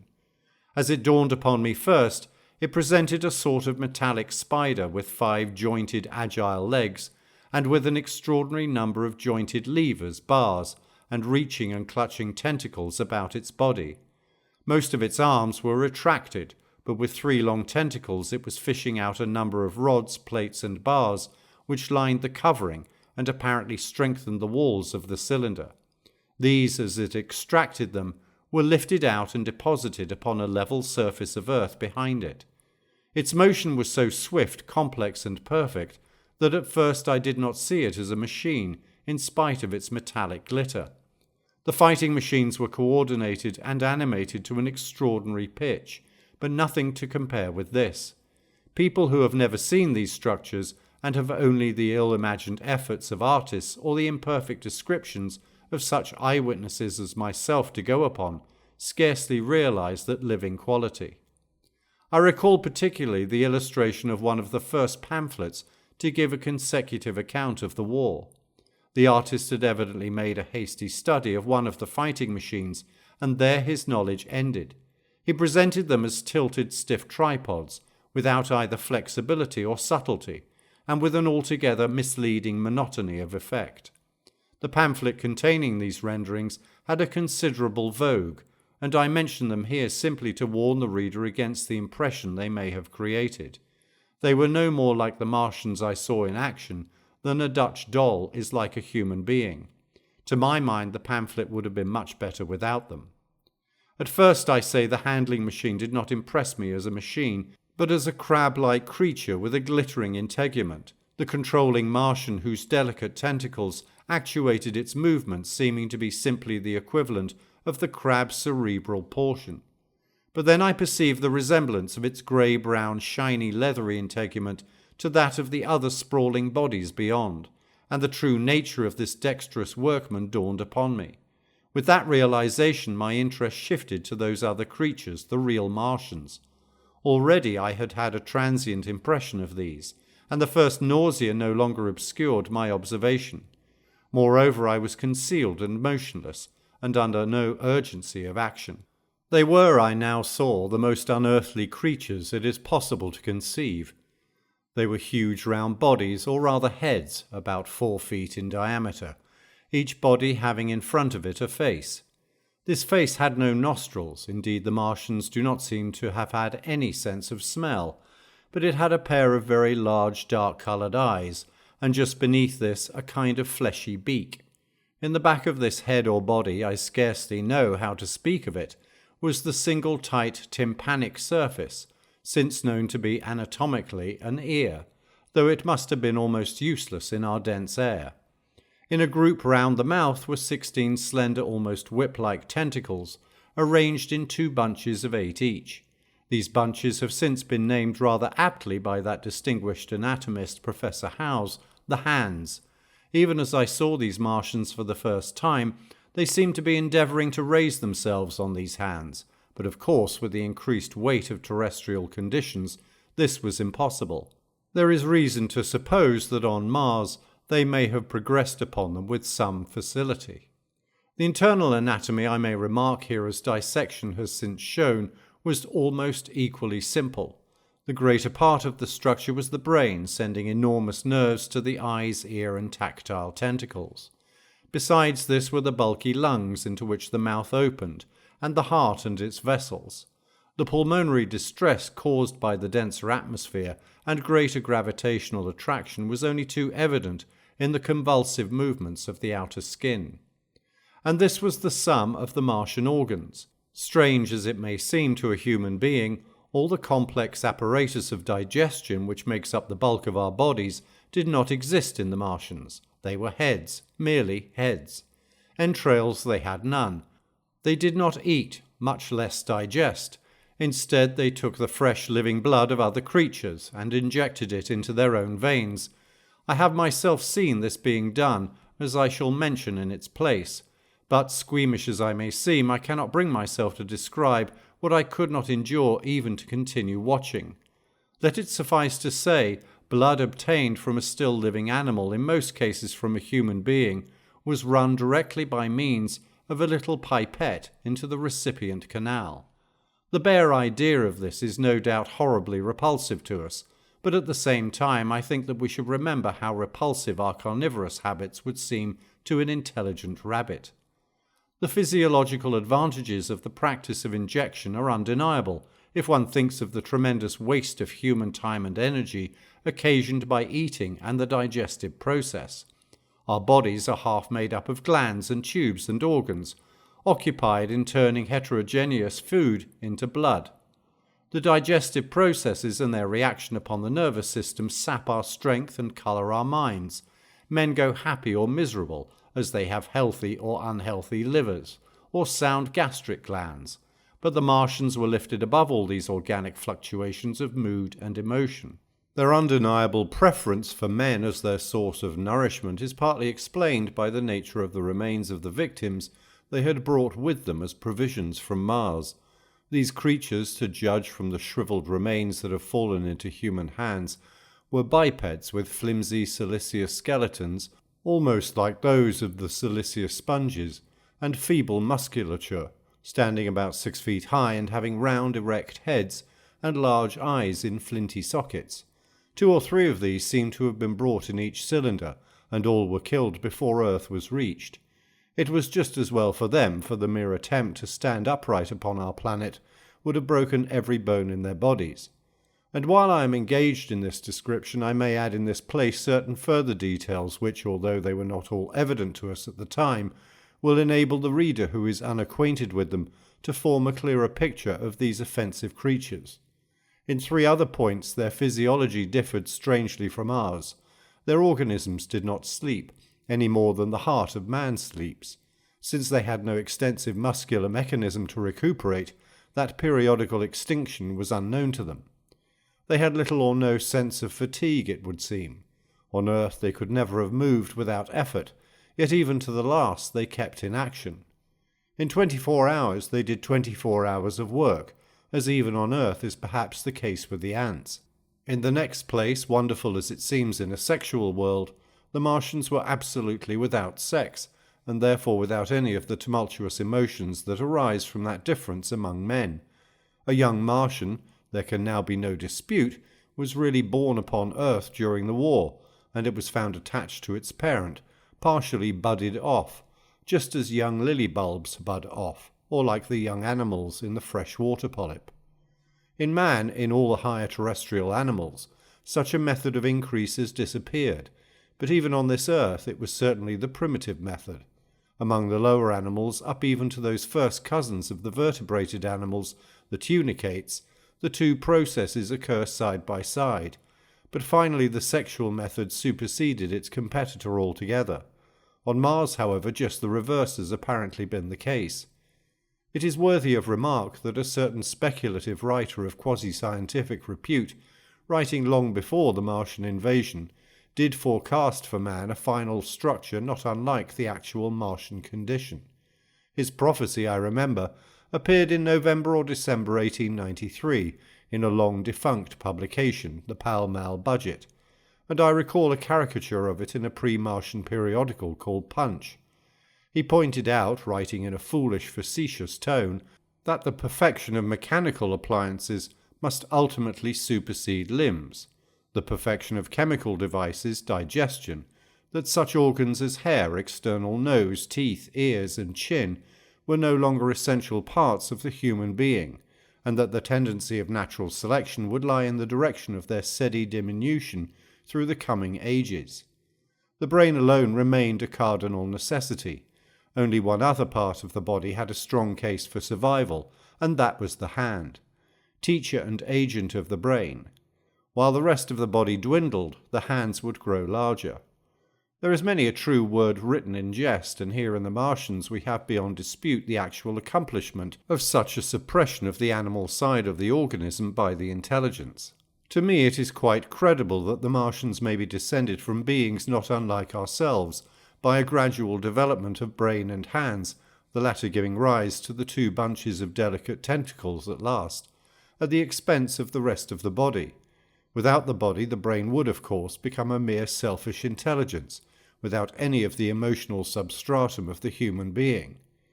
The last salient point in which the systems of these creatures differed from ours was in what one might have thought a very trivial particular.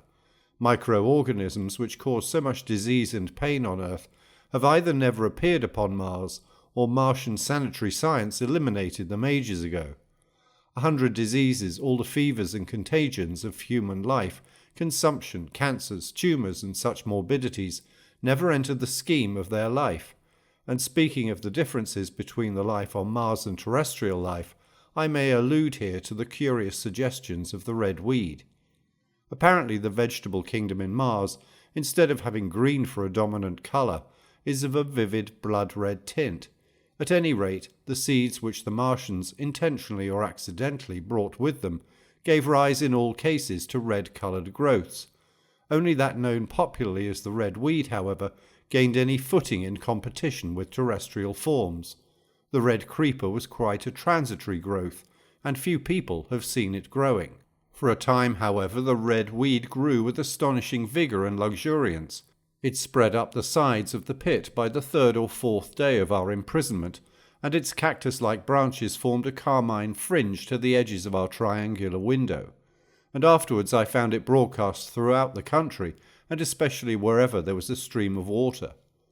The Martians had what appears to have been an auditory organ, a single round drum at the back of the head body, and eyes with a visual range not very different from ours, except that, according to Phillips, blue and violet were as black to them. It is commonly supposed that they communicated by sounds and tentacular gesticulations. This is asserted, for instance, in the able but hastily compiled pamphlet, written evidently by someone not an eyewitness of Martian actions, to which I have already alluded, and which so far has been the chief source of information concerning them.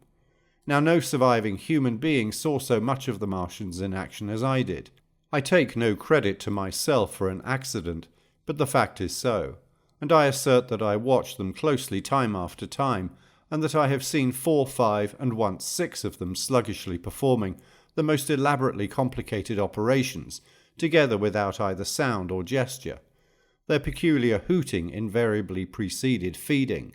It had no modulation and was, I believe, in no sense a signal, but merely the expiration of air preparatory to the suctional operation. I have a certain claim to at least an elementary knowledge of psychology, and in this matter I am convinced, as firmly as I am convinced of anything, that the Martians interchanged thoughts without any physical intermediation. And I have been convinced of this in spite of strong preconceptions. Before the Martian invasion, as an occasional reader here or there may remember, I had written with some little vehemence against the telepathic theory. The Martians wore no clothing. Their conceptions of ornament and decorum were necessarily different from ours, and not only were they evidently much less sensible of changes of temperature than we are, but changes of pressure do not seem to have affected their health at all seriously.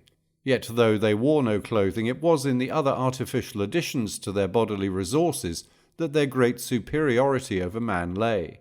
We men, with our bicycles and road skates, our Lilienthal soaring machines, our guns and sticks and so forth, are just in the beginning of the evolution that the Martians have worked out. They have become practically mere brains, wearing different bodies according to their needs, just as men wear suits of clothes and take a bicycle in a hurry or an umbrella in the wet. And of their appliances, perhaps nothing is more wonderful to a man than the curious fact that what is the dominant feature of almost all human devices in mechanism is absent. The wheel is absent.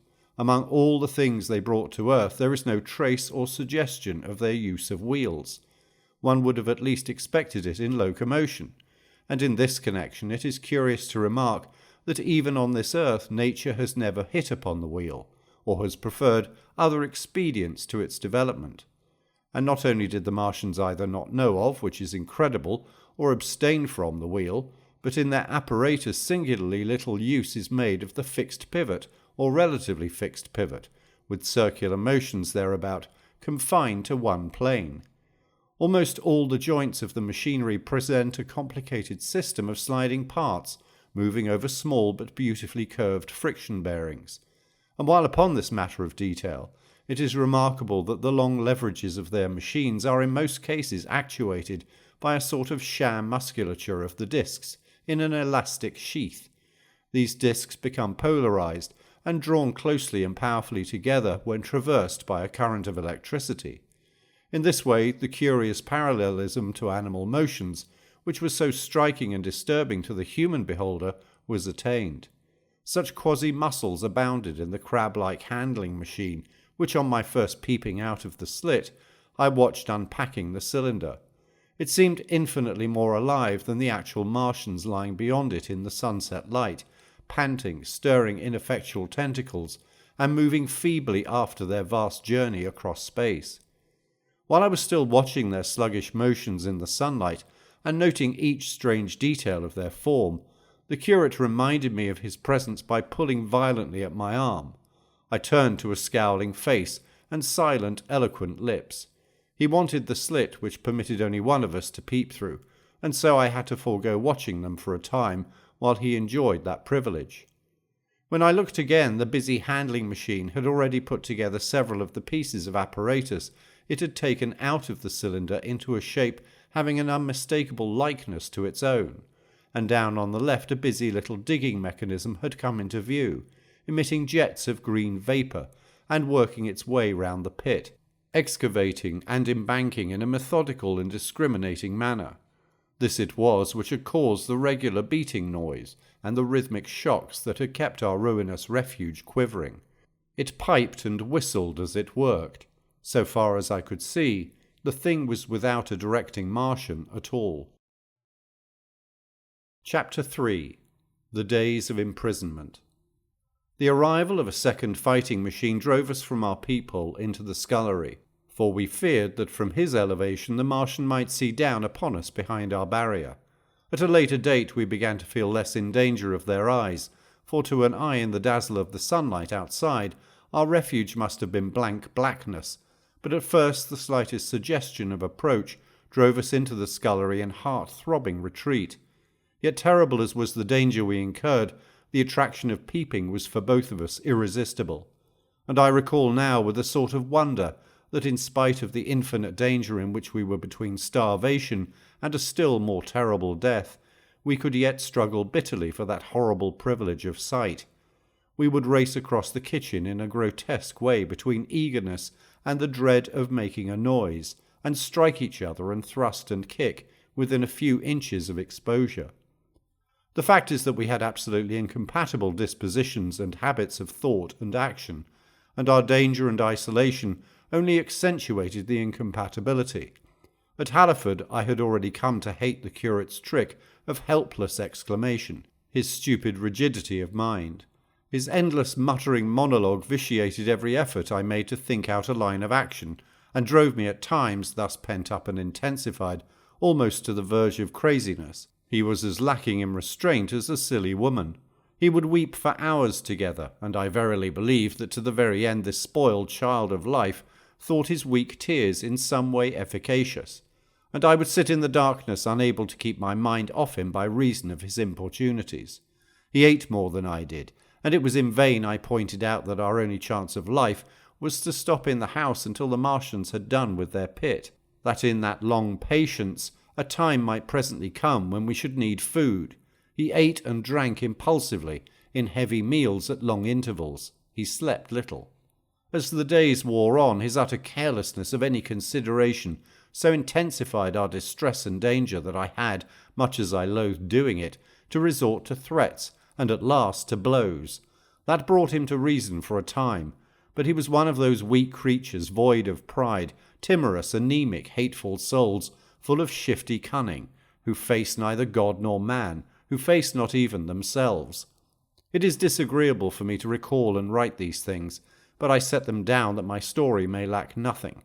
Those who have escaped the dark and terrible aspects of life will find my brutality, my flash of rage in our final tragedy, easy enough to blame, for they know what is wrong as well as any, but not what is possible to tortured men. But those who have been under the shadow, who have gone down at last to elemental things, will have a wider charity. And while within we fought out our dark, dim contest of whispers, snatched food and drink, and gripping hands and blows without, in the pitiless sunlight of that terrible June was the strange wonder, the unfamiliar routine of the Martians in the pit. Let me return to those first new experiences of mine. After a long time I ventured back to the peephole, to find that the newcomers had been reinforced by the occupants of no fewer than 3 of the fighting machines. These last had brought with them certain fresh appliances that stood in an orderly manner about the cylinder. The second handling machine was now completed, and was busied in serving one of the novel contrivances the big machine had brought. This was a body resembling a milk can in its general form, above which oscillated a pear-shaped receptacle, and from which a stream of white powder flowed into a circular basin below. The oscillatory motion was imparted to this by one tentacle of the handling machine.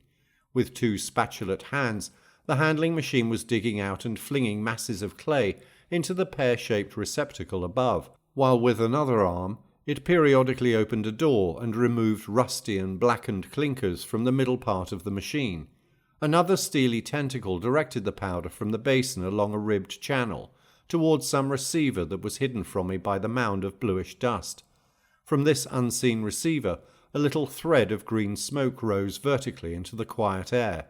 As I looked, the handling machine, with a faint and musical clinking, extended telescopic fashion a tentacle that had been a moment before a mere blunt projection, until its end was hidden behind the mound of clay. In another second it had lifted a bar of white aluminium into sight, untarnished as yet and shining dazzlingly, and deposited it in a growing stack of bars that stood at the side of the pit. Between sunset and starlight this dexterous machine must have made more than 100 such bars out of the crude clay, and the mound of bluish dust rose steadily until it topped the side of the pit. The contrast between the swift and complex movements of these contrivances and the inert, panting clumsiness of their masters was acute, and for days I had to tell myself repeatedly that these latter were indeed the living of the 2 things. The curate had possession of the slit when the first men were brought to the pit. I was sitting below, huddled up, listening with all my ears. He made a sudden movement backward, and I, fearful that we were observed, crouched in a spasm of terror. He came sliding down the rubbish and crept beside me in the darkness, inarticulate, gesticulating, and for a moment I shared his panic. His gesture suggested a resignation of the slit, and after a little while my curiosity gave me courage, and I rose up, stepped across him, and clambered up to it. At first I could see no reason for his frantic behaviour.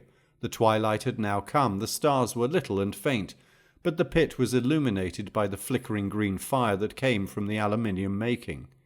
The whole picture was a flickering scheme of green gleams and shifting rusty black shadows, strangely trying to the eyes. Over and through it all went the bats, heeding it not at all. The sprawling Martians were no longer to be seen, the mound of blue-green powder had risen to cover them from sight, and a fighting machine, with its legs contracted, crumpled, and abbreviated, stood across the corner of the pit. And then, amid the clangor of the machinery, came a drifting suspicion of human voices that I entertained at first only to dismiss. I crouched, watching this fighting machine closely, satisfying myself now for the first time that the hood did indeed contain a Martian.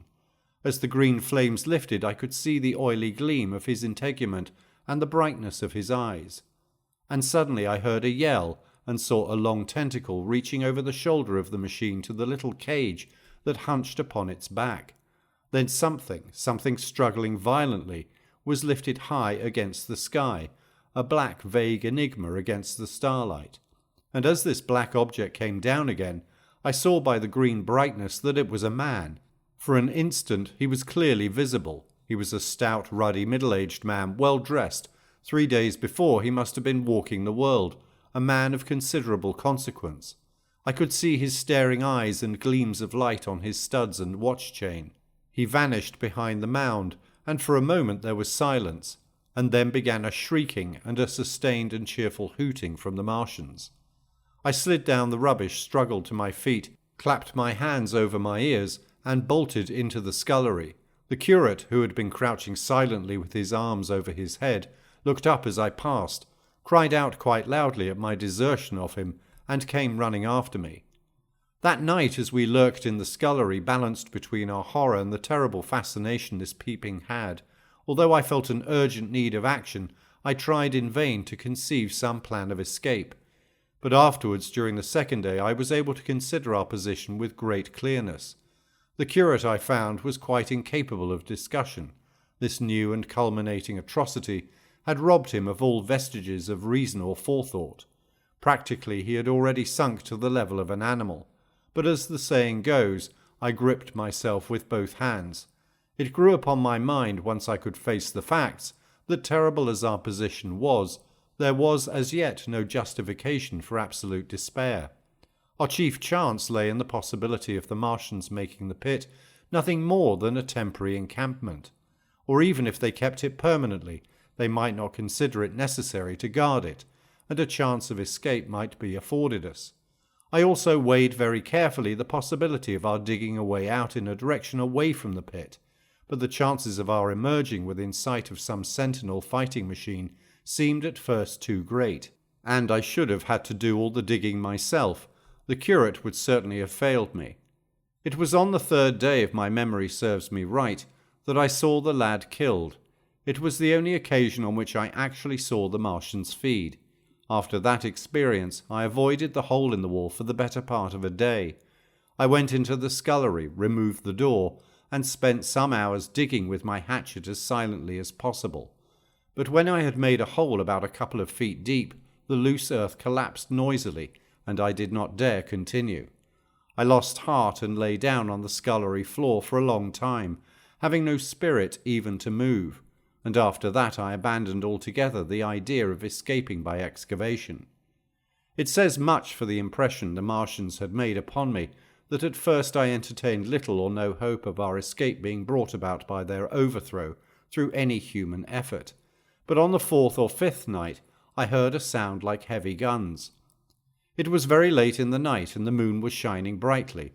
The Martians had taken away the excavating machine, and, save for a fighting machine that stood in the remoter bank of the pit, and a handling machine that was buried out of my sight in a corner of the pit, immediately beneath my peephole, the place was deserted by them. Except for the pale glow from the handling machine, and the bars and patches of white moonlight, the pit was in darkness, and except for the clinking of the handling machine, quite still. That night was a beautiful serenity. Save for one planet, the moon seemed to have the sky to herself. I heard a dog howling, and that familiar sound it was that made me listen. Then I heard quite distinctly a booming exactly like the sound of great guns. 6 distinct reports I counted, and after a long interval, 6 again. And that was all. Chapter 4. The Death of the Curate. It was on the 6th day of our imprisonment that I peeped for the last time, and presently found myself alone. Instead of keeping close to me and trying to oust me from the slit, the curate had gone back into the scullery. I was struck by a sudden thought. I went back quickly and quietly into the scullery. In the darkness I heard the curate drinking. I snatched in the darkness, and my fingers caught a bottle of Burgundy. For a few minutes there was a tussle. The bottle struck the floor and broke, and I desisted and rose. We stood panting and threatening each other. In the end I planted myself between him and the food, and told him of my determination to begin a discipline. I divided the food in the pantry into rations to last us 10 days. I would not let him eat any more that day. In the afternoon he made a feeble effort to get at the food. I had been dozing, but in an instant I was awake. All day and all night we sat face to face, I weary but resolute, and he weeping and complaining of his immediate hunger. It was, I know, a night and a day, but to me it seems now, an interminable length of time.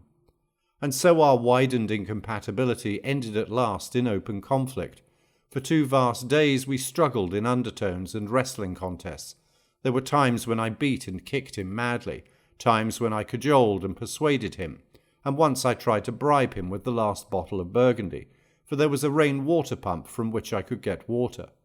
But neither force nor kindness availed. He was indeed beyond reason. He would neither desist from his attacks on the food nor from his noisy babbling to himself. The rudimentary precautions to keep our imprisonment endurable he would not observe. Slowly I began to realize the complete overthrow of his intelligence, to perceive that my sole companion in this close and sickly darkness was a man insane.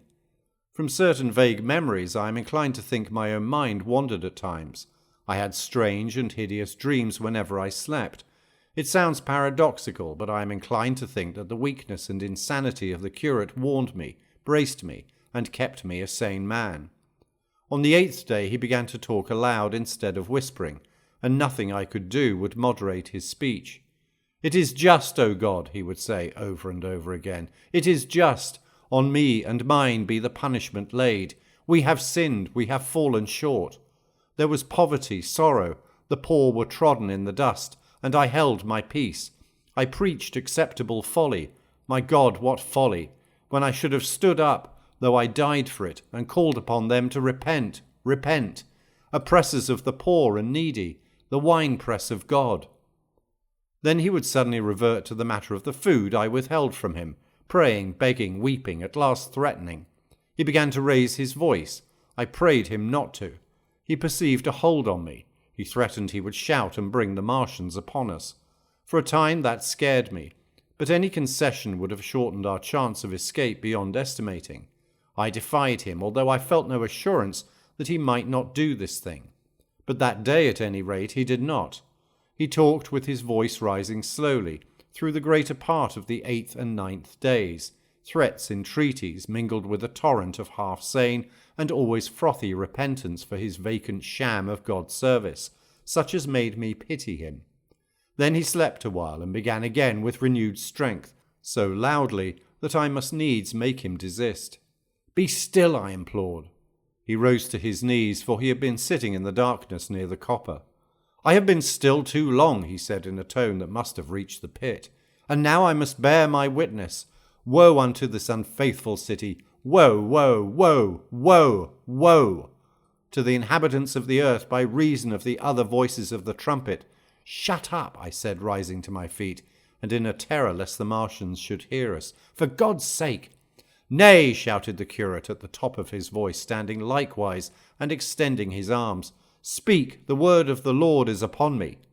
In 3 strides he was at the door leading into the kitchen. "I must bear my witness. I go.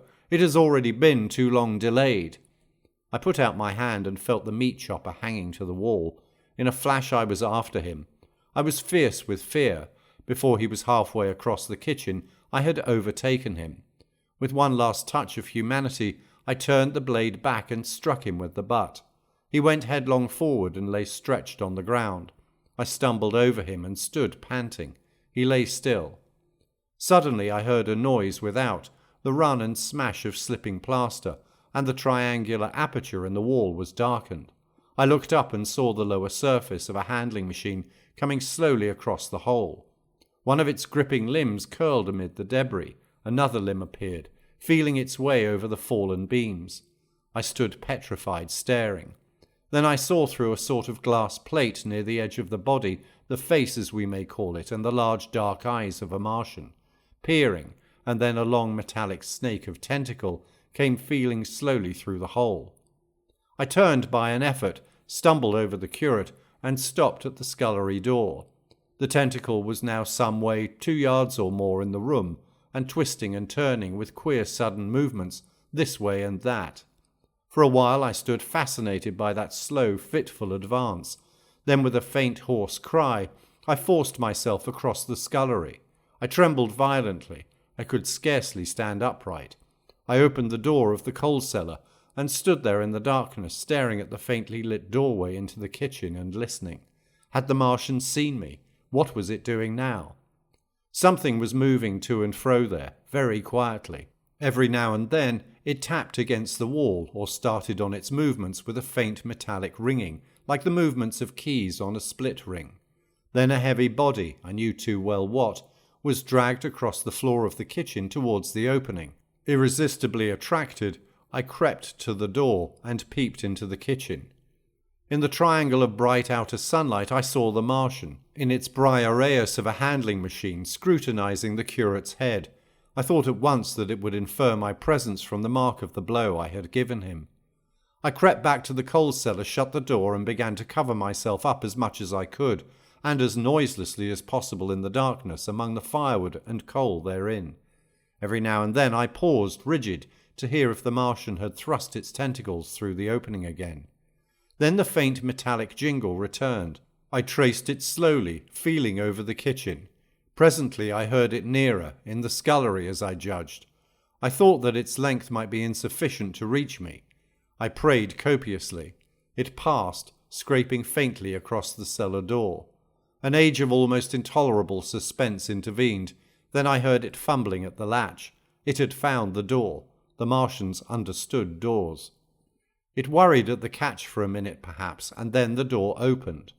In the darkness I could just see the thing, like an elephant's trunk more than anything else, waving towards me and touching and examining the wall, coals, wood and ceiling. It was like a black worm swaying its blind head to and fro. Once even it touched the heel of my boot. I was on the verge of screaming. I bit my hand. For a time the tentacle was silent. I could have fancied it had been withdrawn. Presently, with an abrupt click, it gripped something. I thought it had me, and seemed to go out of the cellar again. For a minute I was not sure. Apparently it had taken a lump of coal to examine. I seized the opportunity of slightly shifting my position, which had become cramped, and then listened. I whispered passionate prayers for safety. Then I heard the slow, deliberate sound creeping towards me again. Slowly, slowly it drew near, scratching against the walls and tapping the furniture. While I was still doubtful, it rapped smartly against the cellar door and closed it. I heard it go into the pantry, and the biscuit tins rattled and a bottle smashed, and then came a heavy bump against the cellar door. Then silence that passed into an infinity of suspense. Had it gone? At last I decided that it had. It came into the scullery no more, but I lay all the 10th day in the close darkness, buried among coals and firewood, not daring even to crawl out for the drink for which I craved. It was the 11th day before I ventured so far from my security. Chapter 5. The Stillness. My first act before I went into the pantry was to fasten the door between the kitchen and the scullery. But the pantry was empty. Every scrap of food had gone. Apparently the Martian had taken it all on the previous day.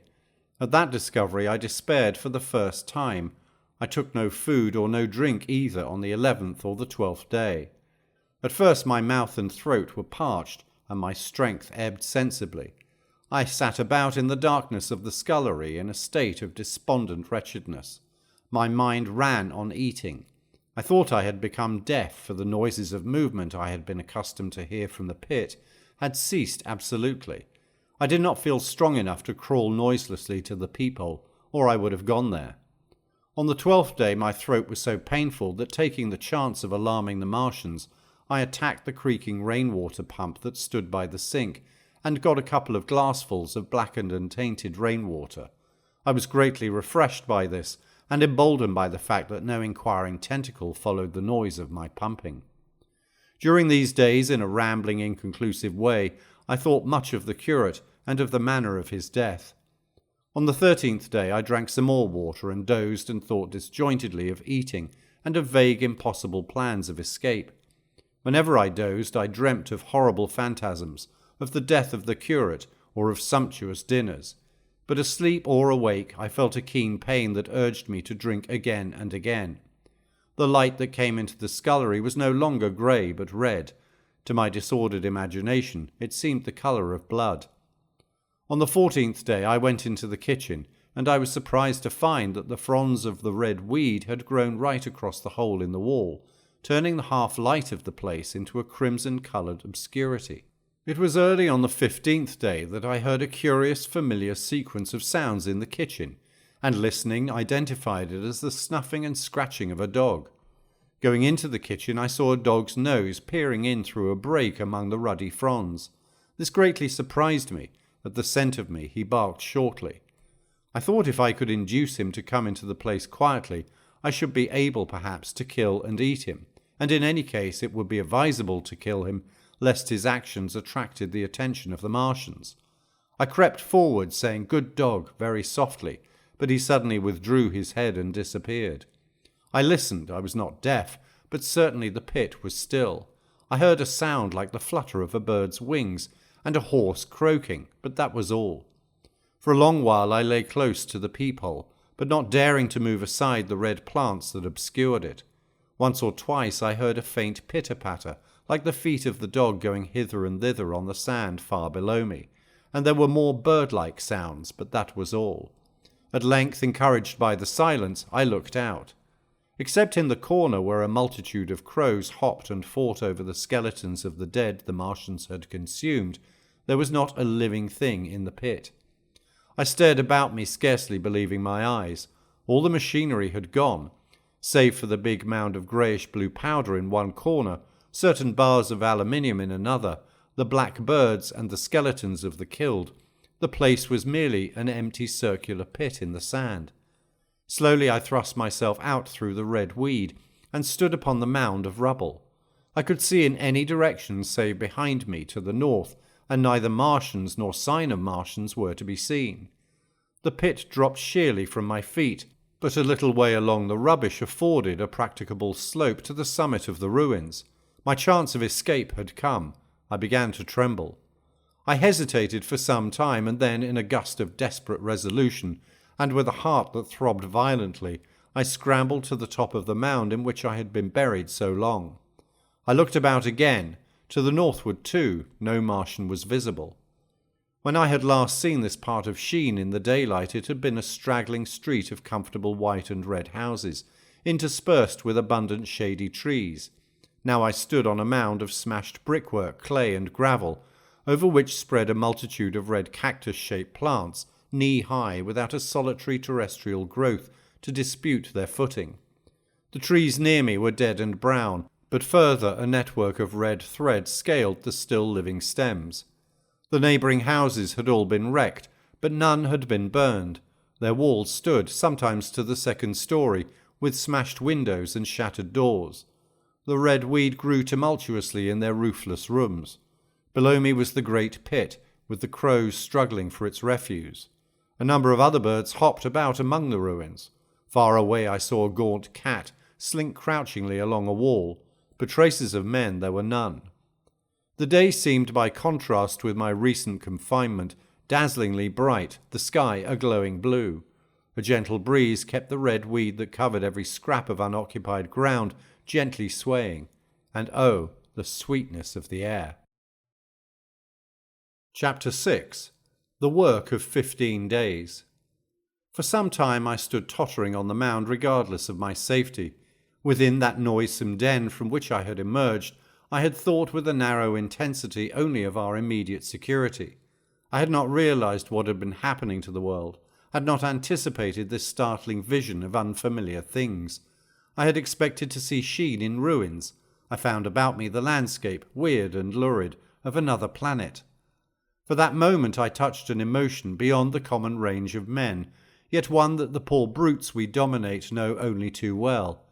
I felt as a rabbit might feel returning to his burrow, and suddenly confronted by the work of a dozen busy navvies digging the foundations of a house. I felt the first inkling of a thing that presently grew quite clear in my mind, that oppressed me for many days, a sense of dethronement, a persuasion that I was no longer a master, but an animal among the animals, under the Martian heel. With us it would be as with them, to lurk and watch, to run and hide. The fear and empire of man had passed away. But so soon as this strangeness had been realized, it passed, and my dominant motive became the hunger of my long and dismal fast. In the direction away from the pit I saw, beyond a red-covered wall, a patch of garden ground unburied. This gave me a hint, and I went knee-deep and sometimes neck-deep in the red weed. The density of the weed gave me a reassuring sense of hiding. The wall was some 6 feet high, and when I attempted to clamber it, I found I could not lift my feet to the crest. So I went along by the side of it, and came to a corner and a rockwork that enabled me to get to the top, and tumble into the garden I coveted. Here I found some young onions, a couple of gladiolus bulbs, and a quantity of immature carrots, all of which I secured, and scrambling over a ruined wall went on my way through scarlet and crimson trees towards Kew. It was like walking through an avenue of gigantic blood drops, possessed with 2 ideas, to get more food and to limp, as soon and as far as my strength permitted, out of this accursed, unearthly region of the pit. Some way farther in a grassy place was a group of mushrooms, which also I devoured, and then I came upon a brown sheet of flowing shallow water, where meadows used to be. These fragments of nourishment served only to whet my hunger. At first I was surprised at this flood in a hot, dry summer, but afterwards I discovered that it was caused by the tropical exuberance of the red weed.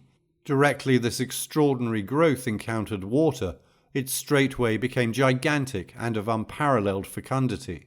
Its seeds were simply poured down into the water of the Wey and Thames, and its swiftly growing and titanic water fronds speedily choked both those rivers. At Putney, as I afterwards saw, the bridge was almost lost in a tangle of this weed, and at Richmond too, the Thames water poured in a broad and shallow stream across the meadows of Hampton and Twickenham. As the water spread, the weed followed them, until the ruined villas of the Thames valley were for a time lost in this red swamp, whose margin I explored, and much of the desolation the Martians had caused was concealed. In the end, the red weed succumbed almost as quickly as it had spread, a cankering disease due, it is believed, to the action of certain bacteria presently seized upon it. Now, by the action of natural selection, all terrestrial plants have acquired a resisting power against bacterial diseases. They never succumb without a severe struggle, but the red weed rotted like a thing already dead. The fronds became bleached and then shriveled and brittle. They broke off at the least touch, and the waters that had stimulated their early growth carried their last vestiges out to sea. My first act on coming to this water was, of course, to slake my thirst. I drank a great deal of it, and, moved by an impulse, gnawed some fronds of red weed, but they were watery and had a sickly metallic taste. I found the water was sufficiently shallow for me to wade securely, although the red weed impeded my feet a little. But the flood evidently got deeper towards the river, and I turned back to Mortlake. I managed to make out the road by means of occasional ruins of its villas and fences and lamps, and so presently I got out of this spate and made my way to the hill going up towards Roehampton, and came out on Putney Common. Here the scenery changed from the strange and unfamiliar to the wreckage of the familiar. Patches of ground exhibited the devastation of a cyclone, and in a few score yards I would come upon perfectly undisturbed spaces, houses with their blinds trimly drawn and doors closed, as if they had been left for a day by the owners, or as if their inhabitants slept within. The red weed was less abundant, the tall trees along the lane were free from the red creeper. I hunted for food among the trees, finding nothing, and I also raided a couple of silent houses, but they had already been broken into and ransacked. I rested for the remainder of the daylight in a shrubbery, being, in my enfeebled condition, too fatigued to push on. All this time I saw no human beings, and no signs of the Martians. I encountered a couple of hungry-looking dogs, but both hurried circuitously away from the advances I made them. Near Roehampton I had seen 2 human skeletons, not bodies, but skeletons picked clean, and in the wood by me I found the crushed and scattered bones of several cats and rabbits and the skull of a sheep, but though I gnawed parts of these in my mouth, there was nothing to be got from them. After sunset I struggled on along the road towards Putney, where I think the heat ray must have been used for some reason. and in the garden beyond Roehampton I got a quantity of immature potatoes, sufficient to stay my hunger. From this garden one looked down upon Putney and the river. The aspect of the place in the dusk was singularly desolate. Blackened trees, blackened desolate ruins, and down the hill the sheets of the flooded river red-tinged with the weed. And over all, silence. It filled me with indescribable terror to think how swiftly that desolating change had come. For a time I believed that mankind had been swept out of existence, and that I stood there alone, the last man left alive. Hard by the top of Putney Hill I came upon another skeleton, with the arms dislocated and removed several yards from the rest of the body. As I proceeded, I became more and more convinced that the extermination of mankind was, save for such stragglers as myself, already accomplished in this part of the world. The Martians, I thought, had gone on and left the country desolated, seeking food elsewhere. Perhaps even now they were destroying Berlin or Paris, or it might be they had gone northward. Chapter 7. The Man on Putney Hill. I spent that night in the inn that stands at the top of Putney Hill, sleeping in a made bed for the first time since my flight to Leatherhead. I will not tell the needless trouble I had breaking into that house. Afterwards I found the front door was on the latch, nor how I ransacked every room for food, until just on the verge of despair, in what seemed to me to be a servant's bedroom, I found a rat-gnawed crust and 2 tins of pineapple. The place had been already searched and emptied. In the bar I afterwards found some biscuits and sandwiches that had been overlooked. The latter I could not eat, they were too rotten, but the former not only stayed my hunger but filled my pockets. I lit no lamps, fearing some Martian might come beating that part of London for food in the night. Before I went to bed I had an interval of restlessness and prowled from window to window, peering out for some sign of these monsters. I slept little.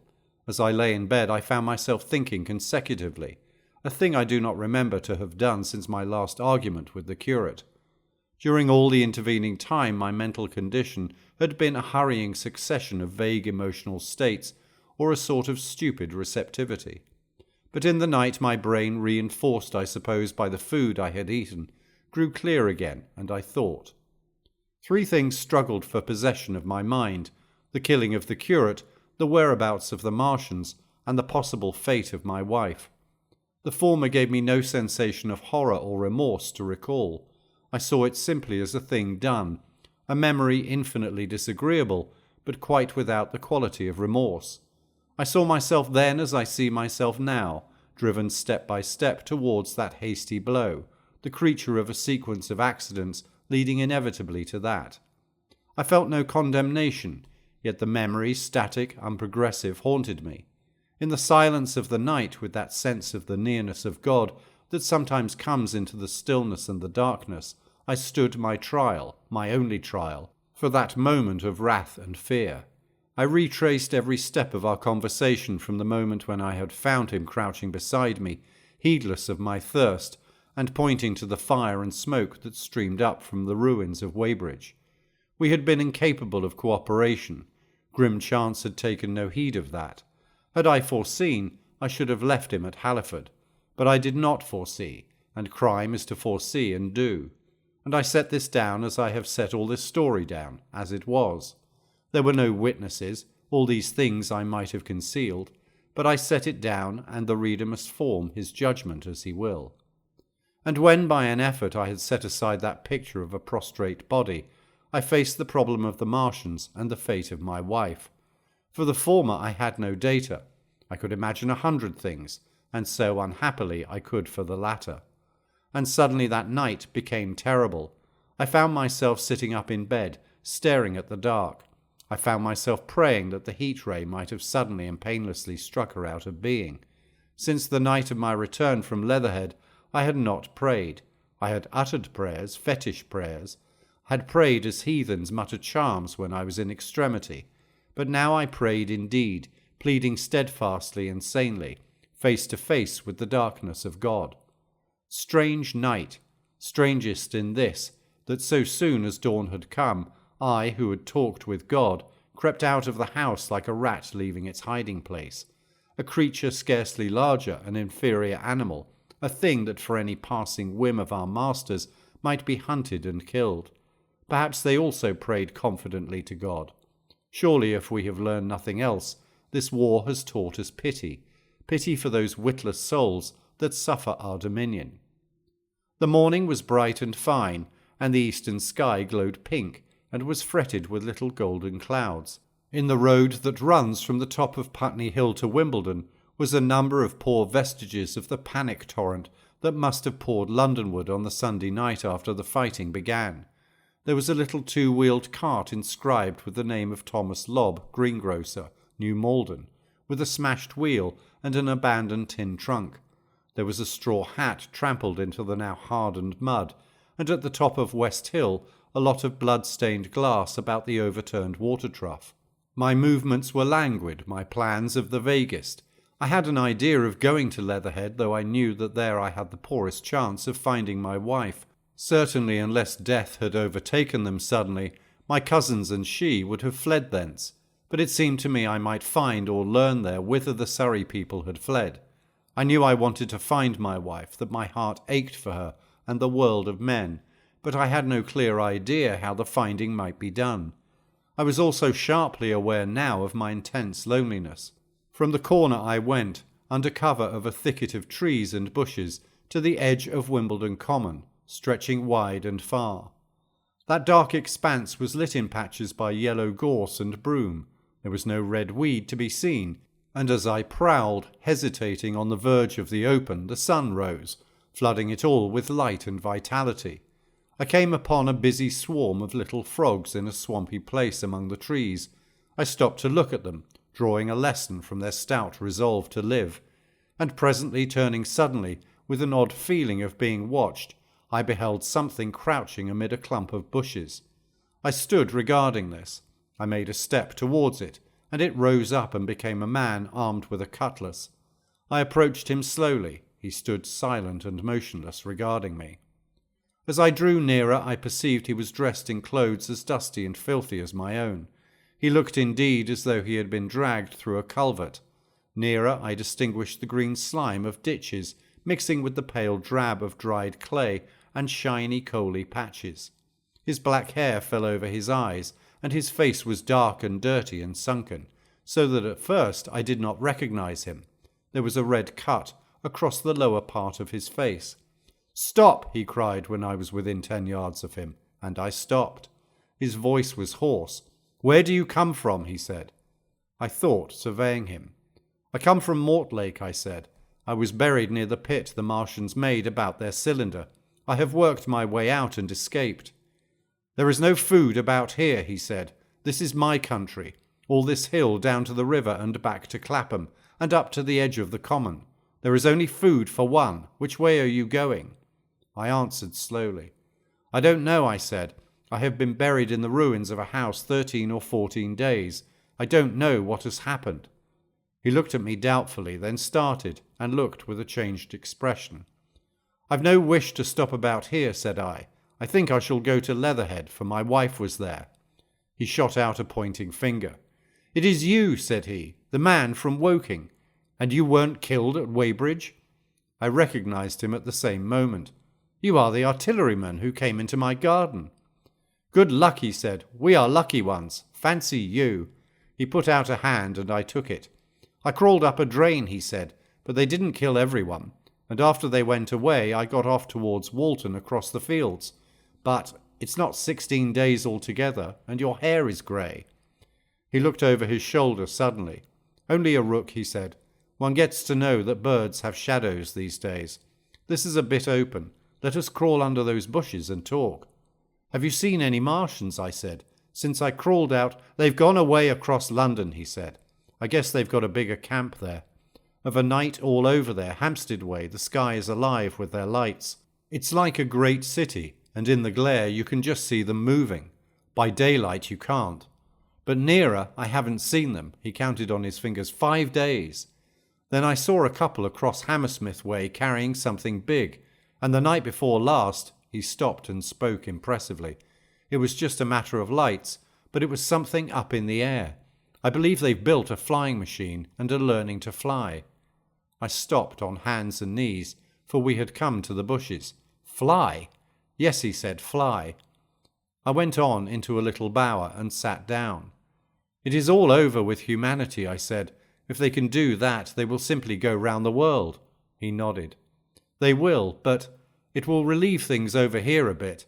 And besides," he looked at me, "aren't you satisfied it is up with humanity? I am. We're down, we're beat."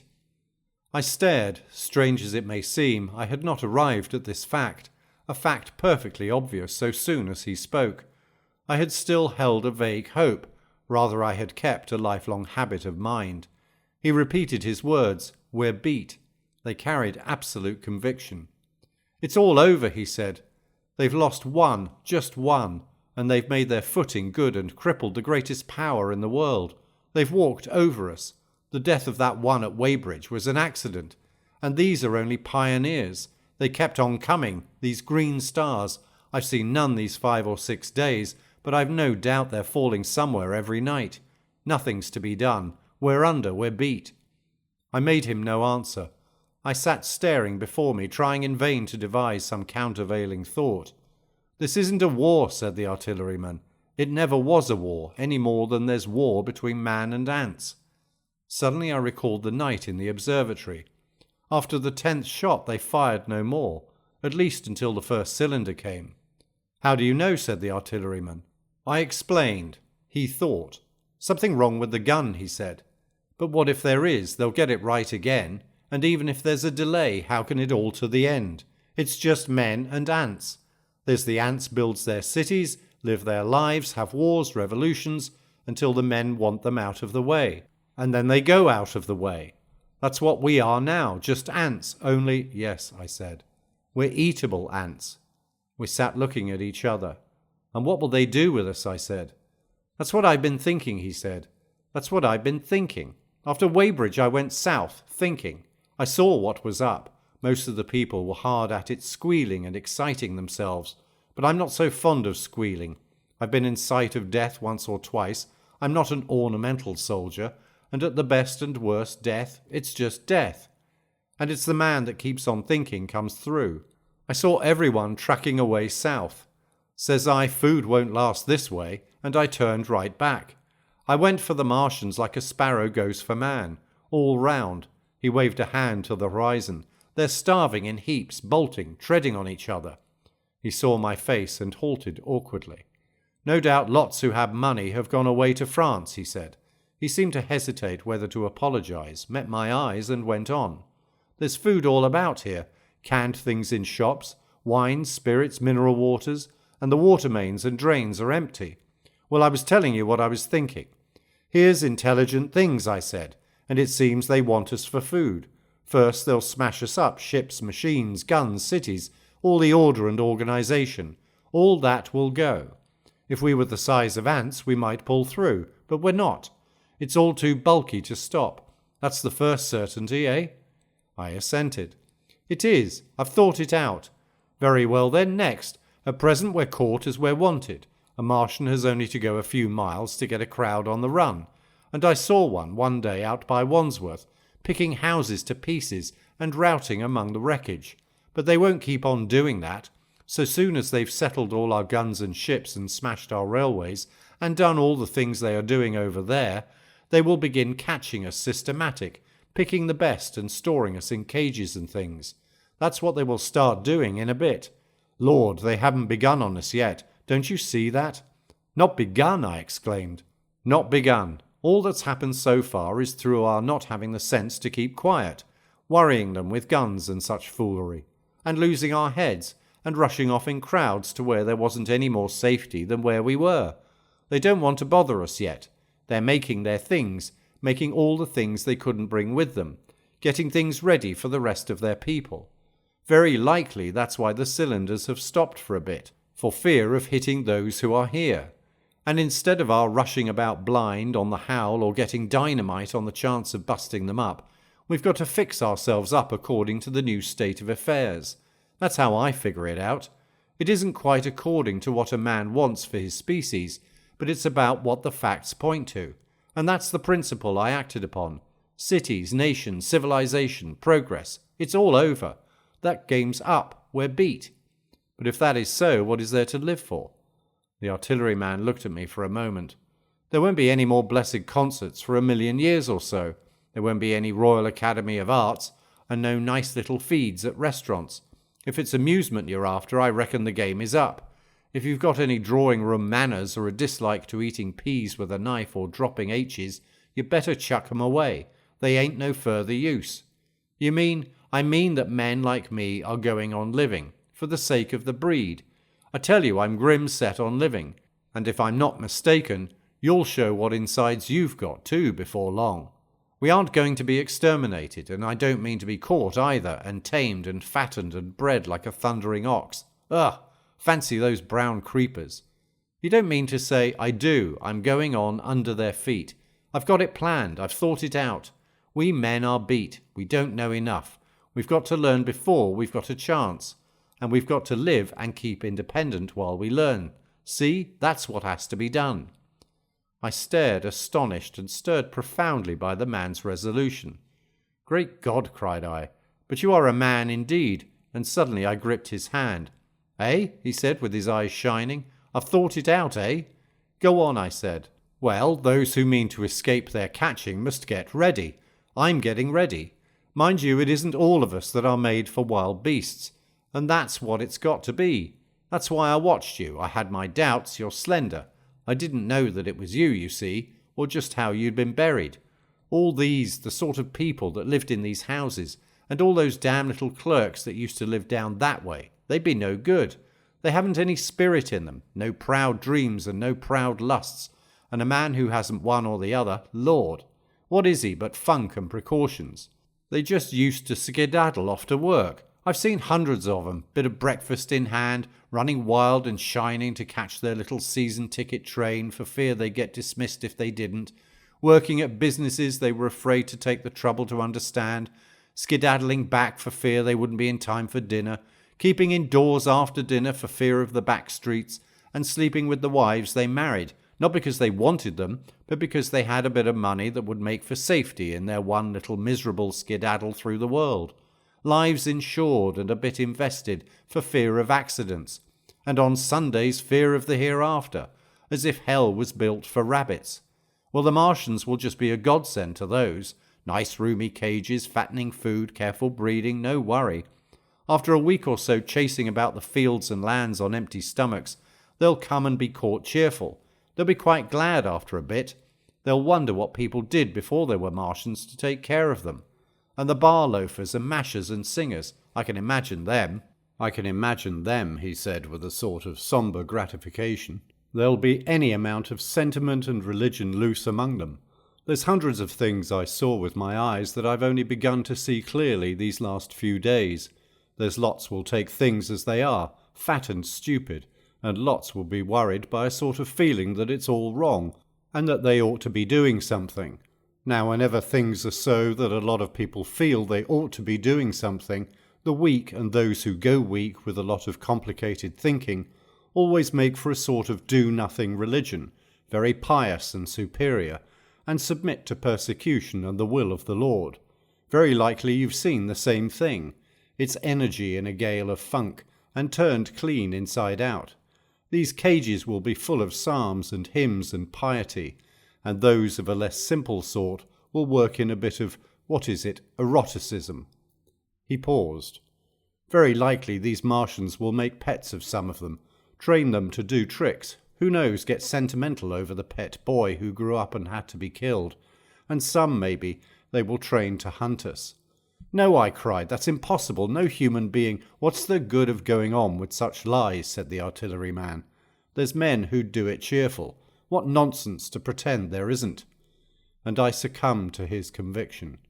If they come after me, he said, Lord, if they come after me, and subsided into a grim meditation. I sat contemplating these things. I could find nothing to bring against this man's reasoning.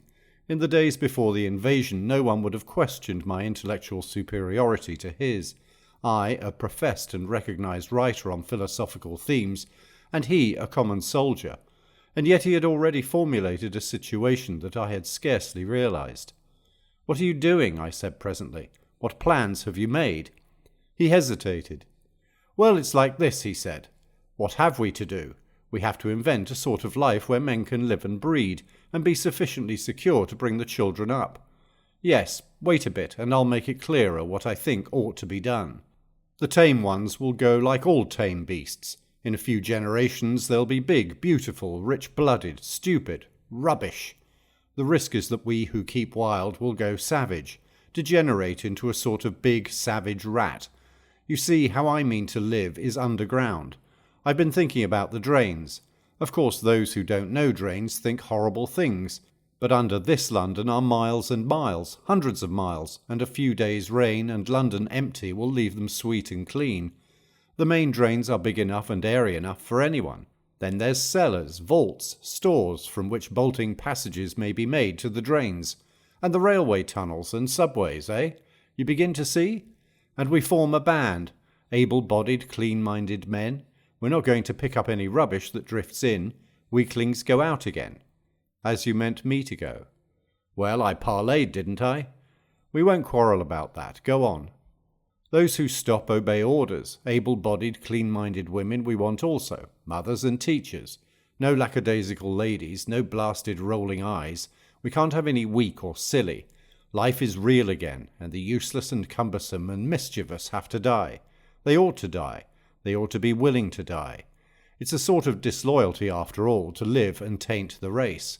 And they can't be happy. Moreover, dying's none so dreadful. It's the funking makes it bad. And in all those places we shall gather. Our district will be London, and we may even be able to keep a watch, and run about in the open when the Martians keep away. Play cricket, perhaps. That's how we shall save the race, eh? It's a possible thing? But saving the race is nothing in itself. As I say, that's only being rats. It's saving our knowledge and adding to it is the thing. There men like you come in. There's books, there's models. We must make great safe places down deep, and get all the books we can. Not novel and poetry swipes, but ideas, science books. That's where men like you come in. We must go to the British Museum and pick all those books through. Especially we must keep up our science, learn more. We must watch these Martians. Some of us must go as spies. When it's all working, perhaps I will. Get caught, I mean. And the great thing is, we must leave the Martians alone. We mustn't even steal. If we get in their way, we clear out. We must show them we mean no harm. Yes, I know, but they're intelligent things, and they won't hunt us down if they have all they want, and think we're just harmless vermin." The artilleryman paused, and laid down a brown hand upon my arm. "After all, it may not be so much we may have to learn before. Just imagine this. 4 or 5 of their fighting machines suddenly starting off, heat rays right and left, and not a Martian in 'em. Not a Martian in 'em. But men who have learned the way how. It may be in my time even, those men. Fancy having one of them lovely things with its heat ray wide and free. Fancy having it in control. What would it matter if you smashed to smithereens at the end of the run, after a bust like that? I reckon the Martians'll open their beautiful eyes. Can't you see them, man? Can't you see them hurrying, puffing and blowing and hooting to their other mechanical affairs? Something out of gear in every case. And swish, bang, rattle, swish. Just as they are fumbling over it, swish comes the heat ray, and behold, man has come back to his own." For a while the imaginative daring of the artilleryman and the tone of assurance and courage he assumed completely dominated my mind. I believed unhesitatingly both in his forecast of human destiny and in the practicability of his astonishing scheme, and the reader who thinks me susceptible and foolish must contrast his position, reading steadily with all his thoughts about his subject and mine, crouching fearfully in the bushes and listening, distracted by apprehension. We talked in this manner through the early morning time, and later crept out of the bushes, and, after scanning the sky for Martians, hurried precipitately to the house on Putney Hill, where he had made his lair. It was the coal cellar of the place, and when I saw the work he had spent a week upon, it was a burrow scarcely 10 yards long, which he designed to reach to the main drain on Putney Hill, I had my first inkling of the gulf between his dreams and his powers. Such a hole I could have dug in a day, but I believed in him sufficiently to work with him all that morning until past midday at his digging. We had a garden barrow and shot the earth we removed against the kitchen range. We refreshed ourselves with a tin of mock turtle soup and wine from the neighbouring pantry. I found a curious relief from the aching strangeness of the world in this steady labour. As we worked, I turned his project over in my mind, and presently objections and doubts began to arise, but I worked there all the morning, so glad was I to find myself with a purpose again. After working an hour, I began to speculate on the distance one had to go before the cloaca was reached, the chances we had of missing it altogether. My immediate trouble was why we should dig this long tunnel, when it was possible to get into the drain at once down one of the manholes, and work back to the house. It seemed to me, too, that the house was inconveniently chosen, and required a needless length of tunnel. And just as I was beginning to face these things, the artilleryman stopped digging and looked at me. "We're working well," he said. He put down his spade. "Let us knock off a bit," he said. "I think it's time we reconnoitred from the roof of the house." I was for going on, and after a little hesitation he resumed his spade, and then suddenly I was struck by a thought. I stopped, and so did he at once. "Why were you walking about the common," I said, "instead of being here?" "Taking the air," he said. "I was coming back, it's safer by night." "But the work?" "Oh, one can't always work," he said, and in a flash I saw the man plain. He hesitated, holding his spade. "We ought to reconnoitre now," he said, "because if any come near, they may hear the spades and drop upon us unawares." I was no longer disposed to object. We went together to the roof, and stood on a ladder peeping out of the roof door. No Martians were to be seen, and we ventured out on the tiles, and slipped down under shelter of the parapet. From this position a shrubbery hid the greater portion of Putney, but we could see the river below, a bubbly mass of red weed, and the low parts of Lambeth flooded and red. The red creeper swarmed up the trees about the old palace, and their branches stretched gaunt and dead, and set with shriveled leaves from amid its clusters. It was strange how entirely dependent both these things were upon flowing water for their propagation. About us neither had gained a footing. Laburnums, pink maize, snowballs, and trees of arbor vitae rose out of laurels and hydrangeas, green and brilliant into the sunlight. Beyond Kensington dense smoke was rising, and that and a blue haze hid the northward hills. The artilleryman began to tell me of the sort of people who still remained in London. "One night last week," he said, "some fools got the electric light in order, and there was all Regent Street and the circus ablaze, crowded with painted and ragged drunkards, men and women dancing and shouting till dawn. A man who was there told me, and as the day came they became aware of a fighting machine standing near by the Langham and looking down at them. Heaven knows how long he had been there. It must have given some of them a nasty turn. He came down the road towards them and picked up nearly 100 too drunk or frightened to run away. Grotesque gleam of a time no history will ever fully describe. From that, in answer to my questions, he came round to his grandiose plans again. He grew enthusiastic.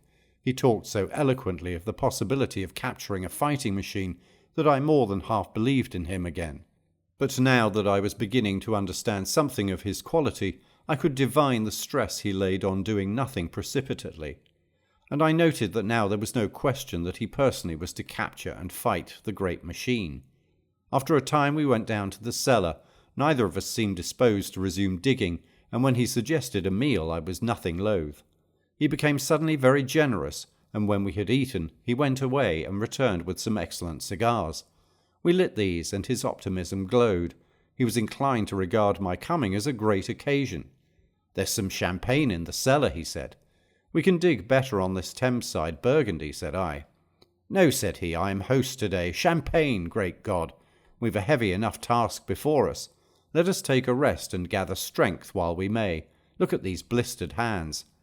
And pursuant to this idea of a holiday, he insisted upon playing cards after we had eaten. He taught me euchre, and after dividing London between us, I taking the northern side and he the southern, we played for parish points. Grotesque and foolish as this will seem to the sober reader, it is absolutely true, and what is more remarkable, I found the card game and several others we played extremely interesting. Strange mind of man, that with our species upon the edge of extermination or appalling degradation, with no clear prospect before us but the chance of a horrible death, we could sit following the chance of this painted pasteboard, and playing the joker with vivid delight. Afterwards he taught me poker, and I beat him at 3 tough chess games. When dark came, we decided to take the risk, and lit a lamp. After an interminable string of games, we supped, and the artilleryman finished the champagne. We went on smoking the cigars. He was no longer the energetic regenerator of his species I had encountered in the morning.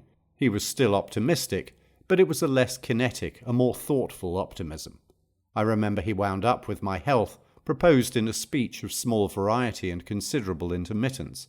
I took a cigar and went upstairs to look at the lights of which he had spoken that blaze so greenly along the Highgate hills. At first I stared unintelligently across the London Valley. The northern hills were shrouded in darkness. The fires near Kensington glowed redly, and now and then an orange-red tongue of flame flashed up and vanished in the deep blue night. All the rest of London was black.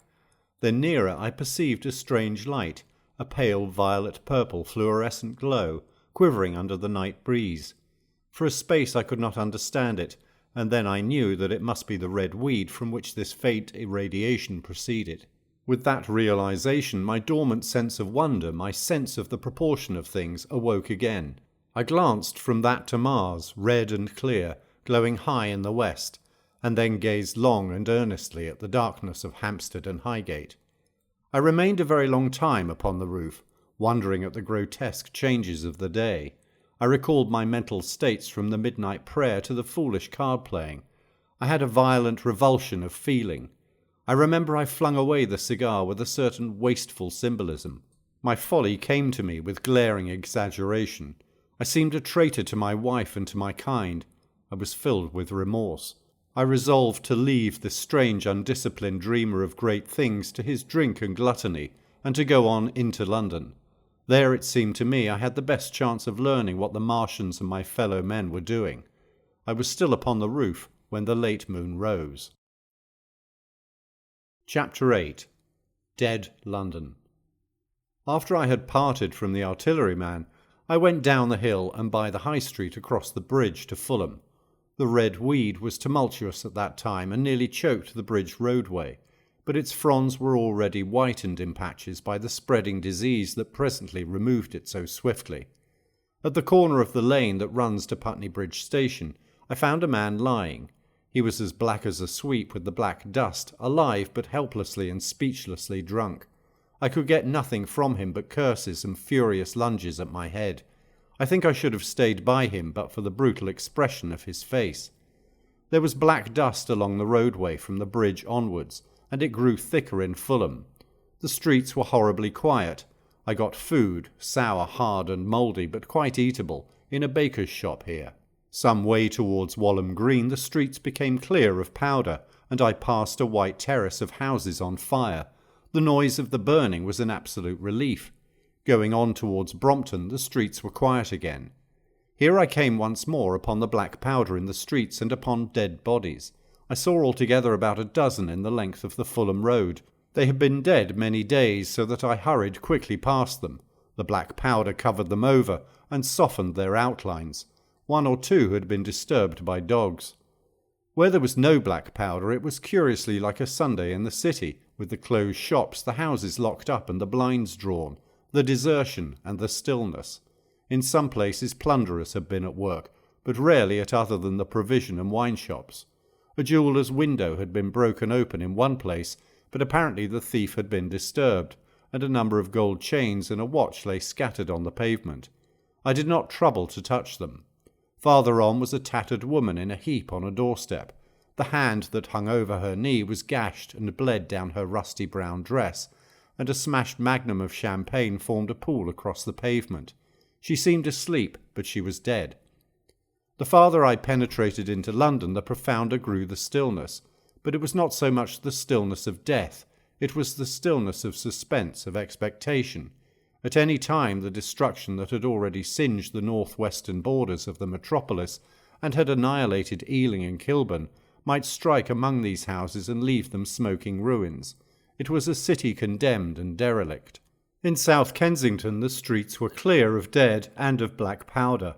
It was near South Kensington that I first heard the howling. It crept almost imperceptibly upon my senses. It was a sobbing alternation of two notes, Allah, Allah, Allah, Allah, keeping on perpetually. When I passed streets that ran northward, it grew in volume, and houses and buildings seemed to deaden and cut it off again. It came in a full tide down Exhibition Road. I stopped, staring towards Kensington Gardens, wondering at this strange remote wailing. It was as if that mighty desert of houses had found a voice for its fear and solitude. Allah, Allah, Allah, Allah, wailed that superhuman note, great waves of sound sweeping down the broad sunlit roadway between the tall buildings on each side. I turned northwards, marvelling towards the iron gates of Hyde Park. I had half a mind to break into the Natural History Museum and find my way up to the summits of the towers in order to see across the park. But I decided to keep to the ground where quick hiding was possible, and so went on up the Exhibition Road. All the large mansions on each side of the road were empty and still, and my footsteps echoed against the sides of the houses. At the top near the park gate, I came upon a strange sight, a bus overturned, and the skeleton of a horse picked clean. I puzzled over this for a time, and then went on to the bridge over the Serpentine. The voice grew stronger and stronger, though I could see nothing above the housetops on the north side of the park, save a haze of smoke to the northwest. Allah, Allah, Allah, Allah, cried the voice, coming as it seemed to me from the district about Regent's Park. The desolating cry worked upon my mind. The mood that had sustained me passed. The wailing took possession of me. I found I was intensely weary, footsore, and now again hungry and thirsty. It was already past noon. Why was I wandering alone in this city of the dead? Why was I alone when all London was lying in state and in its black shroud? I felt intolerably lonely. My mind ran on old friends that I had forgotten for years. I thought of the poisons in the chemist shops, of the liquors the wine merchants stored. I recalled the two sodden creatures of despair who, so far as I knew, shared the city with myself.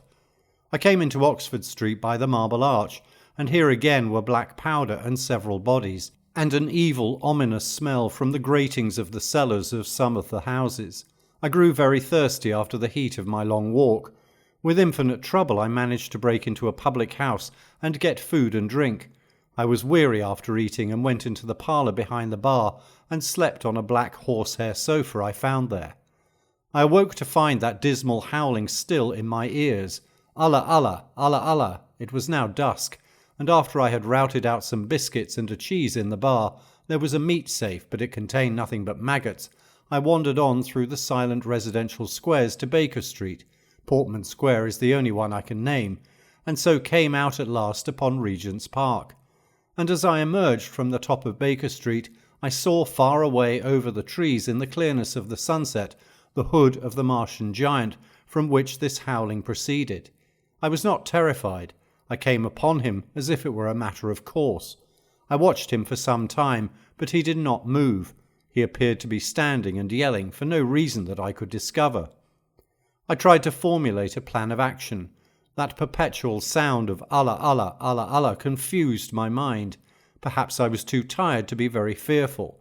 Certainly I was more curious to know the reason of this monotonous crying than afraid.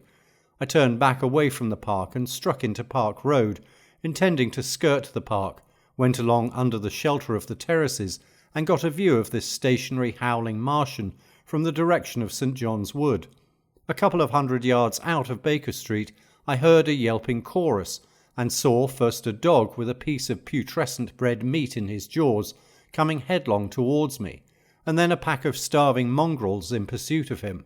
He made a wide curve to avoid me as though he feared I might prove a fresh competitor. As the yelping died away down the silent road, the wailing sound of Allah, Allah, Allah, Allah reasserted itself. I came upon the wrecked handling machine halfway to St. John's Wood Station. At first I thought a house had fallen across the road. It was only as I clambered among the ruins that I saw, with a start, this mechanical Samson lying with its tentacles bent and smashed and twisted among the ruins it had made. The forepart was shattered. It seemed as if it had driven blindly straight at the house and had been overwhelmed in its overthrow. It seemed to me then that this might have happened by a handling machine escaping from the guidance of its Martian. I could not clamber among the ruins to see it, and the twilight was now so far advanced that the blood with which its seat was smeared and the gnawed gristle of the Martian that the dogs had left were invisible to me. Wondering still more at all that I had seen, I pushed on towards Primrose Hill. Far away, through a gap in the trees, I saw a second Martian, as motionless as the first, standing in the park towards the zoological gardens, and silent. A little beyond the ruins, about the smashed handling machine, I came upon the red weed again, and found the Regent's Canal a spongy mass of dark red vegetation. As I crossed the bridge, the sound of Allah, Allah, Allah, Allah ceased. It was, as it were, cut off. The silence came like a thunderclap. The dusky houses about me stood faint and tall and dim. The trees towards the park were growing black. All about me the red weed clambered among the ruins, writhing to get above me in the dimness. Night, the mother of fear and mystery, was coming upon me. But while that voice sounded the solitude, the desolation had been endurable. By virtue of it, London had still seemed alive, and the sense of life about me had upheld me. Then suddenly a change, the passing of something, I knew not what, and then a stillness that could be felt. Nothing but this gaunt quiet. London about me gazed at me spectrally. The windows in the white houses were like the eye sockets of skulls.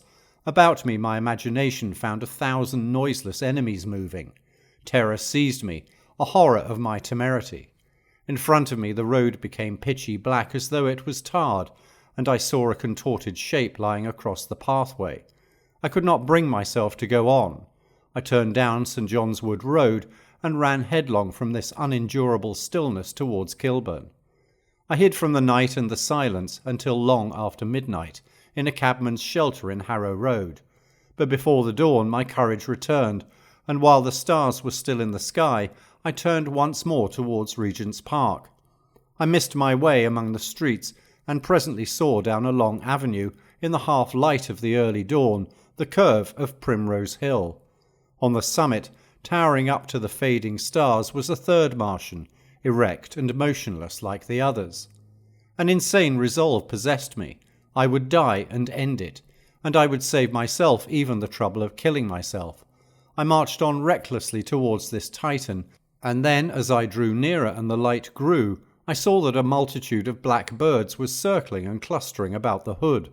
At that my heart gave a bound, and I began running along the road.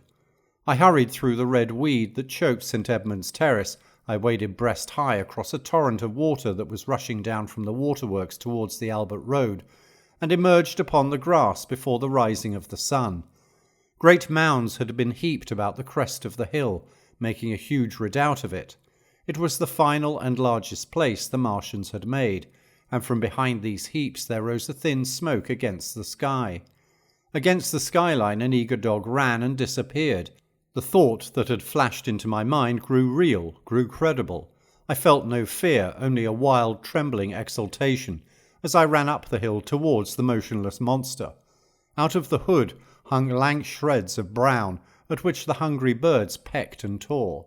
In another moment I had scrambled up the earthen rampart and stood upon its crest, and the interior of the redoubt was below me.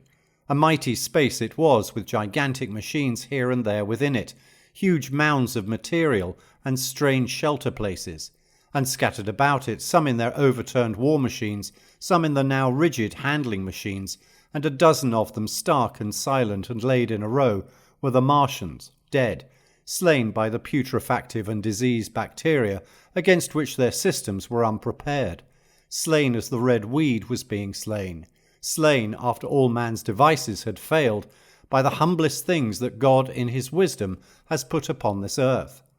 For so it had come about, as indeed I and many men might have foreseen, had not terror and disaster blinded our minds. These germs of disease have taken toll of humanity since the beginning of things, taken toll of our pre-human ancestors since life began here.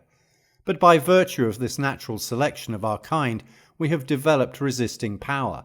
To no germs do we succumb without a struggle, and to many, those that cause putrefaction in dead matter, for instance, our living frames are altogether immune. But there are no bacteria in Mars, and directly these invaders arrived, directly they drank and fed, our microscopic allies began to work their overthrow. Already when I watched them they were irrevocably doomed, dying and rotting, even as they went to and fro. It was inevitable. By the toll of 1 billion deaths, man has bought his birthright of the earth, and it is his against all comers. It would still be his were the Martians 10 times as mighty as they are, for neither do men live nor die in vain. Here and there they were scattered, nearly 50 altogether, in that great gulf they had made, overtaken by a death that must have seemed to them as incomprehensible as any death could be. To me also at that time this death was incomprehensible. All I knew was that these things that had been alive and so terrible to men were dead. For a moment I believed that the destruction of Sennacherib had been repeated, that God had repented, that the angel of death had slain them in the night. I stood staring into the pit, and my heart lightened gloriously, even as the rising sun struck the world to fire about me with his rays. The pit was still in darkness. The mighty engines, so great and wonderful in their power and complexity, so unearthly in their tortuous forms, rose weird and vague and strange out of the shadows towards the light. A multitude of dogs I could hear fought over the bodies that lay darkly in the depth of the pit far below me. Across the pit, on its farther lip, flat and vast and strange, lay the great flying machine with which they had been experimenting upon our denser atmosphere when decay and death arrested them. Death had come not a day too soon. At the sound of a cawing overhead, I looked up at the huge fighting machine that would fight no more forever, at the tattered red shreds of flesh that dripped down upon the overturned seats on the summit of Primrose Hill. I turned and looked down the slope of the hill to where, enhallowed now in birds, stood those other 2 Martians that I had seen overnight, just as death had overtaken them. The one had died even as it had been crying to its companions. Perhaps it was the last to die, and its voice had gone on perpetually until the force of its machinery was exhausted. They glittered now, harmless tripod towers of shining metal, in the brightness of the rising sun. All about the pit, and saved as by a miracle from everlasting destruction, stretched the great mother of cities. Those who have only seen London veiled in her sombre robes of smoke can scarcely imagine the naked clearness and beauty of the silent wilderness of houses.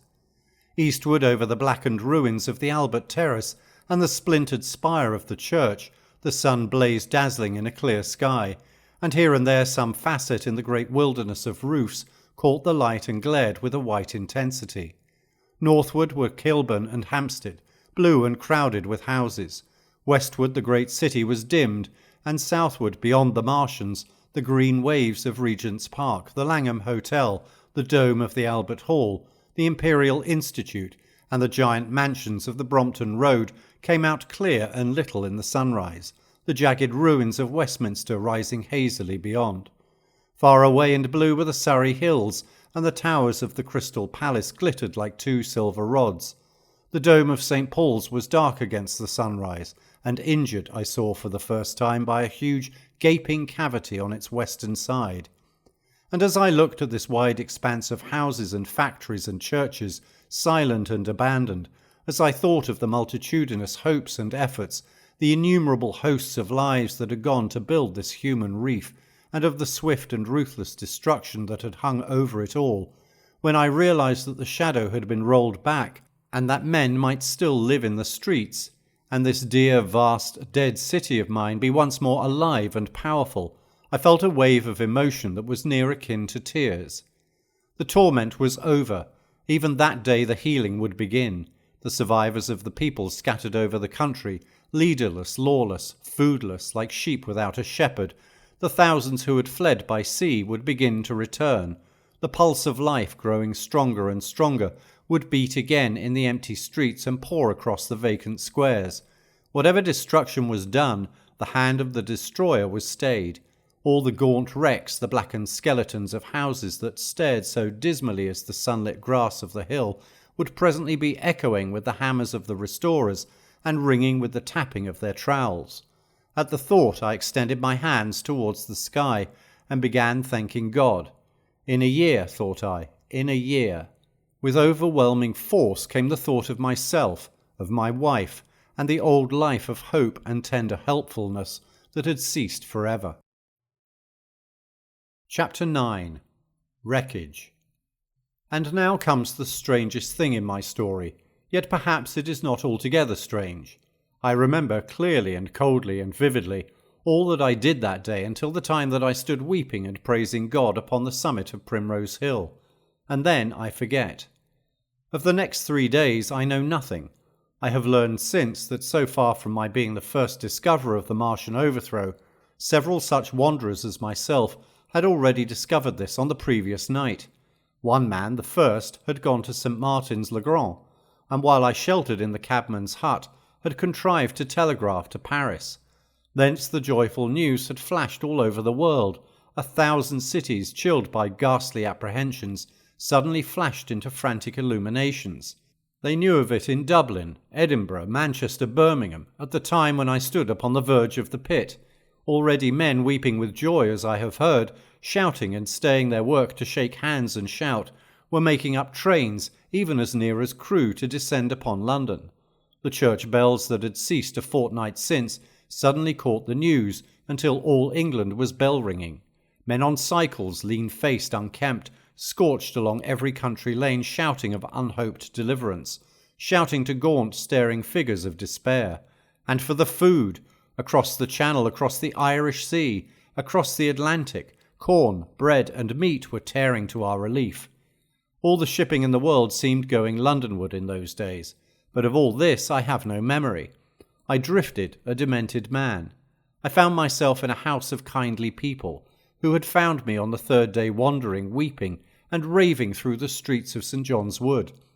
They have told me since that I was singing some insane doggerel about the last man left alive. Hurrah, the last man left alive.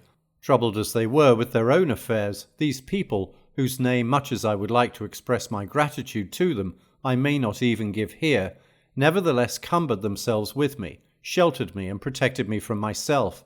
Apparently they had learned something of my story from me during the days of my lapse. Very gently, when my mind was assured again, did they break to me what they had learned of the fate of Leatherhead. 2 days after I was imprisoned, it had been destroyed, with every soul in it, by a Martian. He had swept it out of existence, as it seemed, without any provocation, as a boy might crush an ant-hill in the mere wantonness of power. I was a lonely man, and they were very kind to me. I was a lonely man and a sad one, and they bore with me. I remained with them 4 days after my recovery. All that time I felt a vague, a growing craving to look once more on whatever remained of the little life that seemed so happy and bright in my past. It was a mere hopeless desire to feast upon my misery. They dissuaded me. They did all they could to divert me from this morbidity. But at last I could resist the impulse no longer, and promising faithfully to return to them, and parting, as I will confess, from these 4-day friends with tears, I went out again into the streets that had lately been so dark and strange and empty. Already they were busy with returning people. In places even there were shops open, and I saw a drinking fountain running water. I remember how mockingly bright the day seemed as I went back on my melancholy pilgrimage to the little house at Woking, how busy the streets and vivid the moving life about me. So many people were abroad everywhere, busied in 1,000 activities, that it seemed incredible that any great proportion of the population could have been slain. But then I noticed how yellow were the skins of the people I met, how shaggy the hair of the men, how large and bright their eyes, and that every other man still wore his dirty rags. Their faces seemed all with one of 2 expressions, a leaping exultation and energy, or a grim resolution. Save for the expression of the faces, London seemed a city of tramps. The vestries were indiscriminately distributing bread sent us by the French government. The ribs of the few horses showed dismally. Haggard special constables with white badges stood at the corners of every street. I saw little of the mischief wrought by the Martians until I reached Wellington Street, and there I saw the red weed clambering over the buttresses of Waterloo Bridge. At the corner of the bridge, too, I saw one of the common contrasts of that grotesque time, a sheet of paper flaunting against a thicket of the red weed, transfixed by a stick that kept it in place. It was the placard of the first newspaper to resume publication, the Daily Mail. I bought a copy for a blackened shilling I found in my pocket. Most of it was in blank, but the solitary compositor who did the thing had amused himself by making a grotesque scheme of advertisement stereo on the back page. The matter he printed was emotional. The news organisation had not as yet found its way back. I learned nothing fresh except that already in 1 week the examination of the Martian mechanisms had yielded astonishing results. Among other things, the article assured me what I did not believe at the time, that the secret of flying was discovered. At Waterloo I found the free trains that were taking people to their homes. The first rush was already over. There were few people in the train, and I was in no mood for casual conversation. I got a compartment to myself and sat with folded arms, looking greyly at the sunlit devastation that flowed past the windows. And just outside the terminus the train jolted over temporary rails, and on either side of the railway the houses were blackened ruins. To Clapham Junction the face of London was grimy with powder of the black smoke, in spite of 2 days of thunderstorms and rain, and at Clapham Junction the line had been wrecked again. There were hundreds of out-of-work clerks and shopmen working side by side with the customary navvies, and we were jolted over a hasty relaying. All down the line from there the aspect of the country was gaunt and unfamiliar. Wimbledon particularly had suffered. Walton, by virtue of its unburned pine woods, seemed the least hurt of any place along the line. The Wandle, the Mole, every little stream was a heaped mass of red weed, in appearance between butcher's meat and pickled cabbage.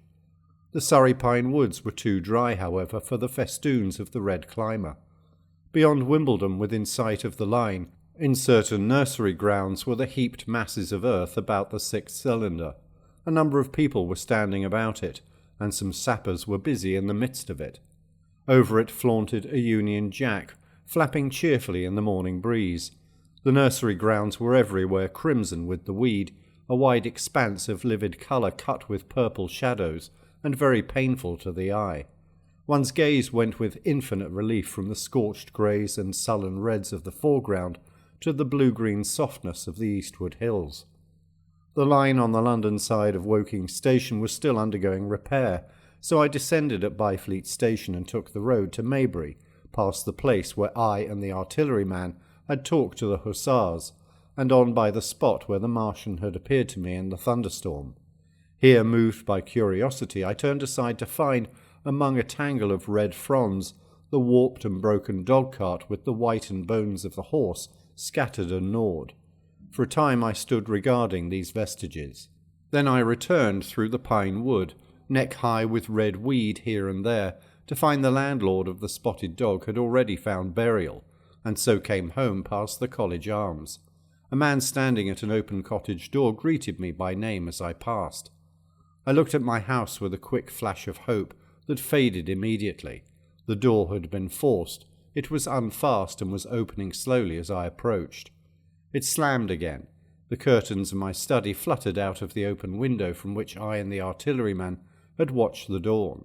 No one had closed it since. The smashed bushes were just as I had left them nearly 4 weeks ago. I stumbled into the hall and the house felt empty. The stair carpet was ruffled and discoloured where I had crouched, soaked to the skin from the thunderstorm the night of the catastrophe. Our muddy footsteps, I saw, still went up the stairs. I followed them to my study, and found lying on my writing table still, with the selenite paperweight upon it, the sheet of work I had left on the afternoon of the opening of the cylinder. For a space I stood reading over my abandoned arguments. It was a paper on the probable development of moral ideas with the development of the civilizing process, and the last sentence was the opening of a prophecy. In about 200 years, I had written, we may expect... The sentence ended abruptly. I remembered my inability to fix my mind that morning, scarcely a month gone by, and how I had broken off to get my daily chronicle from the newsboy. I remembered how I went down to the garden gate as he came along, and how I had listened to his odd story of men from Mars. I came down and went into the dining room. There were the mutton and the bread, both far gone now in decay, and a beer bottle overturned, just as I and the artilleryman had left them. My home was desolate. I perceived the folly of the faint hope I had cherished so long. And then a strange thing occurred. "It is no use," said a voice. "The house is deserted. No one has been here these 10 days. Do not stay here to torment yourself. No one escaped but you." I was startled. Had I spoken my thought aloud? I turned and the French window was open behind me. I made a step to it and stood looking out. And there, amazed and afraid, even as I stood amazed and afraid, were my cousin and my wife white and tearless. She gave a faint cry. "I came," she said. I knew. She put her hand to her throat, swayed. I made a step forward and caught her in my arms. Chapter 10. The Epilogue. I cannot but regret, now that I am concluding my story, how little I am able to contribute to the discussion of the many debatable questions which are still unsettled. In one respect I shall certainly provoke criticism.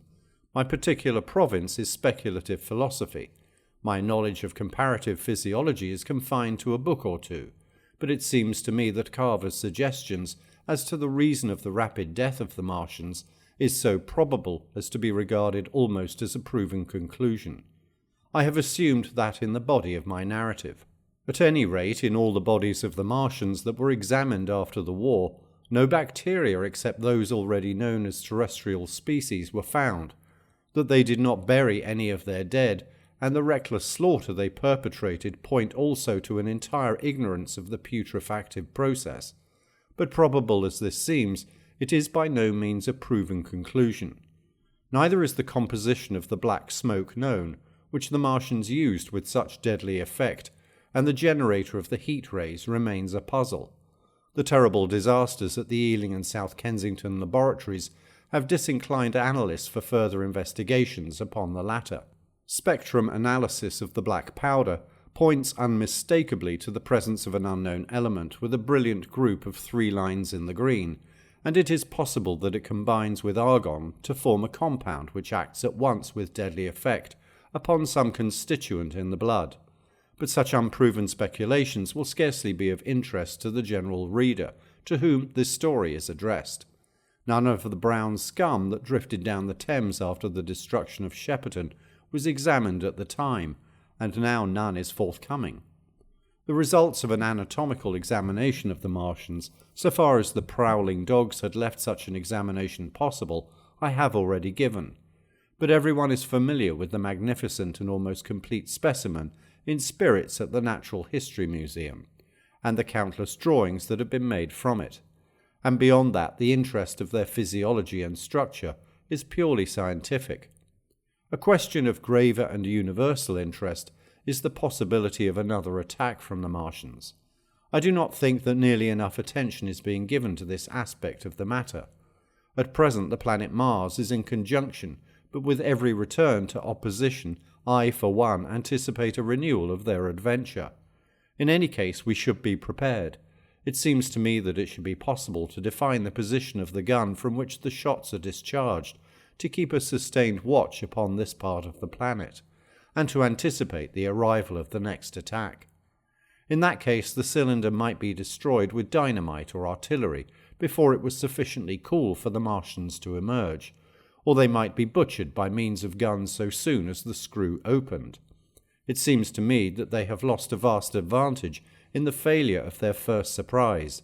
Possibly they see it in the same light.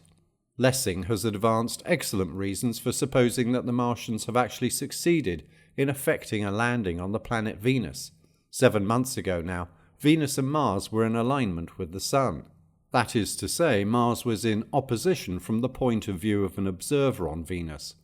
Subsequently, a peculiar luminous and sinuous marking appeared on the unillumined half of the inner planet, and almost simultaneously a faint dark mark of a similar sinuous character was detected upon a photograph of the Martian disk.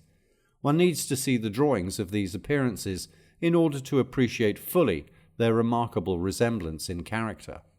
At any rate, whether we expect another invasion or not, our views of the human future must be greatly modified by these events. We have learned now that we cannot regard this planet as being fenced in and a secure abiding place for man. We can never anticipate the unseen good or evil that may come upon us suddenly out of space. It may be that in the larger design of the universe, this invasion from Mars is not without its ultimate benefit for men. It has robbed us of that serene confidence in the future which is the most fruitful source of decadence, The gifts to human science it has brought are enormous, and it has done much to promote the conception of the commonweal of mankind. It may be that across the immensity of space, the Martians have watched the fate of these pioneers of theirs and learned their lesson, and that on the planet Venus they have found a securer settlement. Be that as it may, for many years yet, there will certainly be no relaxation of the eager scrutiny of the Martian disk, and those fiery darts of the sky, the shooting stars, will bring with them as they fall an unavoidable apprehension to all the sons of men. The broadening of men's views that has resulted can scarcely be exaggerated. Before the cylinder fell, there was a general persuasion that through all the deep of space no life existed beyond the petty surface of our minute sphere. Now we see further. If the Martians can reach Venus, there is no reason to suppose that the thing is impossible for men, and when the slow cooling of the sun makes this earth uninhabitable, as at last it must do, it may be that the thread of life that has begun here will have streamed out and caught our sister planet within its toils. Dim and wonderful is the vision I have conjured up in my mind of life spreading slowly from this little seedbed of the solar system throughout the inanimate vastness of sidereal space. But that is a remote dream.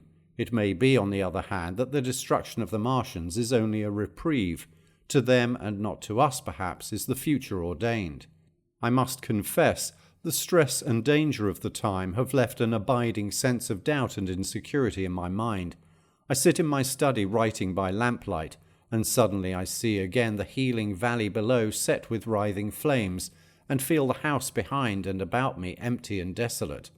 I go out into the Byfleet Road, and vehicles pass me, a butcher boy in a cart, a cab full of visitors, a workman on a bicycle, children going to school, and suddenly they become vague and unreal, and I hurry again with the artilleryman through the hot, brooding silence. Of a night I see the black powder darkening the silent streets, and the contorted bodies shrouded in that layer. They rise upon me, tattered and dog-bitten. They gibber and grow fiercer, paler, uglier, mad distortions of humanity at last, and I wake cold and wretched in the darkness of the night.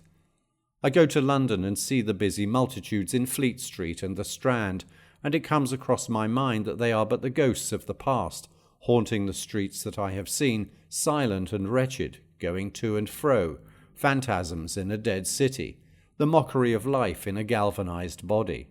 And strange, too, it is to stand on Primrose Hill, as I did but a day before writing this last chapter, to see the great province of houses dim and blue through the haze of the smoke and mist, vanishing at last into the vague lower sky, to see the people walking to and fro among the flower beds on the hill, to see the sightseers about the Martian machine that stands there still, to hear the tumult of playing children, and to recall the time when I saw it all bright and clear-cut, hard and silent under the dawn of that last great day. And strangest of all is it to hold my wife's hand again, and to think that I have counted her, and that she has counted me, among the dead.